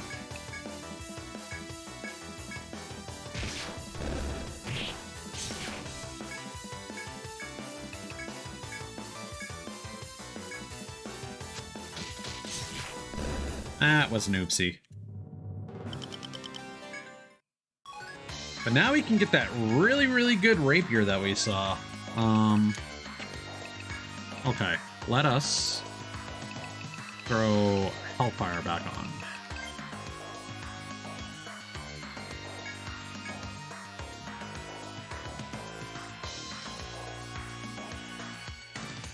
Yeah, that'd be funny.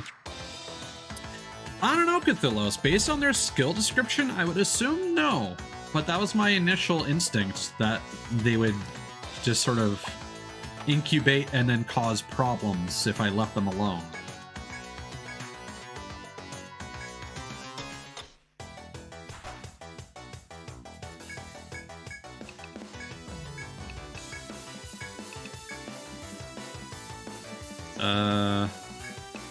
Yeah.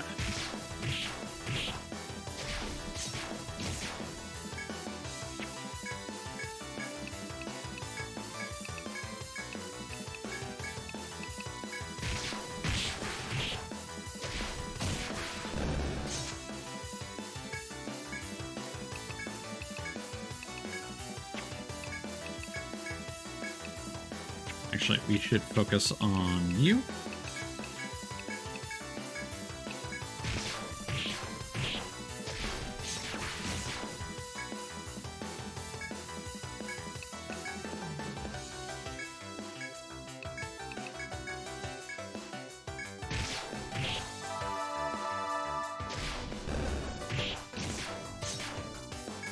Okay. And now we're just going to defend. Oh, wait, it's doing something.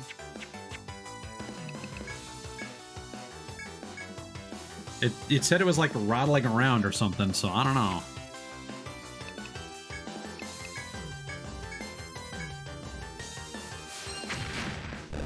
There we go. Round eggshell.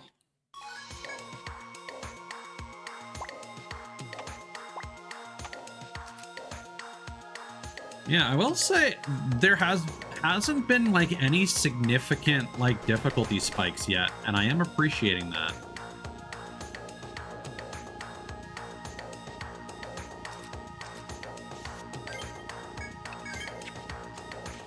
Oh. Mud lurker. Okay, we're toast. And that's why we quick save. And we can't even run. Yeah, we're gonna load our quick save.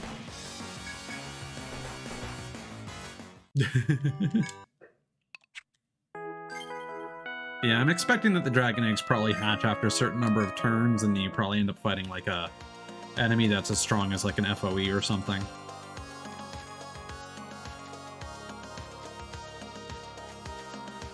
Oh, did not expect that this would be the path that leads us over here.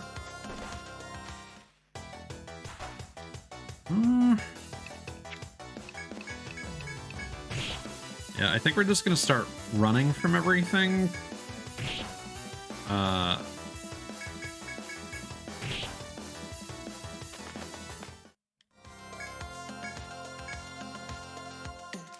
This is gonna be here.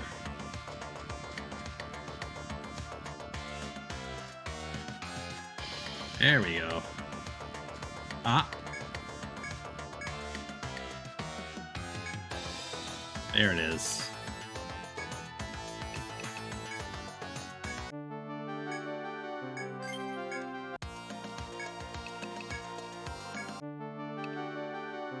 No, I think we're fine to overwrite.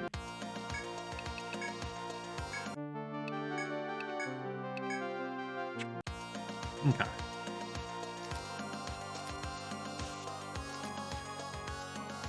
So now we're just gathering data.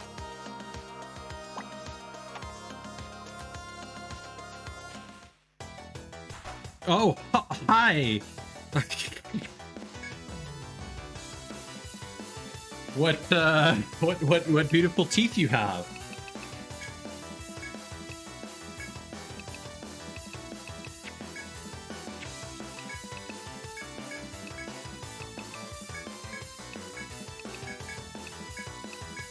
I'm just gonna assume everything's weak to ice. Oh no.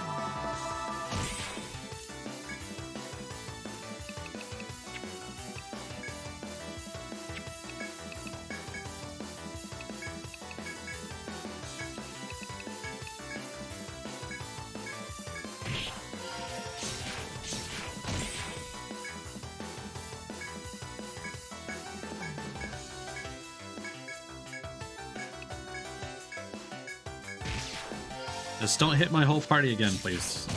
There we go. Oh, and that's so cool! This synergy! Because one of them died, but now the Nia in the back row still exists. That's so cool, man. This class is great.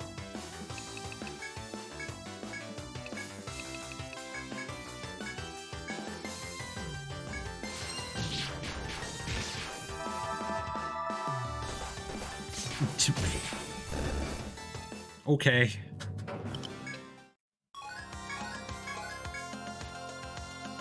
Message understood. We're not wanted here.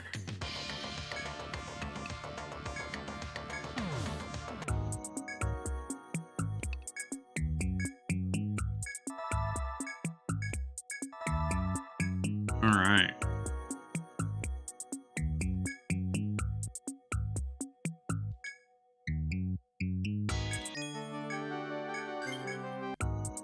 Wait. Oh, my party order's all messed up now. All right. That's fine.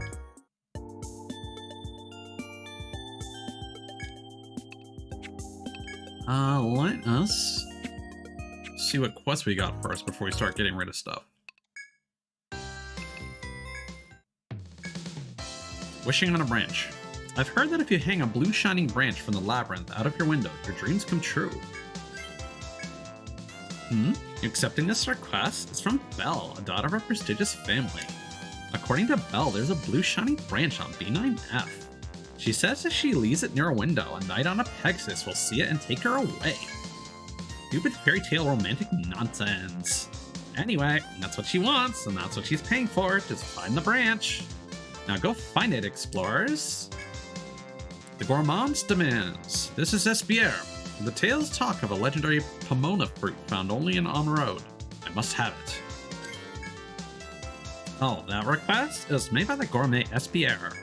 Looks like that bastard's got his eyes on the lava caverns this time. But shush. Pomona fruit, there. Are you knowing about pomona fruit? I hear it's a plant that only grows on B9F. Oh, I'm having such a hard time saying it. Espier's wanting you to go pick some of those the pea fruits. Apparently the ants there are fond of it too, so if you find one, try following it. Well, that's the mission. Get going and bring back that fruit. Letter in a bottle 2. You wrote back to me, but it sounds like there's something terrible happening in her hometown. Please help. Ah, there you guys are. The boy from the inn came here looking for you. Seems that kid got another letter. It's nice that he can talk to that girl, but it seems an unknown disease is plaguing your hometown. I want you to help him out. Go forth and help those innocent little children. Okay, I will heal the children with my massive medical knowledge. Huh? Request from the Butterfly Bistro. Oh, you accepted it? Thank you. I got another letter replying to the one you helped me write, but it isn't good. A disease called the Green Death, where plants grow in people's bodies, is killing Ellie's town. My sister's a doctor, but she doesn't know how to cure it either. Please find somebody who knows how to treat the Green Death. You're explorers. You can ask people around the city and find a cure for it. I heard from the old lady at the Senatus. Well, there really was a city at the bottom of the sea? That's amazing. It's like something out of a fairy tale. I want to go someday. Will you take me there, boss? Let's gather some info. Harpist Troubadour Wolfram. Hello, Taggins Guild. Seems you've reached the Molten Caves. How did I know? Well, I'm a troubadour. Stories and legends are my bread and butter. So, what tales would you like to hear today? I'm in a voluble mood. Ask me anything. About the Abyssal King. The legendary city you finally discovered in the Abyss is known as the Deep City. Though, it being real, I suppose I shouldn't call it legendary. Its ruler is the Abyssal King. Or so it seems, but I have very little information. Troubadour though I am, I deal not in lies. Whereof one cannot speak, thereof one must remain silent. How about another tale instead? I'll tell you the story of Amarod's king from 100 years ago. Don't give me that look. Today, the Senatus has complete authority over the city. That doesn't mean it never had a king. The king before the calamity was a fine man, loved by the masses and admired by the military. Moreover, he had a sister whom he positively doted on, but I'll tell her tale some other time. About the Deep Ones. The legend of merfolk passed down in Armorode. Do you know it? They're called the Deep Ones. In form, they are an admixture of man and fish. Their unnatural look is an affront to the gods. Many believe them to be figments of our imagination, but hear this eyewitness account and be shocked. Each night, Mr. Bill walked along the port. An awful smell drew his attention to a crouched figure. I say, "Are you alright?" asked Mr. Bill, but to his horror, the figure was a deep one. Mr. Bill hurried away, but it was too late. He was gobbled down from the head down and dragged below. I heard the story from Mr. Bill himself, so you know it's, well, no matter. There are, in fact, many secrets regarding the Deep Ones. I'll tell you later.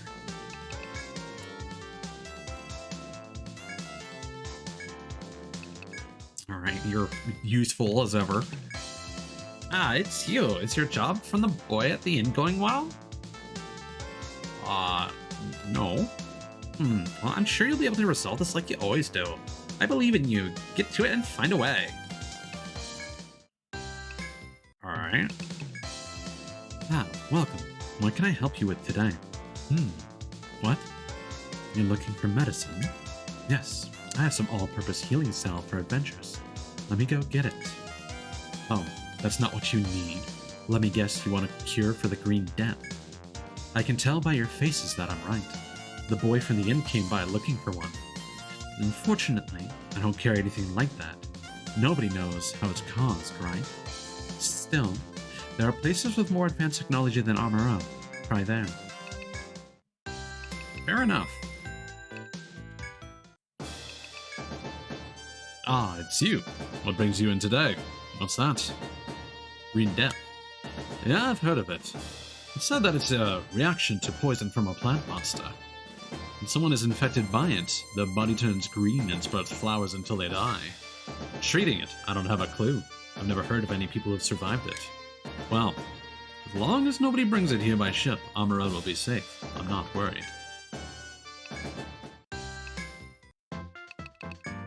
Ah, today's voyage, huh? Green Death. I thought I'd hear that dreadful name again. One tale I've heard is that one sailor infected with Green Death wiped out an entire country. Proof that the romance of discovery isn't the only thing awaiting sailors on the sea. Apparently, people had a cure for it before the calamity, but it doesn't exist today. If you could find somewhere with high technology like back then, that's the place to go. Did you get the princess's offering to the Deep City? Well done. The princess was looking forward to greeting you on your return, but she isn't feeling well now. She's gone to rest in the porcelain forest down in Amarod's depths. I'll tell her you're back, but for now, you should go back to the Deep City and observe what you can. It seems you've reached the Deep City and gone beyond, even to the next stratum. Your hard work will go a long way toward granting the princess's most ardent wish. As you were then. Alright, what do you got for me down here? Welcome back, everyone. Will you be resting for today? Wait, Green Death. I've heard of it before. It's a terrible parasite that feeds on human bodies as it kills them. Amuro's current technology must be incapable of curing it, but there is a way. I've heard that a rare herb called Scarlet Sage can be taken from the third stratum. If you can bring me some of that Scarlet Sage, I can make a remedy for you.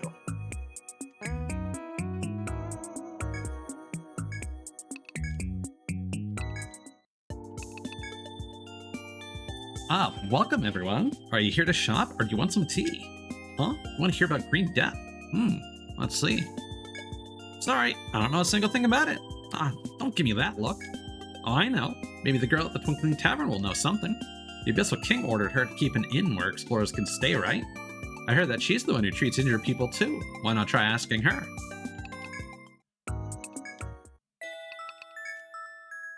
You've entered the Molten Caves, I see. Many unique creatures not seen above ground dwell there. As is close by an undersea volcano, many of these creatures will torment you with fire. I haven't any doubt that you'll get the best of them, but I urge you not to take them lightly. Okay. Yeah, we don't really have anything. We can just sell everything, it looks like. Ooh, we can get Mao now. Good stuff. And the Jolly Roger. Let's see. What's that going to do for us? Oh, it's super expensive. But it will be worth the upgrade later. That's actually super cheap, all things considered. I might farm for that off stream just for the sake of it, honestly. It's probably going to last us a long time. There are currently some gloves we can get, some pauldrons.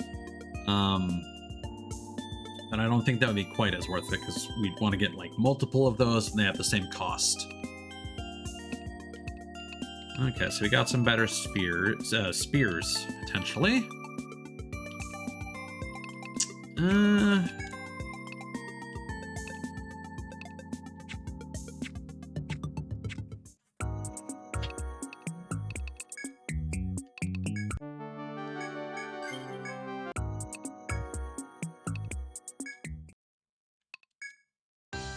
Whoops.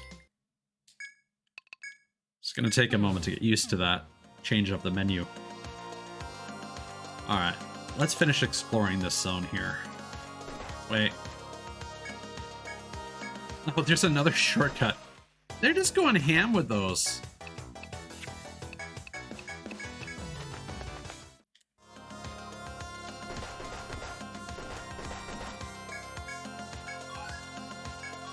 Flame fruit. Also, I didn't even realize that we're already on to the next battle theme.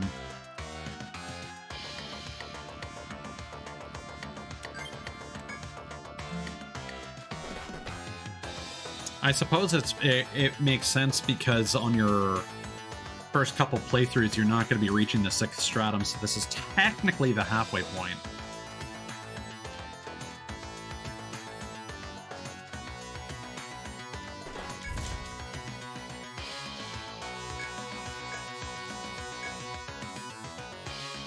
Wait, what? Oh, there's... Woof! But the number of shortcuts in here is wild.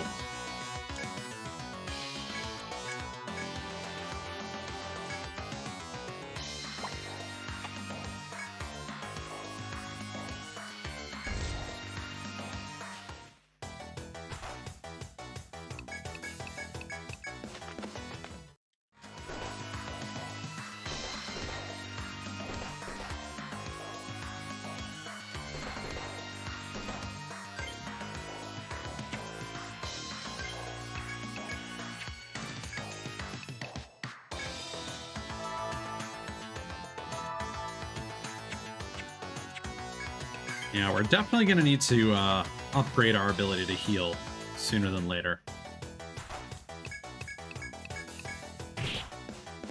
It's kind of crazy that we've already basically completed this floor, it feels like.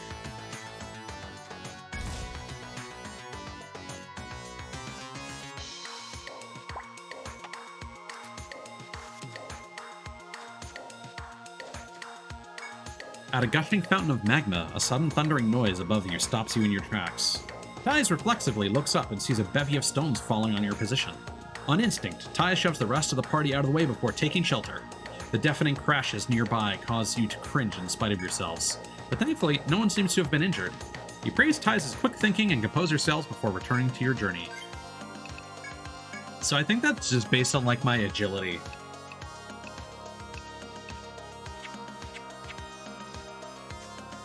Or some other stat check like that. Oh boy, that's a Pokemon. That's just a Pokemon. Flame Lynx.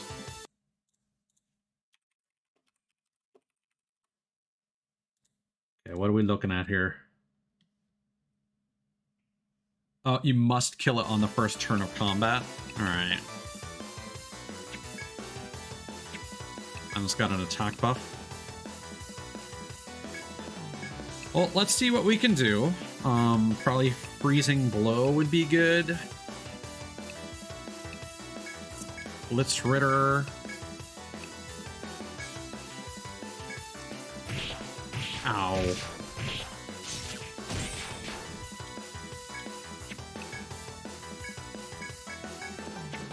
Well, that was a botch.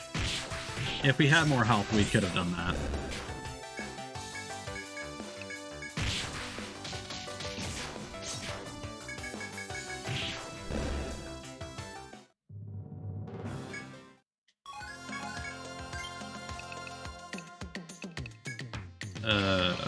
Party.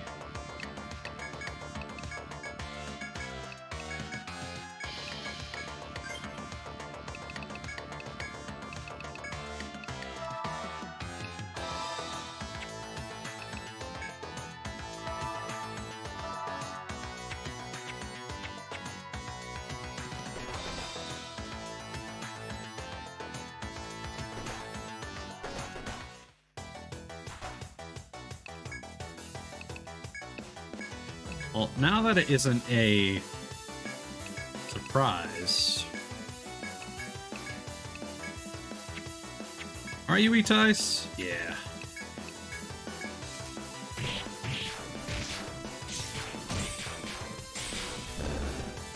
There it is.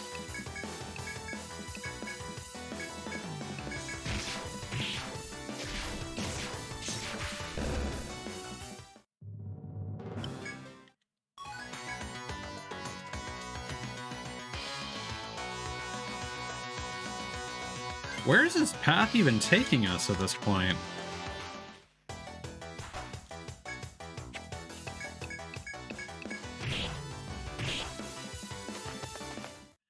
really appreciate if that cat would stop killing me. Seems like I've done something to personally offend it.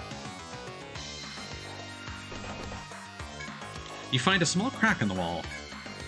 Yeah?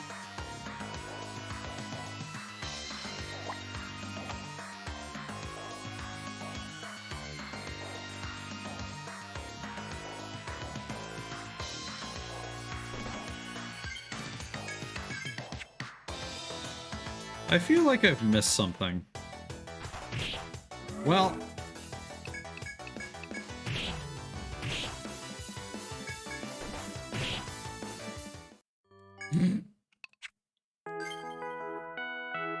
See, it's just not worth expending the resources to keep healing our party. Because stuff like that... Oh... Hi.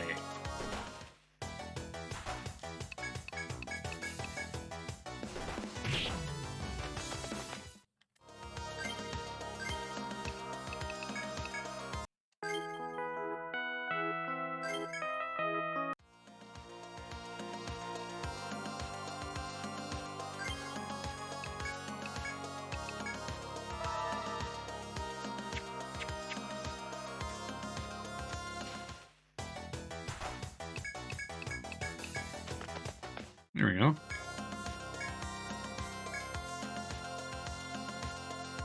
And that's a one-way. You know, in that case, we actually don't need to explore that path. We can just mark that.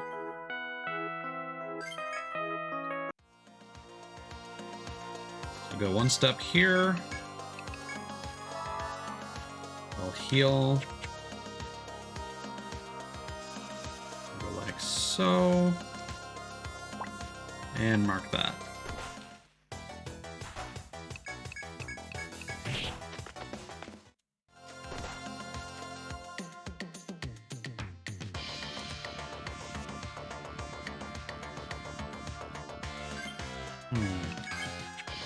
Kind of tempted to do this just to get the intel, but it's not going to let us escape and it's going to wipe our team. Okay, fair enough.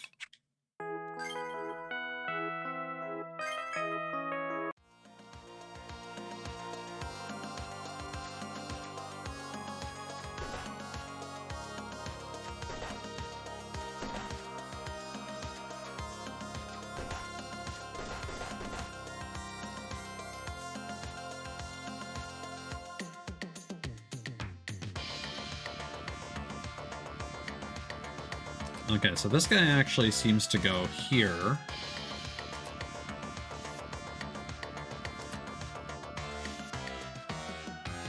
And we'll mark that.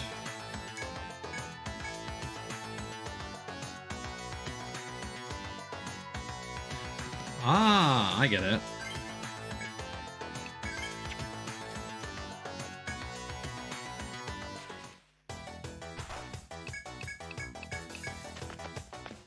So we might be able to flank them.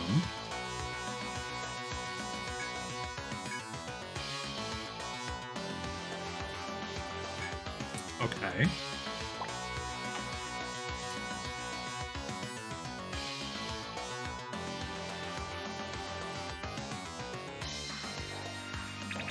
Yeah, admittedly not really understanding the purpose of all this sneaking about.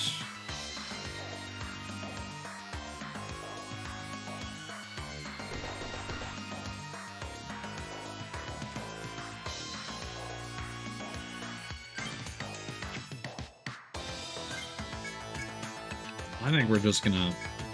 Actually, we can use a pull stone.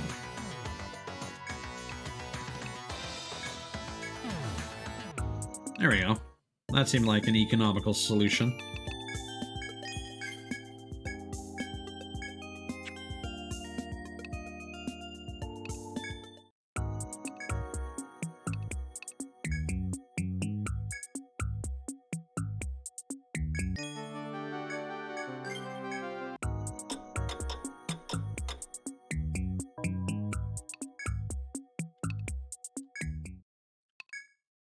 Oops.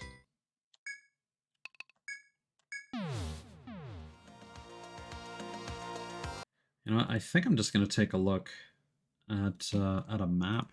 And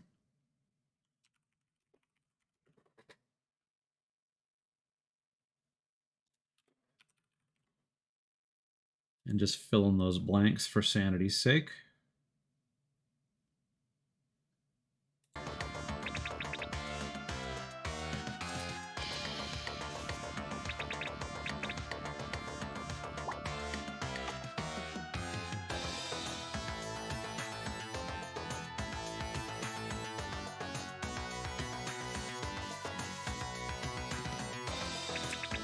Ah, we missed something here.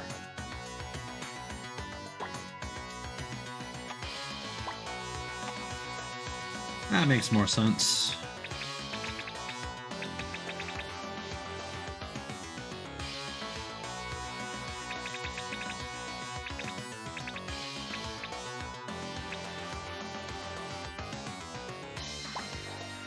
Also, just to make exploring things more straightforward.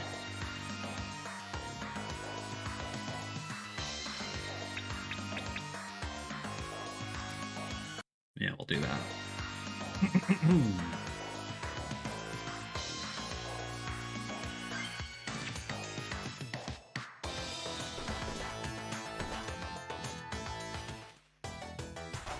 Stegosaurus. Well, okay, that worked out.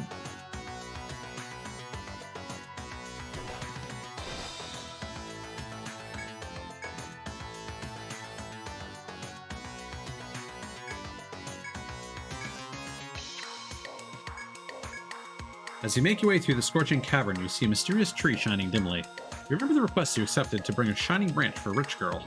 The branch she wants must be from the strange tree before you. You try to break off one of the branches to bring back for her. Break off a branch?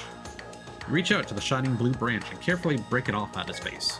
Curiously, the branch still shines even after being broken off. You wrap it up carefully. You have now completed Belle's request. All you need to do now is return to the bar. You silently give thanks to the tree before leaving this place. Obtain the blue branch. And there should be...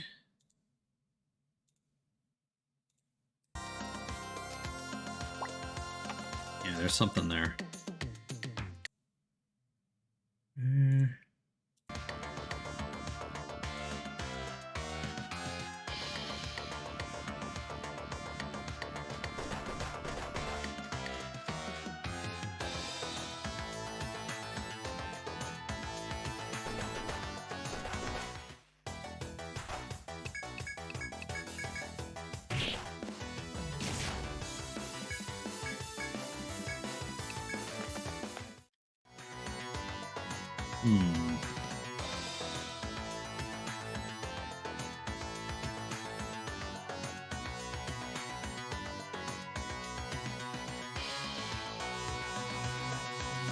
Nope, they aggro all the way down there.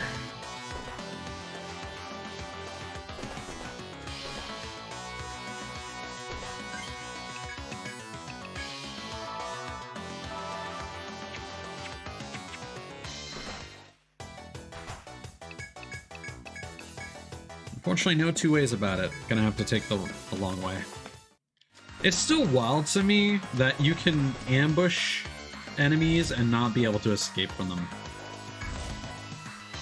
That was actually a thing in the original. Sometimes you would, like, walk into an FOE from behind, and it would not initiate a preemptive attack.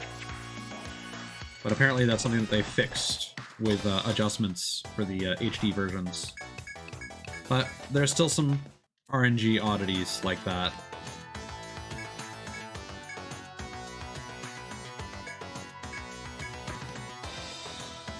Formaldehyde. Jackboots.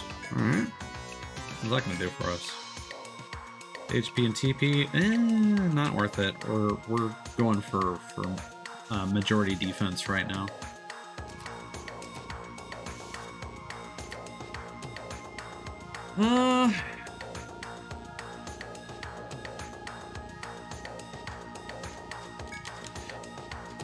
It's gonna be a waste of assets, but what I would like to do.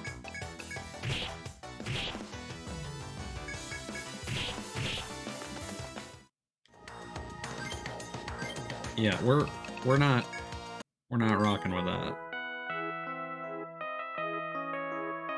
Oh god, we didn't save. Oh, I'm so disappointed in myself.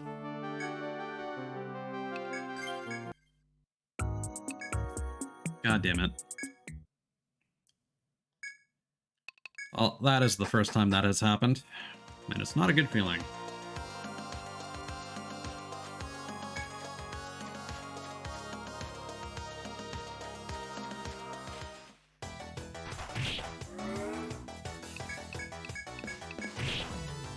I'm just kind of hoping I can reach the 10th floor, but I do want to wrap up stream soon because it is getting late.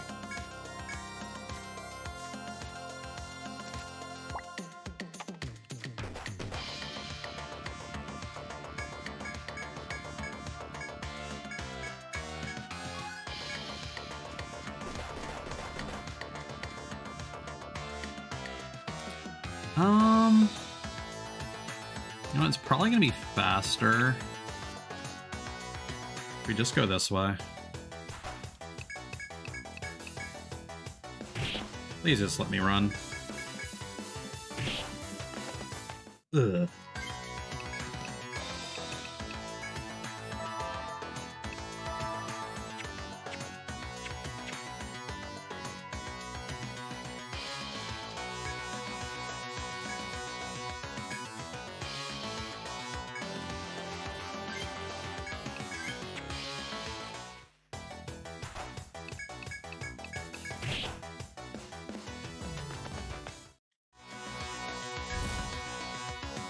It's always frustrating when, like, the enemies of a particular zone are not really challenging, but it still doesn't let you escape from them.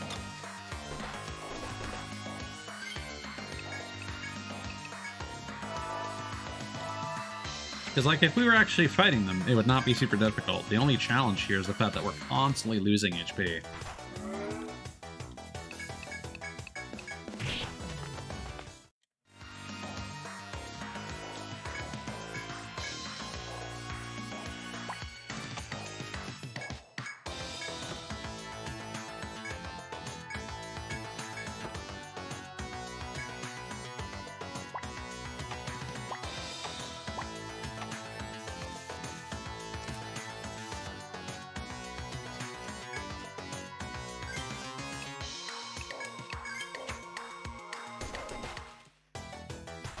Well, not two of you guys.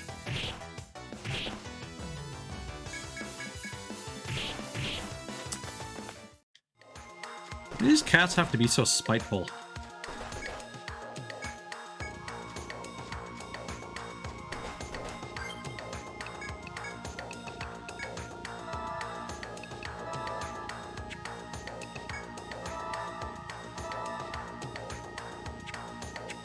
Hopefully that's sufficient to survive one turn.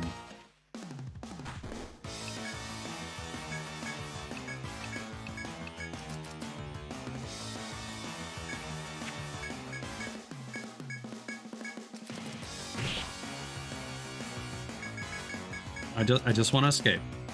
I literally just want to escape. Oh my god.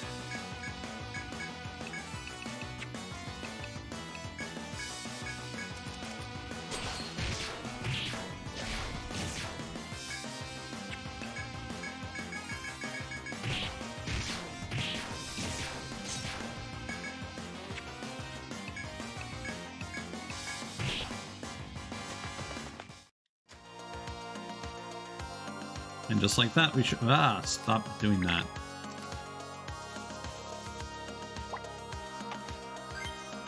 So that was costly, but it got us information. Okay.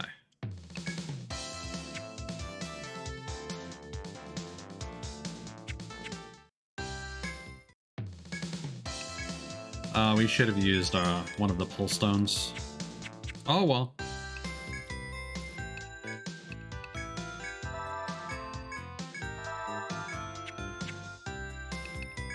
The bistro. Is that in fact the only... That seemed too easy. Alright, E4. Yeah, no, that was it.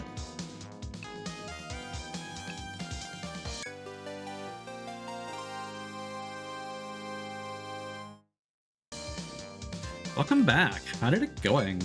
Also, it really exists? So this is what she was talking about. So shiny. I'm sure this will make Belle happy. Maybe a night on a flying horse will come for her.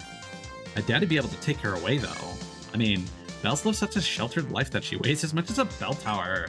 She'll probably have to lose some weight before she can even get out of her room. Well, this is definitely what she asked for. Here's your reward.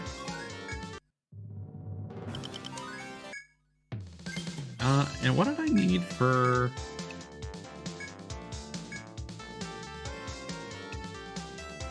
Scarlet Sage. Right.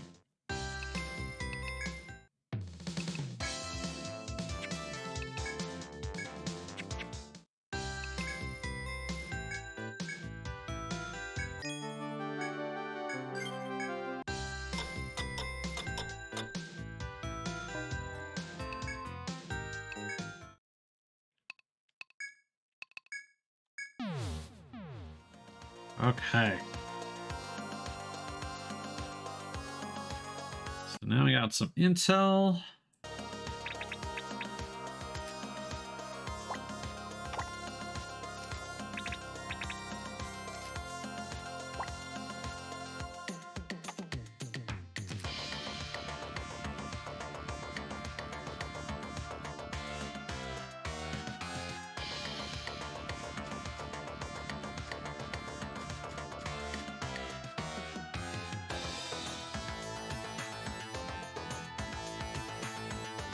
So for the most part, the rest of this floor is pretty straightforward.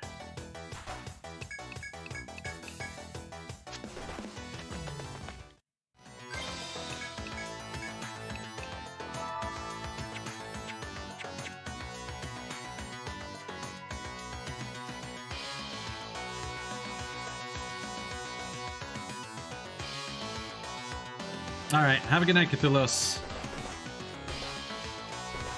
Hope work goes smoothly.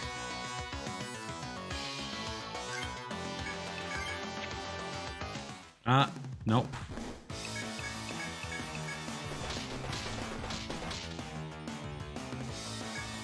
Yeah, no, we're just gonna die.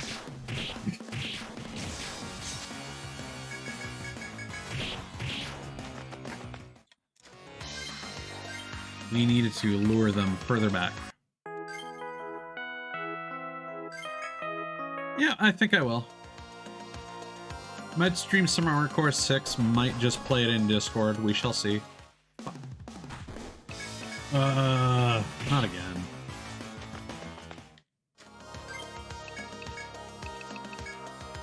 Well, that could have been worse, I suppose.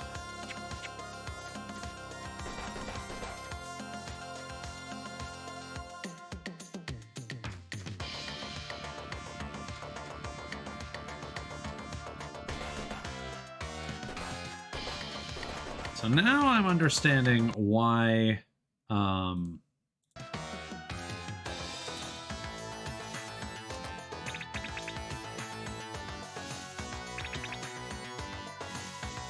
there are all these shortcuts.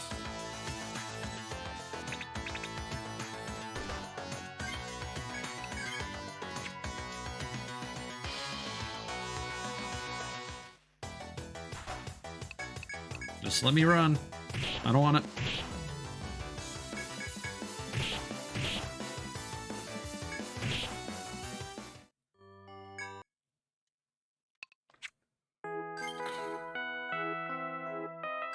At this point, I may as well just switch the difficulty over to Picnic while we're exploring. I don't know. Like, I'd be fighting stuff if they were new enemies, but I don't think there was anything... I don't think there are any weapons or armors in the shop that we're currently working towards unlocking.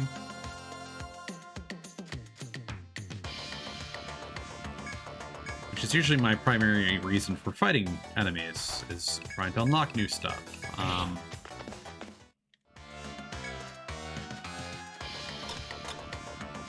As damage mitigation only goes so far, you know?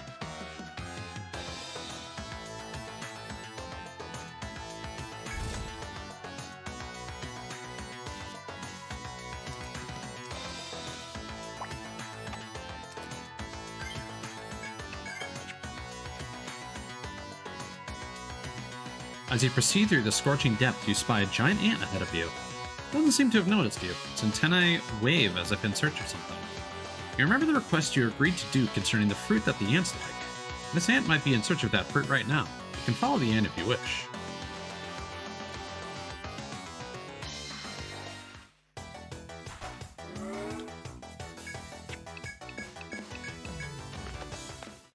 Perfect.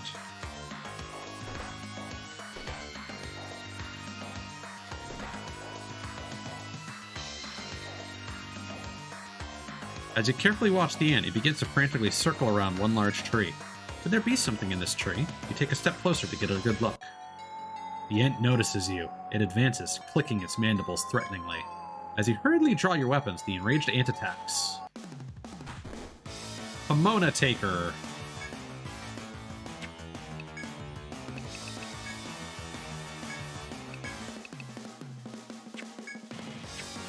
It does have some skills, so let's try and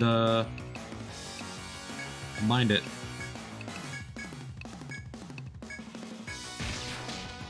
Nice. Why did Nia spawn there? Oh well.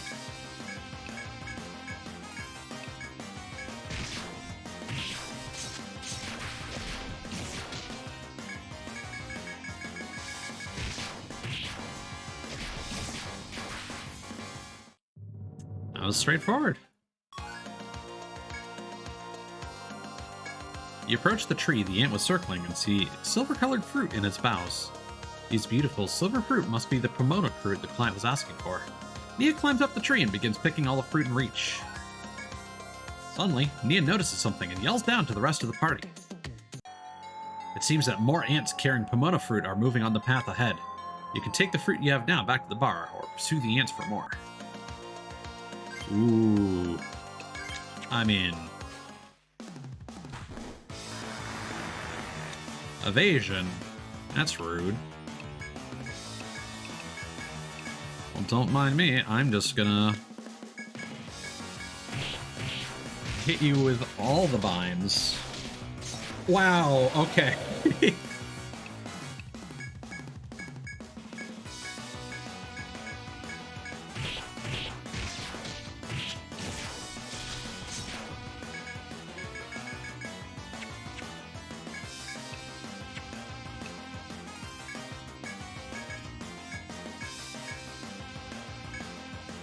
You're weak to fire? Yeah.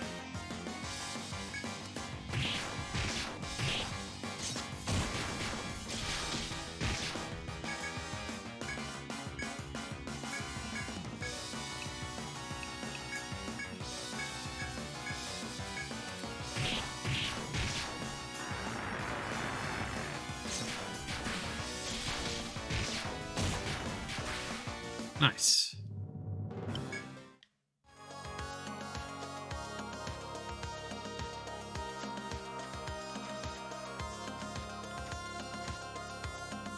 Where the fruit's at?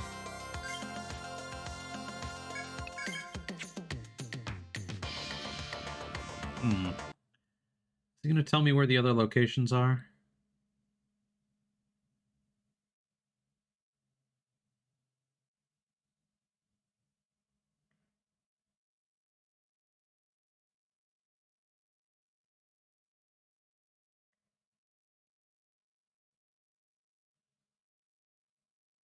Well, apparently, since they're just quest items, it just does that automatically.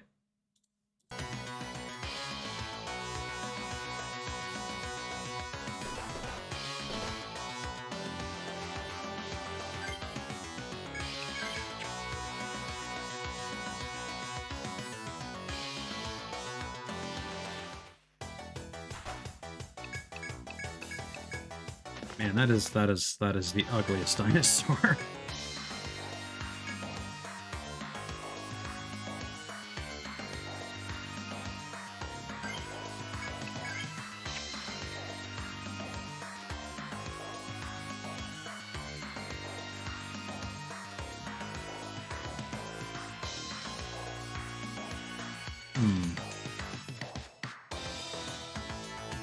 The ant you were following suddenly disappears from view. You search the area, but the ant is nowhere to be seen and you can't track it. Could there be a hidden passage somewhere around here? Still, your current goal isn't to defeat the ants, so you decide to leave quickly.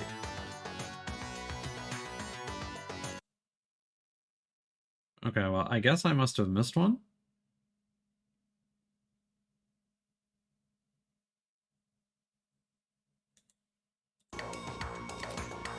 There is apparently a two-way path that unlocks through another ant-related quest, so that's probably what's going on there.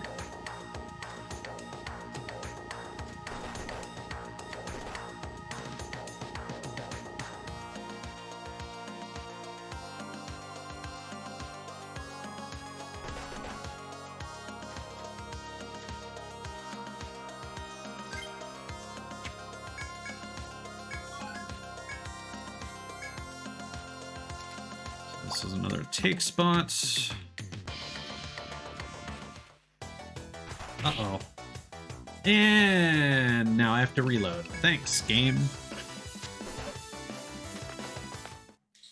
Just focus all your efforts on the one character that can revive.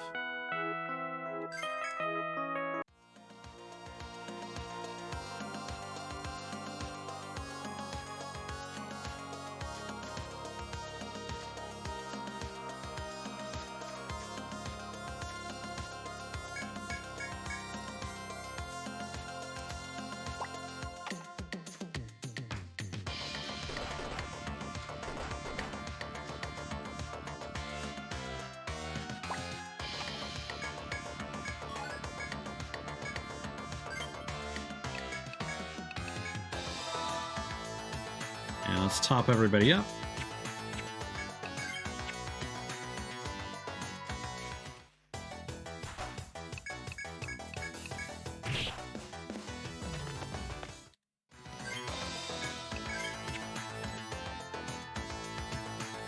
Nope, that's not gonna work.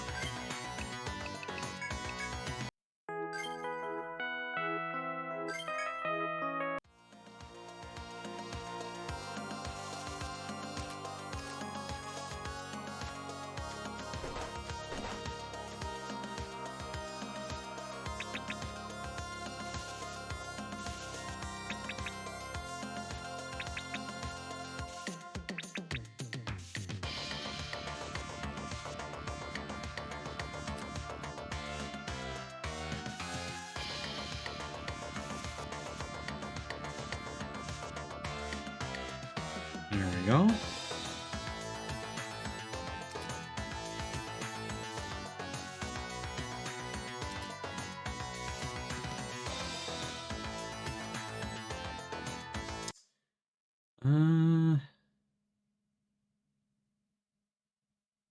Yeah, both of those will be sufficient. That is...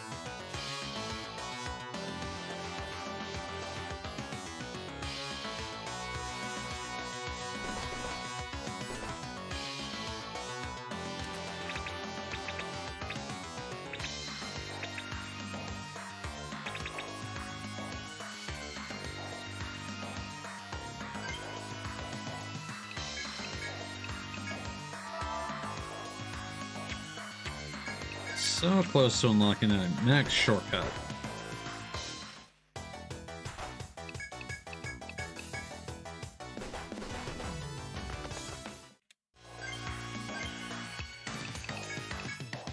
Didn't notice that we are out of TP for revives. I prefer not to have to waste a whole bunch.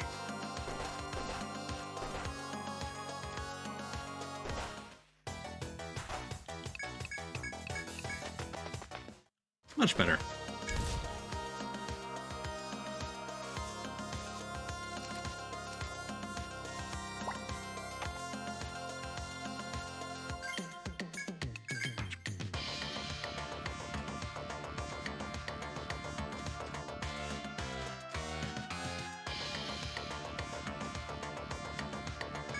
As you walk through the cavern's narrow paths, you stop, hearing a faint sound of water ahead. The cool sounds are too appealing to ignore as you venture through this unearthly heat. You are sorely tempted to search for the source of the sounds. Look around? You look around you and notice a few places where water may be flowing from. One is a small hole on a mossy rock at your feet. Another is upwards, inside a crack in the wall above you. A third possibility is the large rock a few steps ahead, which may be blocking its spring. After narrowing the possibilities to these 3 areas, you ponder your next move. Let's move the nearby rock. The entire party works as one to move the rock to the side. Unfortunately, all your hard work went for naught. There is only a wall behind the rock. Inspect the crack in the wall. Cthulhu puts aside the party's bags to climb the wall towards the crack. But just as Cthulhu looks inside, a swarm of bats fly out. The black shadows fly away, but the shocked Cthulhu slips and falls from the wall. Cthulhu loses 30 HP. Check the small hole. You brush off the moss to find the hole large enough for you to put both hands inside. You scoop surprisingly cool and refreshing water from the spring inside the hole. Everyone recovers 50 HP. Net benefit. There you go.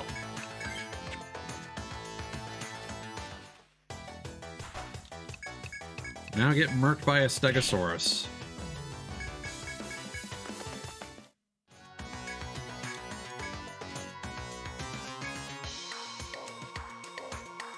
And there's the staircase.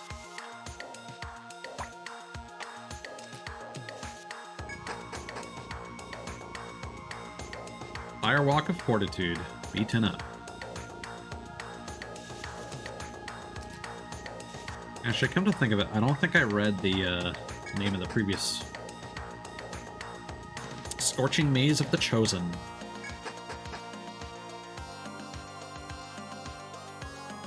Yeah, were there any shortcuts that I didn't reach?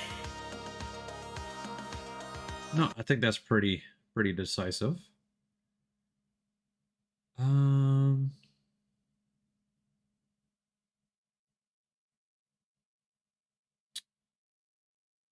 Let's see.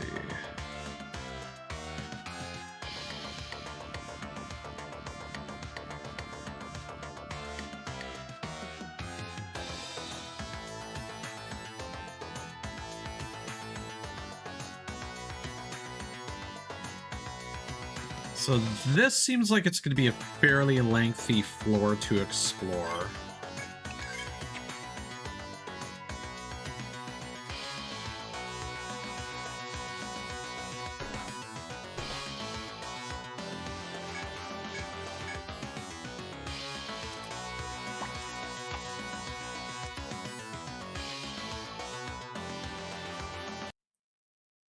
So I think we're probably going to wrap things up here. But not before we chop and get a pagoda branch.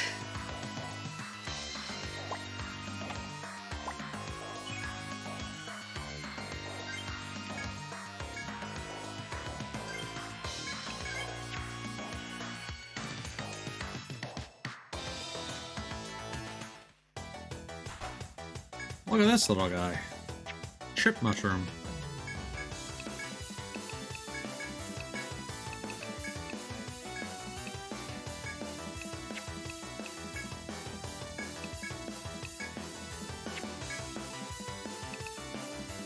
Fire or lightning?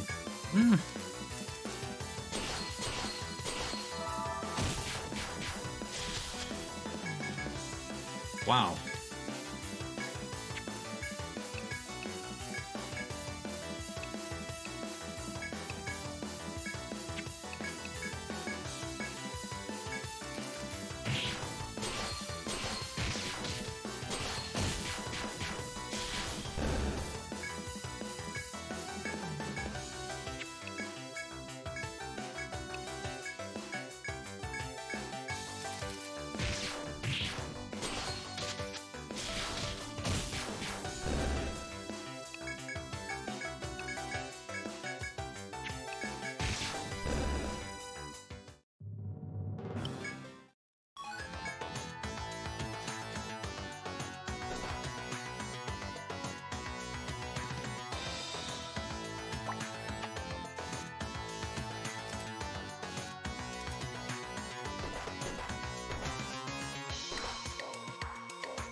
I'm just scraping the outskirts here. As bad an idea as this is,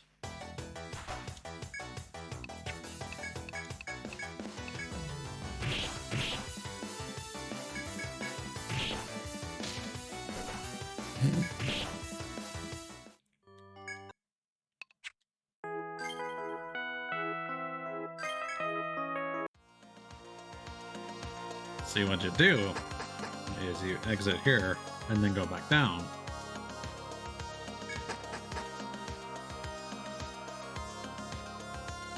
The encounter rate refreshed. And then you just repeat this to comb the map.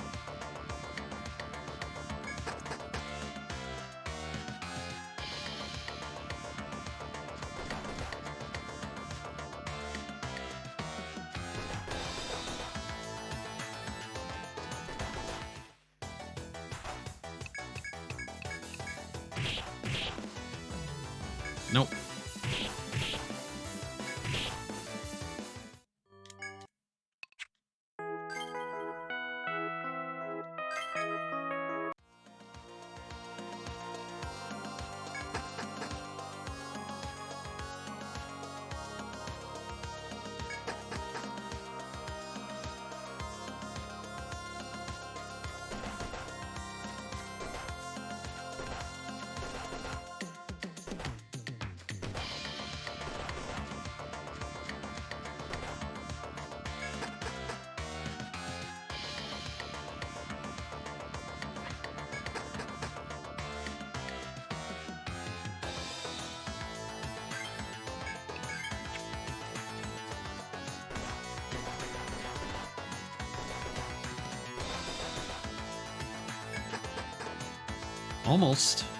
Almost got it explored.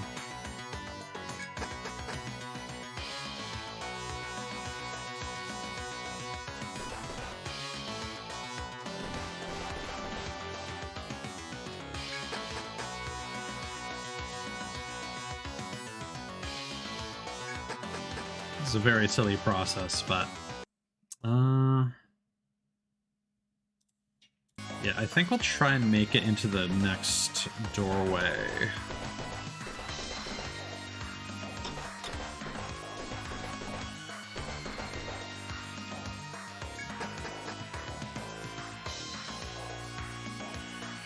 Because I have a feeling we might get some dialogue.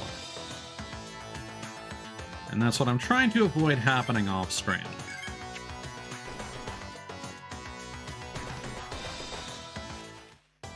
Nope.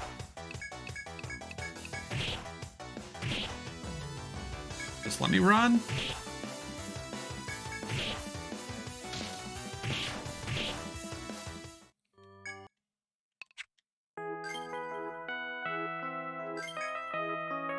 Yeah, I'm really curious what goes into the encounter chances here.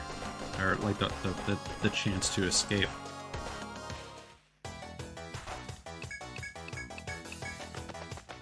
Because, like, this stratum, we've not been lucking out.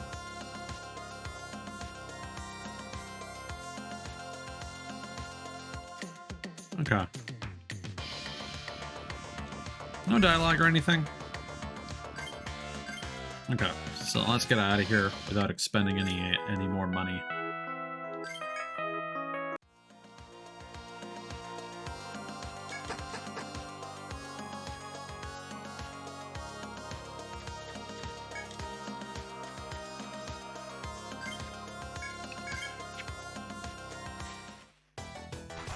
Nice.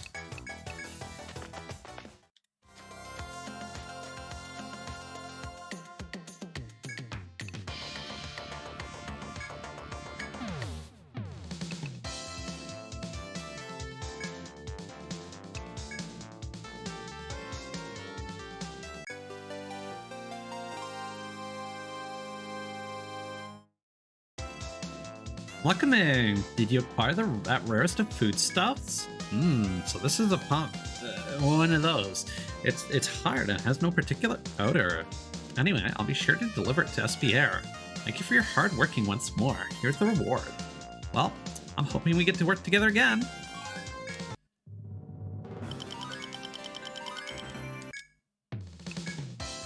Messages from Aeons Past 2. This is Scott, the monster biologist. My research on the fossil continues. Can you find monster bones for me? You're accepting this request? Thank you as always. This request is from the monster researcher Scott. Remember the fossils you found before? Scott is thinking those fossils are related to monsters that live in the lava caverns. If he can research those bones, he might be able to fill in gaps in the biological history. So we are wanting you to get monster bones from creatures living in the lava caverns. I hear you can get those bones from flame lizards, cave elephants, and stegosauruses. It should be a breezing for you. Go to it, explorers. Searching for springs. Seems there's a hidden hot spring with its source in the lava caverns. I'd like someone to investigate this. Are you accepting this request? It was made by Audie, a geologist in the city. Did you know Armoride is famous for its hot springs? Audie wants you to research them. He has a theory that the hot spring source is in the lava area of the labyrinth. Audie suspects you can find the source on B10F. He wants you to go find it for him. Might be more than one hot spring source. Try looking for them all if you can. We count on you to get this done. Go forth, explorers. Scavenger Toma. Ah, long time no see. Thanks to you guys, I can go off and search a new treasure. So relax, I ain't gonna catch anything off you today. Ask me anything you want. Ask about the egg. Ah, sharp eye you got there. This is a round eggshell. It belonged to a dragon egg. Kinda downplayed it a little bit, but frankly, dragons are amazing. If you want one of these, you gotta avoid breaking its shell. You get the picture, right? Don't tell anyone about it, okay? It's our little secret.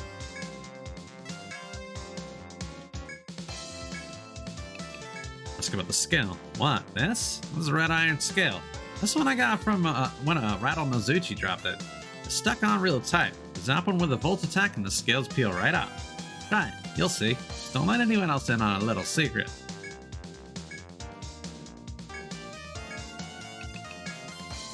I thought you might ask about this one. It's a very, very sought after little trinket. I call this a flame claw. It's a flame and a claw. What more could a man want? It's really hot to the touch though. If you kill a flame lynx quickly, you might bag one. Easy, right? Just make sure you don't tell anyone else. Gotta keep this stuff secret. Monster Scholar Scott.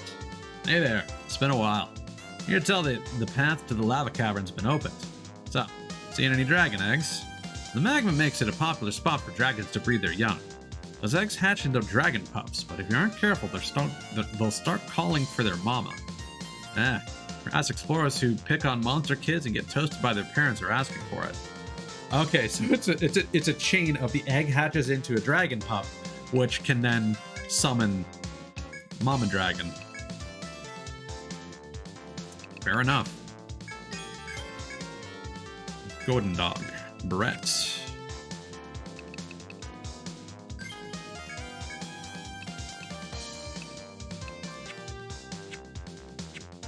We also got jackboots we can probably give to one of our farmers.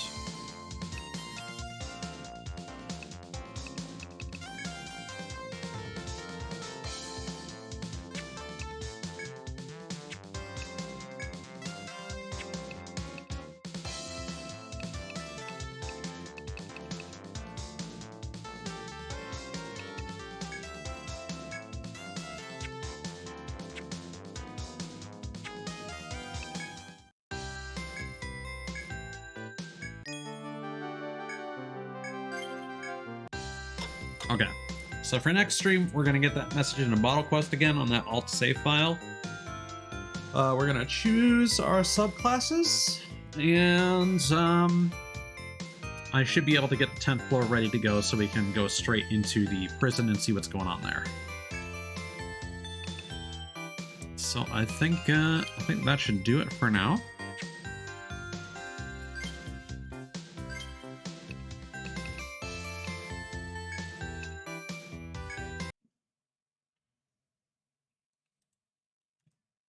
Let me just roll credits. And I think we're just going to end stream with that. Well, thanks everyone for hanging out. Thank you again, Right Side, for the raid. And tomorrow, I may just be hanging out in Discord. Might do some Armored Core 6 either on or off stream. So we shall see. And if we do end up streaming, I will see you there. Anyway, peace out. Bye.